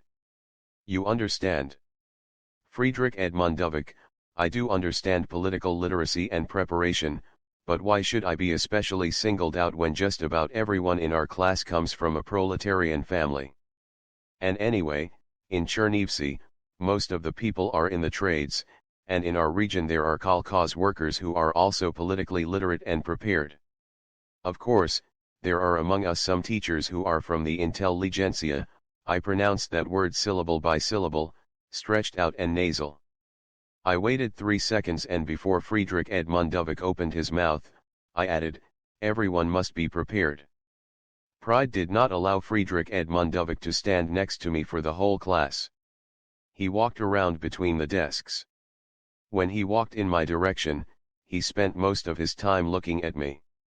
When he walked away from me, he often turned back sharply to look at me, but he did not and could not notice anything suspicious.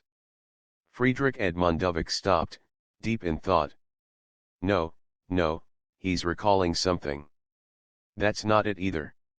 His facial expression hinted at something to me. Of course, it is obvious that waves of daydreaming overcame Friedrich Edmundovich. In the past, he would not have bothered to limit himself to suspicion and look for my cheat sheets. In the past I would have written this test in the nude, and just in case, to make absolutely sure that there was no cheating, everyone else in the class would have been naked as well. The nice thing about just in case is that there didn't need to be a concrete, specific case to justify it. In the next wave of daydreaming, Friedrich Edmundovich imagined a naked class silently writing the test, and the feeling of pride, nobility, and the love of his country overcame him. In reality, though, Friedrich Edmundovich saw me sitting still. I was not fidgeting on my bench, not talking to anyone, not turning around. I only occasionally looked at the ceiling, as if thinking or remembering something. Friedrich Edmundovich often saw how denunciations are written, when they are not based on facts but writings on the ceiling. Just in case, he also looked at the ceiling, but he did not see anything suspicious there either. Already close to the end of the test, I felt that Friedrich Edmundovich was standing behind my back and looking at my test over my shoulder. I was not sure of this, but decided not to verify it and so did not turn my head. Normally, we handed in our test by handing them over to the first row. However, this time Friedrich Edmundovich collected each test personally, putting mine on top of the stack. He went to the teacher's desk and sat on a chair. Without noticing the bell and the students standing up from their desks, he was reading my test and not believing his eyes. My answers were correct and complete, just as if they were copied from the textbook. I was sitting there, not moving and asking others not to come close. I wanted the crime scene to look pristine. Before 3 minutes had passed, Friedrich Edmundovich stood up and came up to my desk. He had a facial expression that I had never seen before. It's possible that this is the facial expression of the director of a space agency when he hears the report that a rocket sent to the moon had somehow missed it and is now heading for Mars. My face had no expression, at least, I think it did, but I am not sure. Friedrich Edmundovich broke the silence, saying, "Show me where the cheat sheet was." This was the only thing on his mind. He did not want to waste time on other conversation. I slowly moved the newspaper from my side of the desk to Sergei's. On the desk, in small handwriting, were written 2.5 pages of the textbook on civil defense. The color of the pencil was only minimally distinguishable from the color of the desk, so it was hard to read, but it was possible. But at a distance of half a meter, everything blended together and looked just like a normal painted desk with graffiti on it. Friedrich Edmundovich did not argue, even I would not have argued. The battle was over, the winner was declared, the loser was identified. Show me the money, pay up or shut up. And, without saying a word, Friedrich Edmundovich turned around, went to the teacher's desk, collected his things and the tests, and left the classroom. Before 3 days had passed, Friedrich Edmundovich stopped me in the hall and took me aside. "Listen, Semyon, that was a great idea you had, on that test. I won't argue. And I clearly did not have a full grasp of the situation and underestimated you." That facial expression was well known to me.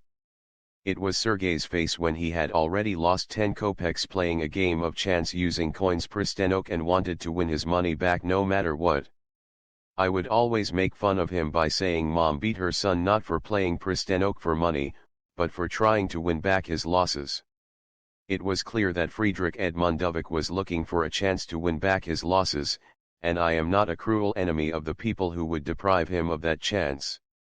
I knew well that just like Sergei had little chance of winning his money back at Pristenoke, Friedrich Edmundovich's chances of catching me were close to zero. He wants a second act? Let's give him the second act of the show. The second test was about 2 weeks later. That time, everything was just like the first time, with insignificant changes. The subject was different, which is not important for the second act. Friedrich Edmundovich was paler than usual, but wasn't sweating and did not look very nervous. He just did not seem to know where to look or what to do. Just like a soldier would be standing and wondering, waiting and wondering and thinking, would a bullet hit him or miss him, and if it misses, from what side? Everything was in my hands. If I screw up, he wins; if I don't, he's finished. I even felt sorry for him, but it did not affect my actions in any way. Friedrich Edmundovich came near me for the last time before the test began. It seemed to him that I looked a little different, but the whole day today was not like any normal day. He checked my test sheet on both sides, read the headlines on the fresh newspaper from that day, not even hoping to see anything new, and gestured to us to begin our work. Then everything followed the same pattern, walking between the desks, collecting the tests, the dull staring at my test, and the bell signaling the end of class. Friedrich Edmundovich came near me with heavy steps. He stopped in front of me, so that only the desk was between us. "Show me," Friedrich Edmundovich said without enthusiasm, but with a modicum of curiosity. I silently gave him the newspaper, which looked just like a normal newspaper, except dirtier than usual. Friedrich Edmundovich was much older than 50. People that age become farsighted, and the lens in their eye becomes denser and less elastic, making it more difficult to focus the eye on letters that are near. As for seeing small letters from a distance, that was impossible. "Here you go," and I gave him the glasses I borrowed from my grandfather that morning. Only then did Friedrich Edmundovich understand why I looked strange that day. He looked through the glasses at the newspaper and saw that some of the columns had cheat sheets glued over them, written by hand in very small letters. A month or two passed, during which Friedrich Edmundovich avoided me as much as he could. Once he called me over after class. Looking at him, I understood that he'd spent a long time thinking under his apple tree. There was no bathtub in his apartment. As soon as I approached, he burst out, "Try it again, you know, with cheating."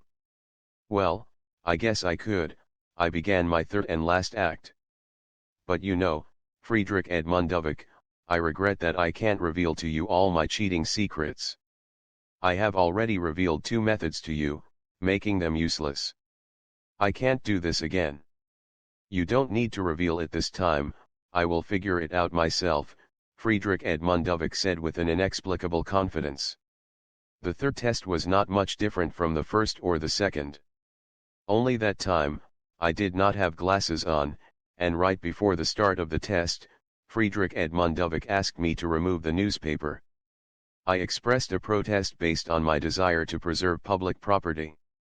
In response to my reasonable objection, he simply took away my newspaper and put it on the teacher's desk. At the end of class, Friedrich Edmundovich did not even come up to me.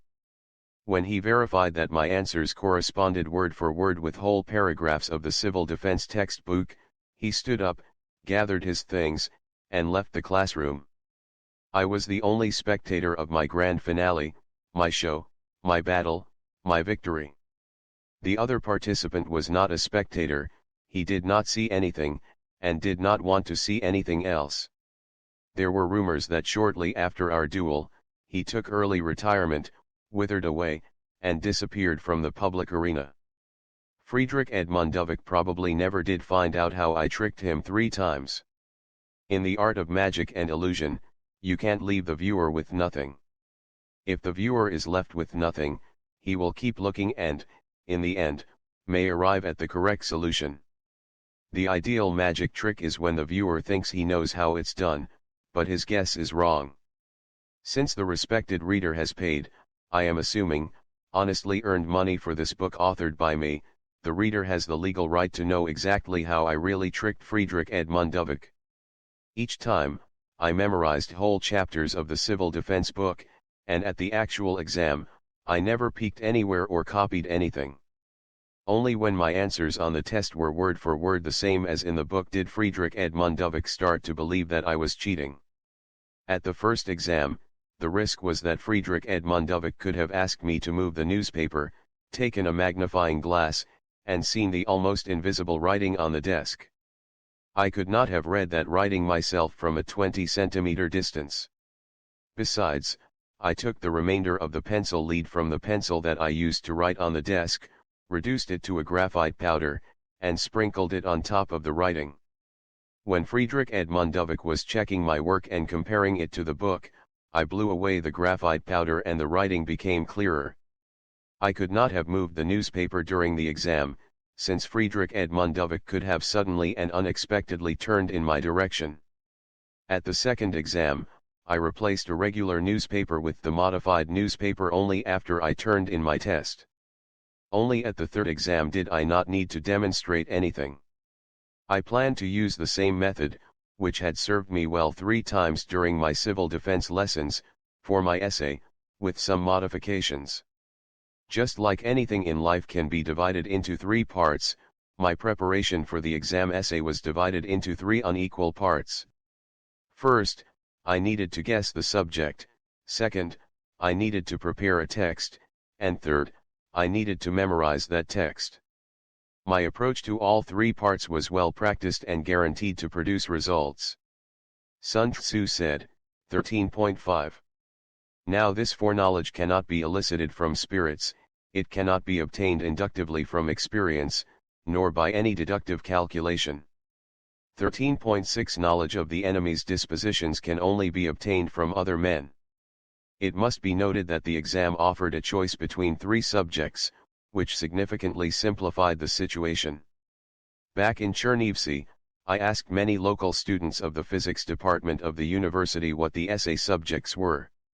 Usually, they were in the form of a question. For example, why do you want to be a physicist?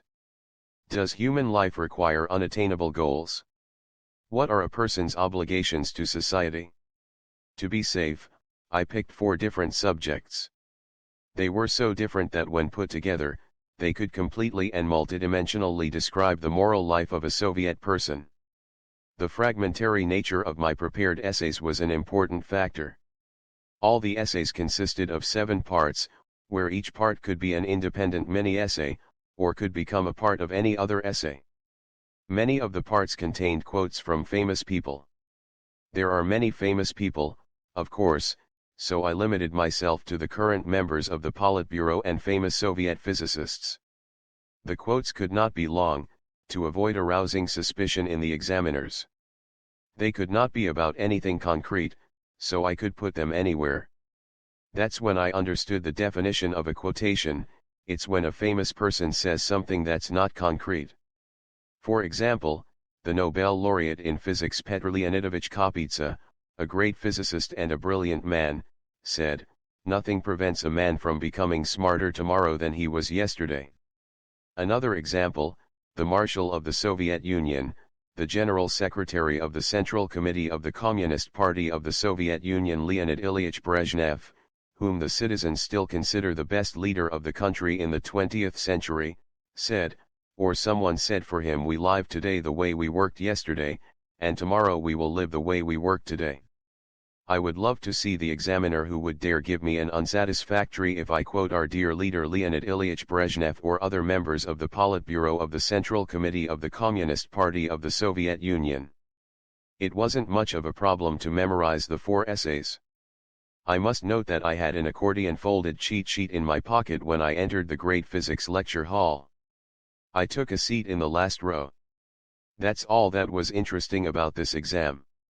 Then they gave us our subjects, I wrote everything from memory to avoid spelling errors, turned in my essay, and never heard about it again. The next day we were supposed to have an interview. Konstantin only got 16 points. Candidates with 16 and 17 points formed a list of approximately 30 people, and there were only 17 free spaces left. About 5 of these 30 were female, and also not very attractive, to put it politely. Thus, it must be assumed that really there were 25 people for 17 spots. That gave us hope. Konstantin had two other advantages: he had served in the army and, like me, came from a proletarian family. Maybe that is why we became best friends, or maybe because no one else wanted to be friends with us. To prepare for our interviews, I asked him thorny questions and he tried to answer them. We decided that Konstantin would smile and that he would button the top button on his shirt. That evening, Konstantin and I decided to take a long run through the forest to the OBC. Our run occasionally became a fast walk in places where there weren't so many mosquitoes, and after a few mosquito bites, the walk became a fast run. Most of the way, Konstantin ran ahead, setting a stable rhythm for me. His body was beautiful and tight. The forest around us was beautiful and graceful. The evening around us was beautiful and red. We were beautiful and young. We returned to our room after a 2-hour run. As always, that night before going to sleep, I came up to the window. As ever, the universe expanded beyond the window, only this time, despite the laws of physics, in that universe two people got closer. I got closer to Konstantin. Our friendship brought us close. Interview.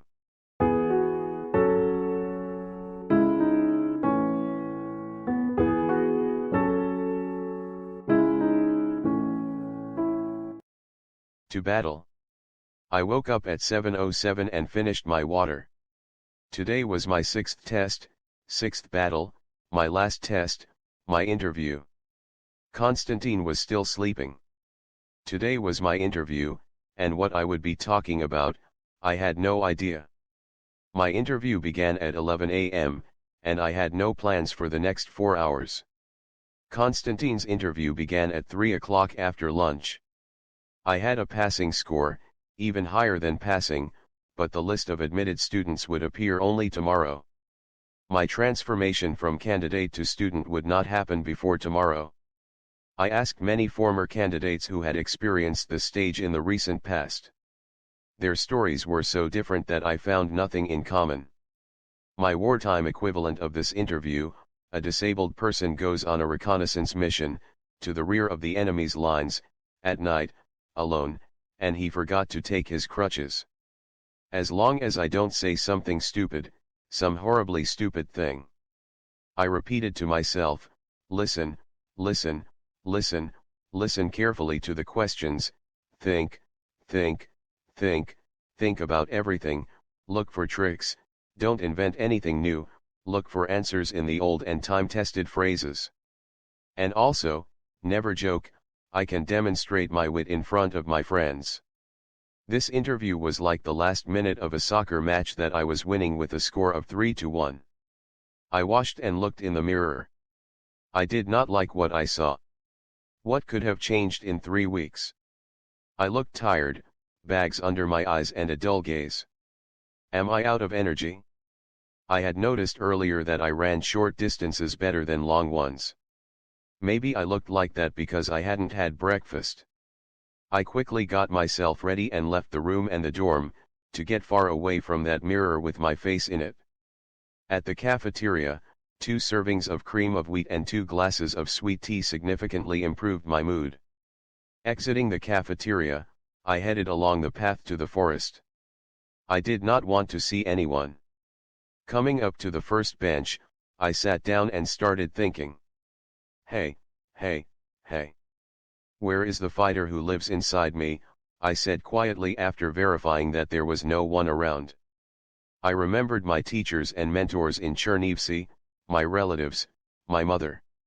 Sadness overcame me in waves. I jumped up from the bench, punched the nearest tree trunk, and hurried off.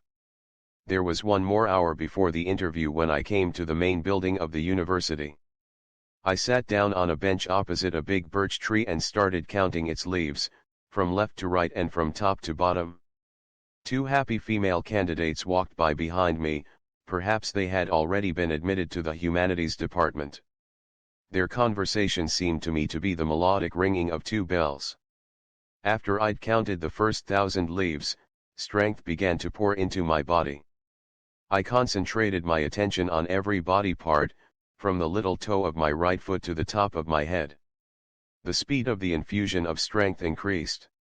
I felt ready to run, swim, play soccer, and of course, have the interview. Now I just need not to overdo it, I thought, and walked to the university. Sun Tzu said, 6.1. Whoever is first in the field and awaits the coming of the enemy, will be fresh for the fight. Whoever is second in the field and has to hasten to battle will arrive exhausted. There were about 15 minutes before the start of the interview when I entered the room, where, to my surprise, there were already about 6 people. The desk in the third row by the window was already taken, so I sat at the next desk in the same row. Time went by slowly. Minutes remaining until 11 o'clock, and all the candidates were already sitting quietly and waiting. No one in that room had an atomic watch to be highly exact about punctuality. But with the accuracy at our disposal, one could say that exactly at 11 o'clock, the academic, rector, and the head of the theoretical physics department of the Novosibirsk State University Petr Timofeyevich Belov, accompanied by 7 others, entered the room. All the candidates in the room opened their mouths. They all wanted to bow to him, but no one did. All those present were familiar with the photo and brief biography of the rector of the NSU. Petr Timofeyevich Belov was a tall, slim, and handsome man, though his eyes were obscured by his glasses. All his facial features were well proportioned and handsome. He was older than my mother and younger than my father. It is rare to see a physicist his age with a full head of hair. "Greetings, dear physicists," he said energetically and in a very friendly tone. "We are happy to see you here in the physics department. If you reached this stage, to this interview, it means that you all have a passing score or higher, which means that I can call you physicists, and of course, you are dear to us." All of us in the room hadn't even closed our mouths that we had opened when the academic came into the room. I can say that my heart was beating strong and fast. I believe this was the case for everyone. It was ready to jump out of my chest, walk up to Petr Timofeyevich, and shake his hand. Everyone was silent, and the academic continued, "You are the new generation of physicists and the new generation of Soviet people. You were all born after the war. My generation was your age before the war began. Those who were born after the war cannot understand the generation that survived it. But you don't need to, it's better that you never know it. We, the wartime generation, must know and understand your coming generation. In the end, we will transfer everything that there is to you and the plans for what will be. We must know how to prepare for it and how to prepare you for it. In 20 years you will be PhDs and academics. If we could have, during those happy moments, we would have climbed up on the desk and shouted a loud hooray. We would have shouted so loudly that the whole world would have heard us, shouting that we were ready to become PhDs and academics, and if necessary, we were ready to wait 20 years. But we remained silent, and the academic continued, "I would like to take advantage of this opportunity to talk with you." Petr Timofeyevich pulled out a chair from behind the examiner's desk and sat down, while the other staff members of the university remained standing. A 40-ish woman broke off from the group of staff members and put 2 sheets of paper in front of the academic. Petr Timofeyevich read it slowly and attentively. Everyone wanted to be called, but everyone was scared. Without taking his gaze off the sheet, he said, "Solomon Abramovich Glazier," and lifted his eyes. What music could describe my feelings at the moment? I don't know for sure, but try Tchaikovsky's First Piano Concerto. I will talk with the academic. Why me? I don't know anyone and no one knows me here. A surmise popped into my head. The teacher, mentor, and advisor of the academic Petr Timofeyevich Belov was the academic Solomon Itzkovich Bruker. I was probably the only other Solomon that the academic Belov had ever met in his life. I stood up and came up to the desk. Petr Timofeyevich pointed to a chair. I sat down, and was now sitting at the same desk as the academic Belov. I was sitting opposite Petr Timofeyevich Belov, we were sitting, and all the other staff members of the university remained standing. Someone put a folder with my name on it on the desk, and Petr Timofeyevich started reading it intently. I am looking at your transcript and I see 1A in physics, which is commendable, and the rest of it is all C's, which is, to put it mildly, unacceptable. Petr Timofeyevich hit the weak spot, and added, "How do you explain the C in mathematics?" "I can't explain it. If I tell you everything and explain everything, it will be a very long and boring story, but if I don't tell you the whole story and explain it, it will look like complete nonsense." And so it turned out, there was a C and now there is an A. "If you are interested in checking my mathematical knowledge, I am at your service," I said in a clear and firm voice, as one academic to another. "I trust our examiners in mathematics. If they gave you an excellent in both written and oral mathematics, that means that you, Solomon Abramovich, know mathematics at an A level. Still, could you at least hint at the reason for your C in mathematics? Satisfy my curiosity. It was all my fault. I did not take school seriously. My family did not have a tradition of studying. And to be honest, even in physics I did not deserve an A. It was just that my physics teacher liked me. And now, do you know physics at an A level?" Petr Timofeyevich asked me briefly. "As a candidate, I know physics at an A level, and as a physicist, I will know it at an A level when I graduate from this university in 5 years." "Why don't clouds fall on the ground?" asked Petr Timofeyevich and leaned back in his chair. Here we go. I didn't even know where these questions come from. I didn't really learn physics, I just trained to pass the entrance exams to the university. In essence, physics had never interested me, but it had a certain aura about it. I simply wanted to be a physicist, it didn't matter what kind, just as long as I was better at it than anyone else. Of course, I never admitted it to anyone. I knew it wasn't good, but what can one do? One must leave somehow. I had other qualities that were considered negative in society, and in this, I agreed with society. To the question why don't clouds fall on the ground? I have no answer, because clouds do fall. When it rains or snows, it is the same thing as clouds falling on the ground, I said after weighing each word in the question, and my face took on the expression of a person awaiting an explanation. "This is fair," said Petr Timofeyevich and nodded.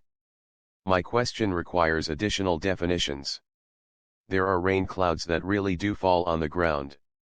But there are cumulus clouds that float in the sky, just like today," and he looked in the window. "You have to agree with me that they are not falling on the ground. Not falling is a concept that is spread out in time and direction.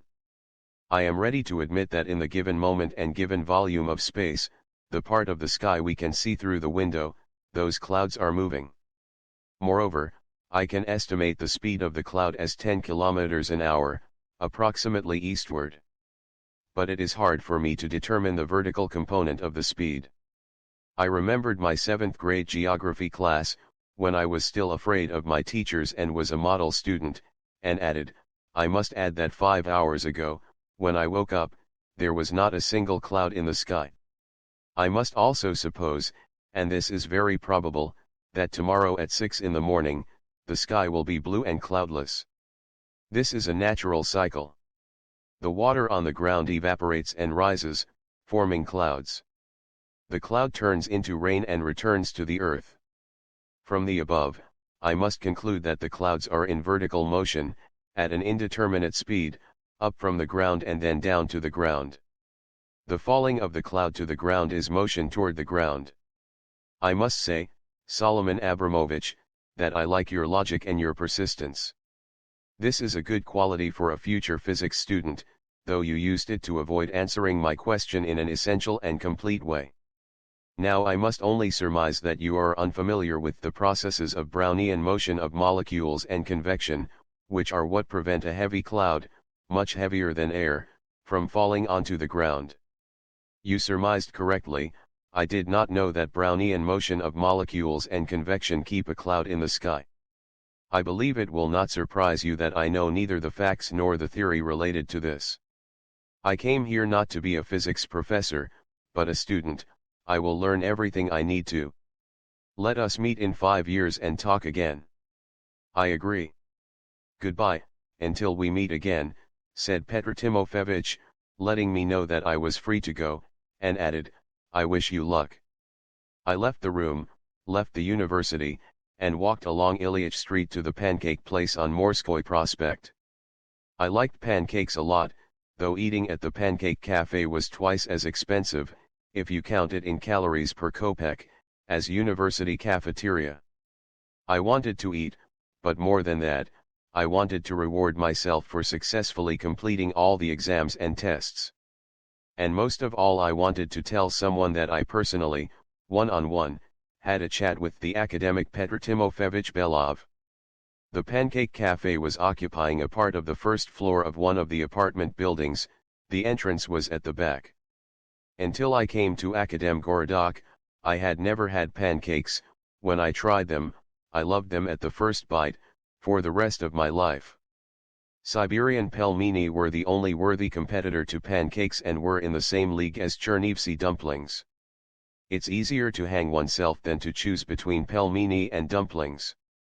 There were 3 main types of pancakes, with butter, with jam, and my favorite, with sour cream.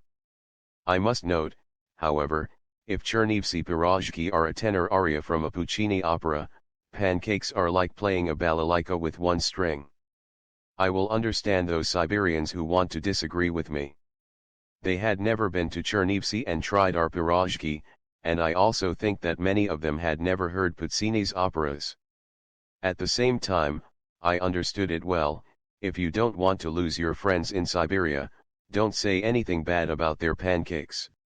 There were about 10 people ahead of me. This was a select public, the highest class, not just the kinds of intellectuals you'd see in a university cafeteria. This was the real intelligentsia. Ahead of me was a woman of an indeterminate age, younger than 40, but older than 20. She had narrow shoulders and a long neck. Even from a distance, she was easily noticeable by her red manicure and high-heeled shoes. My mother had never had a manicure and never wore high-heeled shoes. Since this woman was standing so close to me, I could smell her scent. It was an amazingly attractive and pleasant smell, but to my surprise, it was not Red Moscow. Even before 2 minutes had passed, a man of retirement age joined the line behind me. At the time, all gray-haired men were by definition retirement age. He smelled of vodka, which he had consumed, apparently, minutes before he came into the cafe. I was very familiar with that smell because of my father. I did not want to think about the smell behind me, and the thoughts of pancakes made my stomach rumble. I could have focused my attention on the woman ahead of me, but all my thoughts were about my one-on-one chat with the academic Petr Timofeyevich Belov. I guess you're a candidate, I heard from behind my back. I can see at once that you're not a local or a student. I figured you out at once, kid. I turned halfway, and the man continued, there are no students in Akadem Gorodok now, it's summer vacation. And you're too dark for a local, too tanned, I mean. What warm land do you come from? I'm from Ukraine, sir. I would have looked like a local in the winter. I have very strong pigment. During the summer, I'm black, and in the winter, I'm all white. In the winter, everyone looks alike. The man nodded at the woman standing ahead of us. Everyone is dressed so warmly that only their eyes are visible. If you become a student here, you'll see for yourself. The line had moved significantly by then, and there were only 2 people ahead of me. If these people had only known that I had a personal, one-on-one conversation with the academic Belov, they would have dropped everything and started questioning me about every little detail. And now, Here I am one step away from the pancake frying pans, and their scent is overpowering the scent of perfume from the woman standing in front of me. Finally, my long-awaited pancakes are on my plate. I am walking to the table, and thinking that in a minute, maybe two, this plate will be empty. After the first pancake, I decided to take a break to stretch out the pleasure. "May I sit here?" asked the tipsy man, sitting down at my table. "Of course," I graciously answered. The man had pancakes with sour cream, like me. He ate the first pancake, looked around, and started opening his briefcase. Only then did I notice that his briefcase was a well-made leather briefcase, even though it was old. He took out an almost full half-liter bottle of vodka and opened it. He looked around again and said, "To happy Soviet youth," winked at me, and drank 3 small mouthfuls. I swallowed my second pancake. My neighbor also ate his second pancake. The woman with the pleasant scent was having a hard time finishing her last pancake. She crossed her legs, bearing her right leg far above the knee. To my regret, I was too young for her, and my neighbor, to his regret, was too old. To her regret, another day passed just like that. My neighbor and I noticed simultaneously that we were staring at the naked knee and what was above it. We returned to our last pancakes. I thought that the exams were over and all the candidates had gone home. "In any case, there are many fewer of you out in the streets and at the shopping center," my neighbor spoke again. "You are right, those who hadn't failed any exams were done the day before yesterday. Of course, many had failed and left earlier. Today was the interview, and tomorrow the lists of admitted students will be released. I don't see you hurrying anywhere, my lad." "That means you had already had your interview today," my neighbor said, smiling like a fox. "You are absolutely right, I had," I said clearly and wiped my plate with the last piece of pancake. "I not only passed, but had a one-on-one conversation with the academic Petr Timofeyevich Belov. And I glowed with pride. With Petya, really," my neighbor became more animated. "To you, he may be Petya, but to me he is the academic Petr Timofeyevich Belov. Of course, young man. You have every right to be proud of the fact that you had a one-on-one conversation with the academic Petr Timofeyevich Belov." My neighbor became significantly more formal and more polite. "To you, he is the academic Petr Timofeyevich Belov, but to me, he is simply Petya. Let me introduce myself, Yevgeny Nikolaevich Sokolov, PhD in mathematical physics." "Semyon," I introduced myself and shook his outstretched hand. "Nice to meet you, Yevgeny Nikolaevich. And so, Semyon, I have known Petya for 23 years already. Petya started at our laboratory at the Kurchatov Institute after the war. He was still a student, whereas I had already defended my doctoral dissertation. I was not yet 40.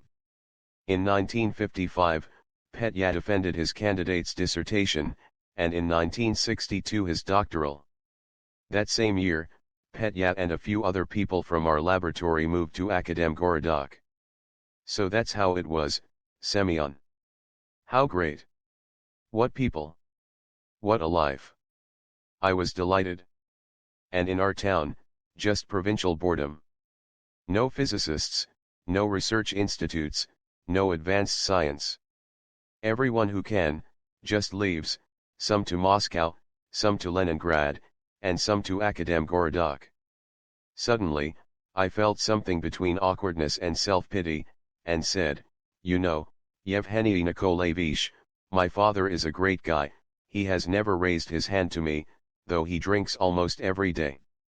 Of course, I don't justify him, but he is a simple blue-collar worker, a glazier. And you, Yevgeny Nikolaevich, you are a scientist, a physicist, a doctor of mathematical physics. How can that be?"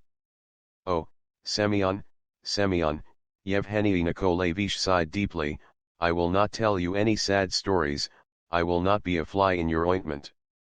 Last week, one graduate student already was a fly in my ointment during the exam.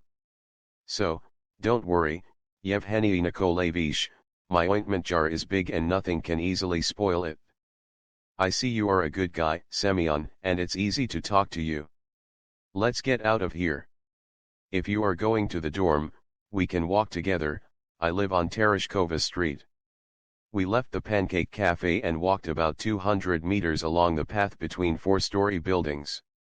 Seeing a bench by the path, Yevgeny Nikolaevich sat near the end of it, and I followed his example and sat at the other end. The distance between us was not greater than half a meter, and I could see how Yevgeny Nikolaevich was breathing deeply and not in a healthy way. I was silent and waved away the mosquitoes with a branch I picked up along the way. Yevgeny Nikolaevich sat quietly for a minute and then asked, "Semyon, are you an honest man?" "I think I am honest," I said clearly and added, "Of course, sometimes as a joke or to keep the conversation going I will tell a small lie, and also, I thought for a couple of seconds, I am not sure if I am honest with myself. You see, Yevgeny Nikolaevich, there is a lot in me that I can't figure out, I don't know where the truth is. I am also an honest man and I am honest with myself. I think I have figured out who I really am. I had a lot of time to figure it out." Yevgeny Nikolaevich wasn't talking like a drunk who beats his chest and yells "I'm an honest man."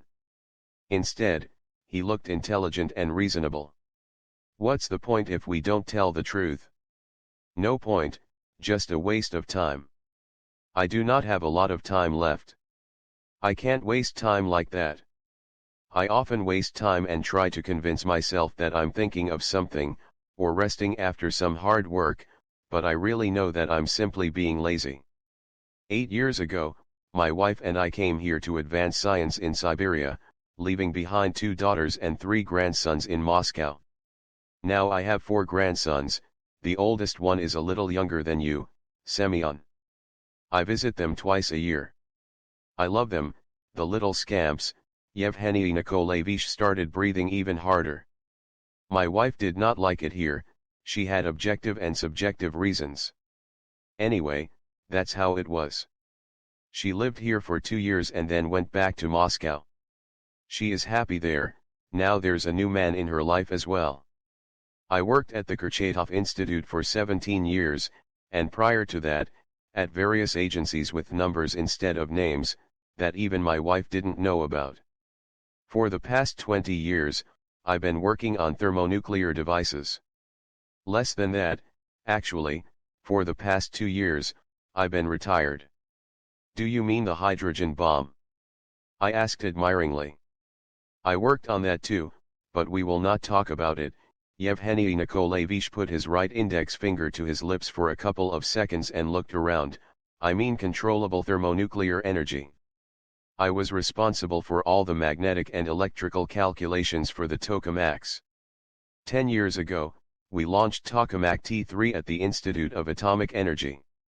Prior to my departure for Akademgorodok, we heated plasma to 1 million degrees. 1 million degrees! I exclaimed. 2 years ago, I made a report at an international conference here in Akademgorodok that we had reached 7 million degrees, and that it is desirable to reach 100 million degrees. After that conference, I had to retire for various reasons. If they add 1 million degrees a year, they can reach 100 million degrees in just 93 years, I said jokingly, but also seriously. And I tell them this, that they can't go on this way. Judge for yourself, Semyon. Now there are 2,000 scientists working on this project in various mostly secret research and development laboratories all over the country. The work needs to be organized somehow. My part in this project is the calculation of magnetic and electrical fields. I've been doing this for the past 20 years and have worked out a procedure for it. Making the calculations according to this procedure takes 7 working days, 7 hours a day, not counting breaks. I repeat the procedure 7 times. Neither my subordinates, nor my co-workers, nor my managers understand what I am doing. If I make a mistake, it will be found in 7 years, or possibly never. For example, I finished my last calculation a few years ago. The construction of a tokamak according to these calculations will be finished in 5 years. I don't know if I will live to see it. Why do you say such things, Yevgeny Nikolaevich? You can live and live for a long time. You just need to stop drinking. I decided to support him. You didn't understand the most important thing. No one thinks about what will happen in 5 years. Everyone thinks about their own stuff. Petya is mostly concerned with politics. He has lost interest in physics. The director of our institute has a girl in Moscow, so he goes there every 2 months for a conference. The academic Sladky has gone altogether nuts, and he's decided to fight for human rights on a global scale. They think that just because they're physicists, they're also lyricists and can also joke. Yevgeny Nikolaevich became more animated and continued, "You saw Lenovoin going inside a storm and battle of in 9 days of 1 year and decided to become a physicist. That's not physics, that's movies." After my 40 years of experience in physics, I understood that I do not know physics and have never known it. Moreover, in those 40 years, I met many famous and very famous scientists who also don't know physics well enough. All physicists are divided into 3 groups: those who say that they know physics, those who think they know physics, and those who simply don't know physics. I hope you are mistaken, I tried to object. They said they would finish controlled thermonuclear fusion by next year, by the end of the 5-year plan for the national economy of the Soviet Union. And I say that they will not finish it in 10 years, and maybe not even in 50 years, Yevgeny Nikolaevich almost shouted. Not very long ago, just a few tens of thousands of years ago, we were like sheep, pasturing in the fields and forests and living in caves. Humanity has advanced a lot since then, but it doesn't mean that we can keep advancing at the same pace. One person, in reality, cannot know all the scientific, engineering, and manufacturing details of the tokamak. Many people, in reality, cannot work together efficiently. Yevgeny Nikolaevich, I believe in the power of humanity. We will tame nature. I tried to object to him and added a phrase that has long become a part of my brain. We cannot wait for favors from nature. To take them from it, that is our task. How can you explain that the nuclear bomb and the hydrogen bomb were all made in 1 decade? Because all the best scientists and engineers who created these projects were in prison for the entire 10 years. Those who did not produce good results were shot. It's called artificial natural selection. Only the best survived. It was clear that Yevgeny Nikolaevich was deeply concerned about the progress of humanity, about our country, about science, about the tokamak, and himself. He looked very weary. He tried to stand up from the bench, and I helped him. We slowly walked to his house and up to the 3rd floor. Yevgeny Nikolaevich invited me over for tea, but I refused. He shook my hand and we said goodbye.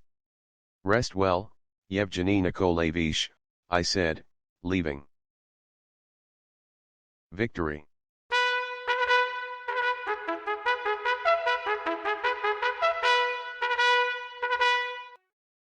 I woke up at 9:07 and finished my water. The date was July 22, 1970. After 11 o'clock, they said they would put up the list of admitted students. I thought they would actually do it at 11 o'clock, but if they were late, they wouldn't be very late. In any case, I would be there before 11 o'clock, so I wouldn't miss anything important. Anything could happen. Really, nothing could happen at this point, except for my name on the list. I had a passing score, the essay went well, and the interview was very friendly. I did not say anything stupid. Konstantin's interview stretched out until 5, but he was very happy with the results. Even though he only had 16 points, he was also admitted to the physics department. It did not surprise me in the least. I was surprised that he got 16 points, but not surprised that he was admitted with 16 points. He was ex-army, a proletarian from Omsk, a Siberian, and of course, very handsome, a veritable Lenovoy. Of course, I may be exaggerating slightly about Lenovoy. There is no one in the entire Soviet Union or the entire world who equals Lenovoy in beauty. Those who saw the movie Going Inside a Storm saw a physicist, a lyrical person, a witty, moral, and very handsome man. I know for sure that those who are awaiting the arrival of Martians think that they will be more beautiful than Lenovoy. They will wait in vain. Martians will not be more beautiful than Lenovoy. It is impossible, I know this for sure. Konstantin is still sleeping. Yesterday, I had promised to wake him up no later than 10 o'clock, but not earlier. Yesterday, we celebrated the successful completion of our exams. My suggestion that the celebration should come after the publication of the official list of admitted students was not accepted.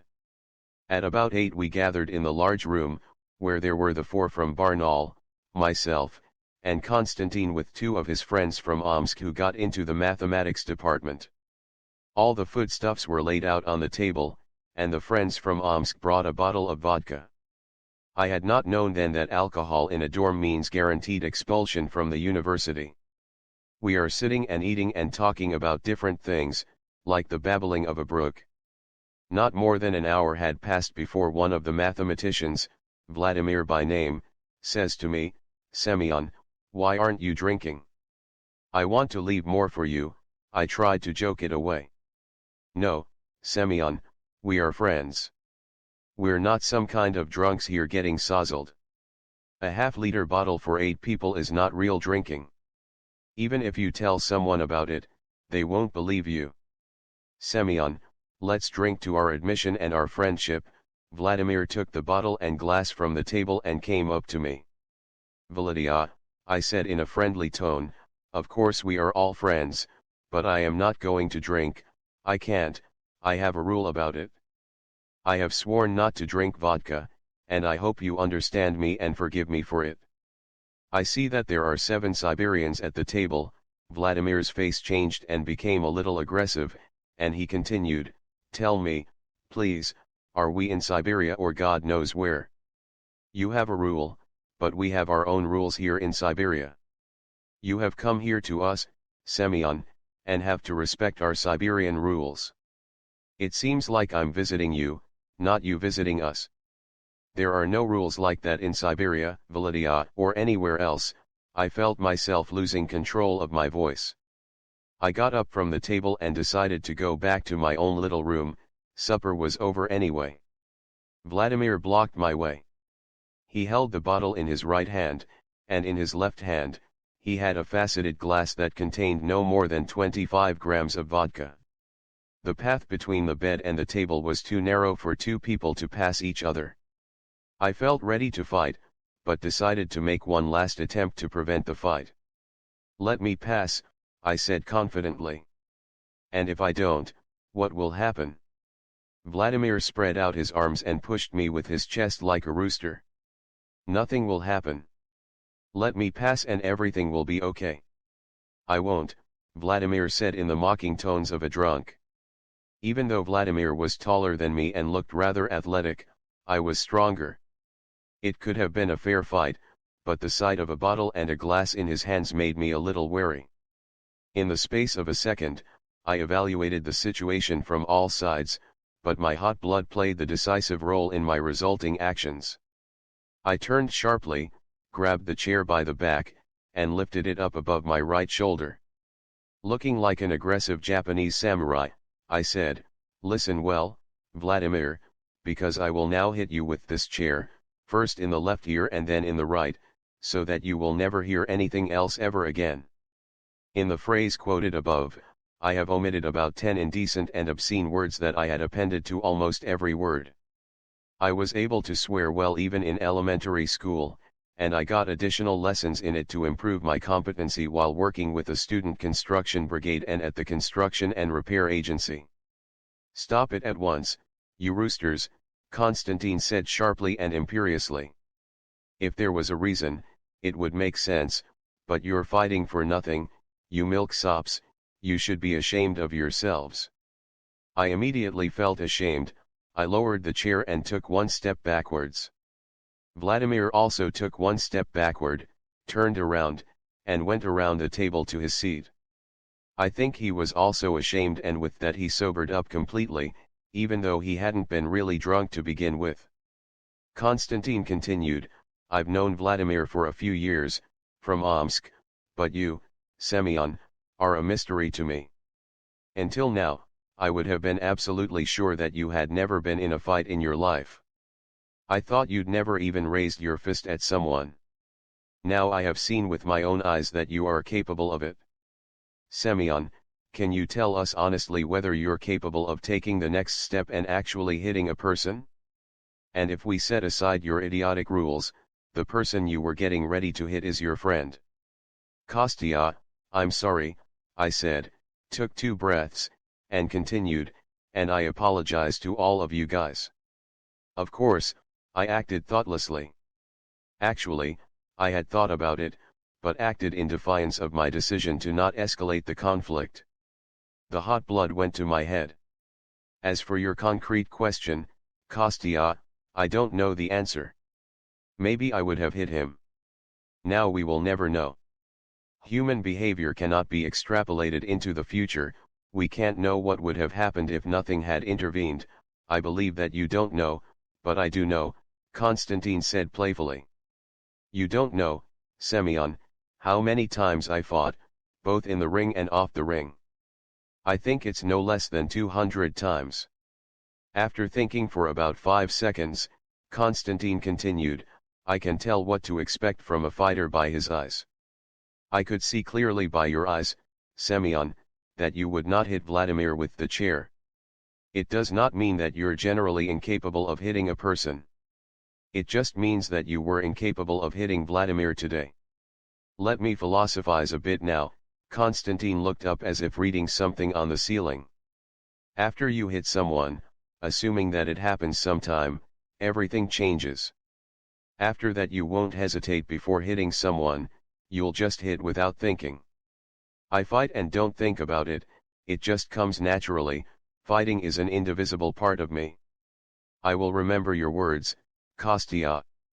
Maybe you're right, but maybe it's individual and this process works differently in every person. You know Yura Oreshnikov, he was also admitted to the physics department. So, I had a conversation with him the day before yesterday, about life. Turns out that Yura had served in the army on Damansky Island about a year ago during the war with China. He told me such things that I could not believe my ears. There were horrors there, completely unimaginable horrors. In short, predicting what you would do during a war, when the other side wants to kill you and you have to kill them, is absolutely impossible.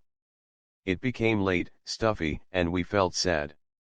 We stayed for another 20 minutes and then parted. I woke Konstantin exactly at 10 o'clock, we got ready quickly, went to the cafeteria, and then to the university. There were 15 minutes remaining until 11 o'clock, and already a group of more than 100 candidates had gathered by the university entrance. I knew about a dozen of them, and the faces of the others were familiar to me. Only a few of them were nervous, the majority was justifiably sure that they were on the list. At 11:07, the list of 168 names was posted. 3 people ahead of me, right by the board, was Valera Bondarenko. I met him after the written physics exam, when more than 24 candidates had gathered by the cafeteria to discuss the problem with the slanted surface. As it turns out, only Valera and I had solved that problem correctly. Valera and I had a long conversation after everyone else had left. Valera was from Vladivostok. His father was a captain of the first rank and commanded an important submarine, his mother was an elementary school teacher. Valera was an excellent guy by all parameters. I would have gone on a reconnaissance mission with him without hesitation. Moreover, I was sure that I would have been one of the first people Valera would have chosen to go on a reconnaissance mission with him. I was sure of it then. After we had met at the cafeteria, I met Valera almost every day, and we always had something to talk about, so we didn't even need to fall back on talking about women. Valera had a positive view of everything except squeaking on the violin and when people pronounced his name.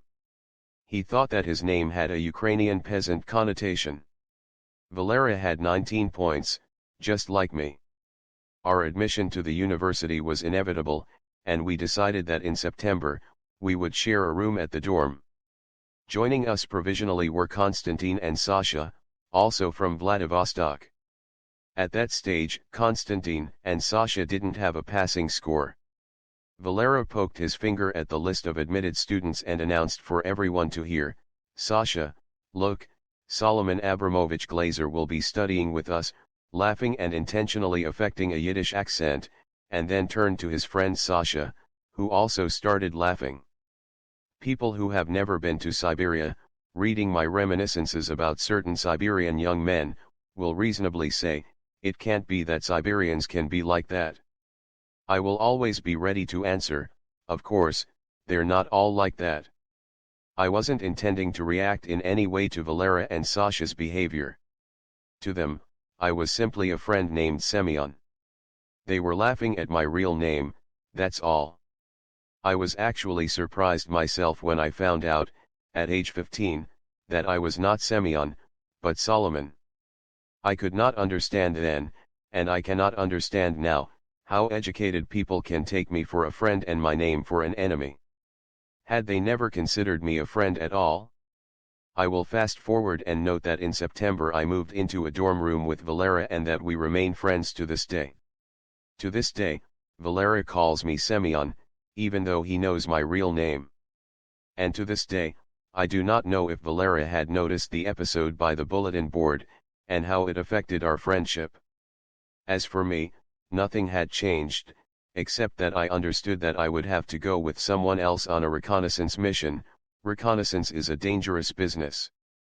Just in case, I decided to make sure that Konstantin had not noticed our anti-Semitic friends.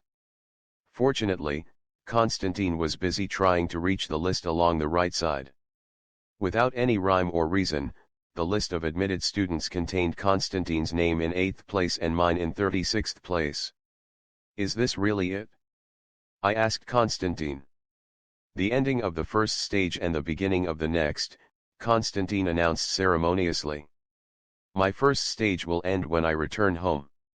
As for the second stage, it will start on September 1st. Now it's time to rest. Kostya, we need to run to the airline ticket counters immediately.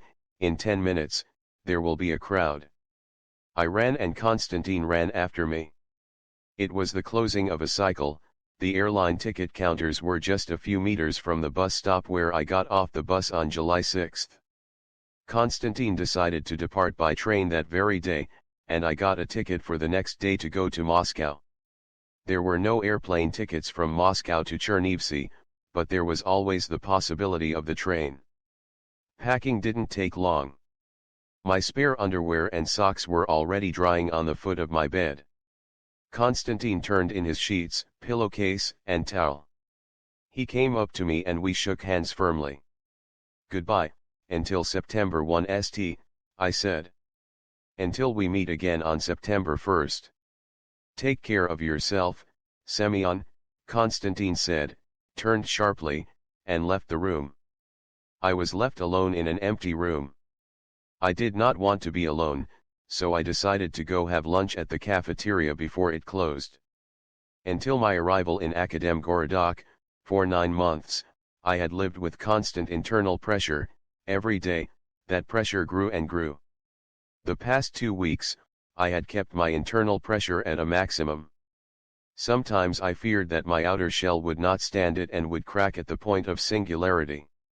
The moment I saw my name on the list, my outer shell cracked a little, and the pressure started falling. A slight headache, unusual for me in those days, hinted at something to me, but I did not know the meaning. After a late lunch, I spent a long time walking in the forest and along the streets of Akademgorodok, now very familiar to me. I went into the shopping center to buy some food for tomorrow's travel. On one hand, I wanted to meet someone, talk about something. On the other hand, I had no emotional energy for it. On the way back from the shopping center, along Ilyich Street and then Pirogov Street, I only saw a few young men. 2 weeks ago, I would have seen hundreds. Returning to the dorm, I packed everything in my suitcase, but did not slide it back under the bed. I left it in the middle of the room.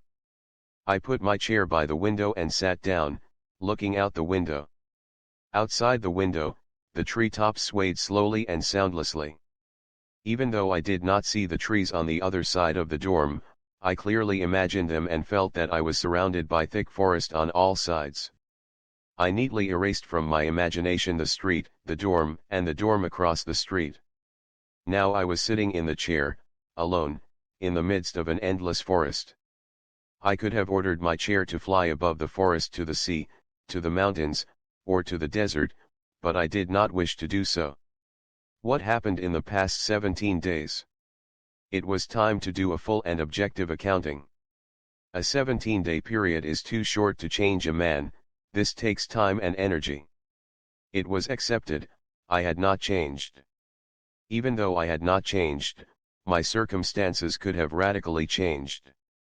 Just like a newborn person could have lived contentedly in his mother's uterus a minute before birth, this is a radical change of circumstances. I became a newborn student, but this is not all. I had fought and I had prevailed. But why is it that every time I prevail, a sense of sadness overwhelms me? The more significant the victory, the deeper the sadness. The recognition of momentary emotions could be deceptive. It does not give one the correct picture, and conceals the true dynamics. Why was I incredibly happy when I was first heading toward the university with my wooden suitcase, and overwhelmed with sadness after I officially became a student?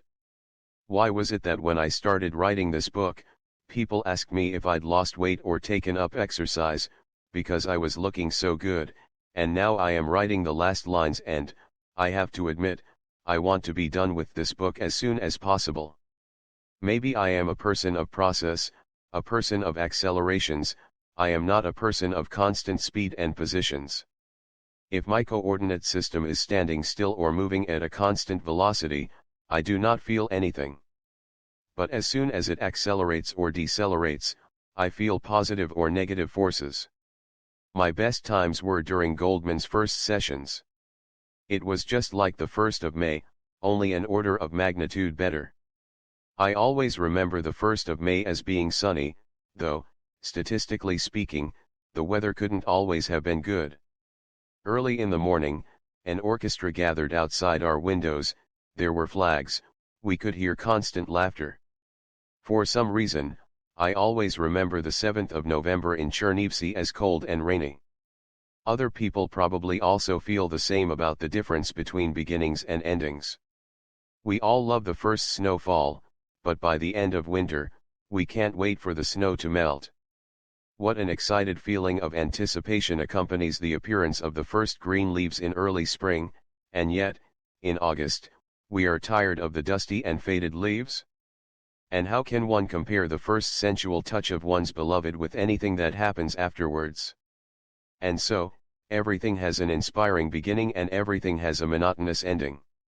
By definition, beginnings and endings have a speed of 0. That means that the total amount of positive acceleration is equal to the total amount of negative acceleration. In short, the higher you fly, the harder you fall. More simply, the more you drink today, the worse your hangover will be tomorrow. I don't know how long I sat by the window, lost in thought, but when I came back from my journey, the sky was already dark and the stars glowed dimly in the sky. When I saw so many stars, I lost interest in them. Then I randomly picked one star, not too big, not too small, not too bright or too dim, average in every parameter. Inside that star was a thermonuclear reaction that radiated broad-spectrum energy, the visible part of which was what reached my window after many years of travel. Maybe the star had burned up long ago and I was only seeing what had happened many years ago. The star could have burned up, exploded, turned into cosmic dust, or disappeared inside a black hole.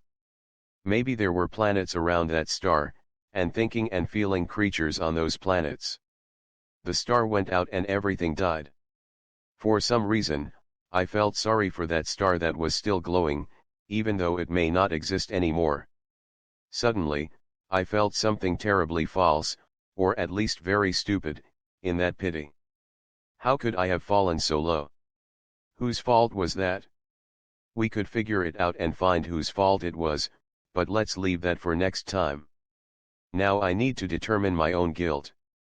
It is my internal desire to live for beginnings, not endings, to experience birth, not death. But I know full well that one cannot have beginnings if there are no endings. It was time to sleep. Tomorrow I had to wake up early for a long day of travel. I undressed and got into bed. That night, it took me longer than 7 seconds to fall asleep, though I don't think it was more than 17. In the morning, I turned in my sheets, pillowcase, and towel, took my suitcase, and left the dorm. The whole way to the airport, I thought about my mother, relatives, friends, teachers, and mentors. I thought about Chernivtsi, I thought about late cherries and early apples at the end of July, and because of that, the heavy suitcase seemed lighter. The airplane went up and the huge expanses of taiga and swamp were visible in the window. My gaze was riveted to the view, even when we were going through clouds. When the plane reached cruising altitude, there was a sea of light clouds under us, that slowly fell to the ground. My eyes started tearing from excess sunlight. I closed my eyes and leaned back in my seat. I had planned everything up to this moment. But what next? What would happen in 5, 10, or 50 years? I would be a physicist, a respected and famous physicist. I see myself at night sitting at a large desk. It is dark in my office, only a large desk lamp illuminates the surface of my desk, which contains books, notebooks, and sheets of paper. I am sitting there alone and thinking about something incredibly important. And here I am giving a lecture to students at the great physics auditorium. Everyone is listening attentively while I write long formulas on the board. And I need to figure out what to do about that tokamak. I felt a rising pain in my head, especially around the bridge of my nose, and opened my eyes. The light cut my eyes like a knife, everything started getting dark and red, red and dark. My shirt and my chest became stained with large blood spots, and blood continued dripping from my nose. The pain in my head got stronger and stronger. Someone next to me was screaming for help. I tried not to lose consciousness. The flight attendant could not help, but said that there were only a few minutes left before landing. When the plane landed, I was still alive. When I was carried out on a stretcher, I was still alive. When I was driven to the hospital in an ambulance, I was still alive. In my coordinate system, time stopped. To battle. I opened my eyes and instantly understood that I was not at home, but in a hospital. I also understood that I could not get up. Nothing hurt, but I felt very tired, even though I had apparently slept for a long time. Dawn was breaking outside, though I could not yet see the sun. At the left side of my bed was an IV bag, from which a thin plastic tube extended into my left hand. The first ray of sunlight broke through the window and cast a thin strip of light over a white cupboard. I closed my eyes, trying to snooze, and felt my bed spin around its axis, accelerating. After a few minutes, the spinning became intolerable and I opened my eyes again. The strip of light on the cupboard was further to the right than it had been a few minutes ago. It was a sign to me that life was continuing on its normal course.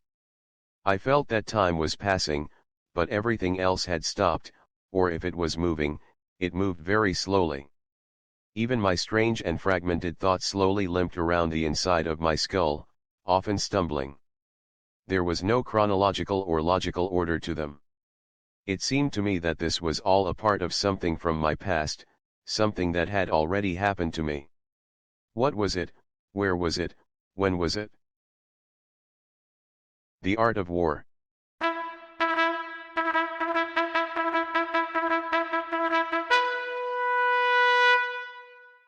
Until this point, the book was written purely for the author's personal pleasure. By means of this book, the author got to live and experience moments from the life of an energetic, principled, and sensitive youth, while simultaneously living his own life. Just like the life of Solomon Abramovich Glazier, the author's life passed through the same spatial elements in the same time intervals. At the same time, the author thought and dreamed differently, he was surrounded by different people, and he acted differently. This afterword was written by the author for the reader's pleasure, in the hopes that it may be useful. The real afterword here is an instruction for those wishing to be admitted into the physics departments of an institution of higher education. It is based on Sun Tzu's The Art of War, written 2,500 years ago. In the past 2 centuries, the teachings of Sun Tzu have been applied not only to war, but to other spheres of human activity. The author has condensed The Art of War to 6 recommendations for preparing for exams. The reader can try to apply these recommendations in other personal or social circumstances as well. I wish you success. Number 1. Competition. Sun Tzu teaches us that any efforts expended to improve one's competitive edge will pay off many times over. The ultimate art of competition is to succeed with minimal effort. Competition must concern something important. Number 2. Qualifications. A competitor must possess the following important qualifications: to strive to live according to a set of rules that he considers important for himself and acceptable for society. A competitor does not need external motivation. To work to attain the goals that are important for the competitor. To accept responsibility for the results of one's decisions and actions. To constantly strive to improve one's understanding and capabilities. Number 3. Information. Information is the basis of every process. Sun Tzu teaches us that information or its absence is what determines the probability of success. Information management includes the collection of information and the spread of disinformation.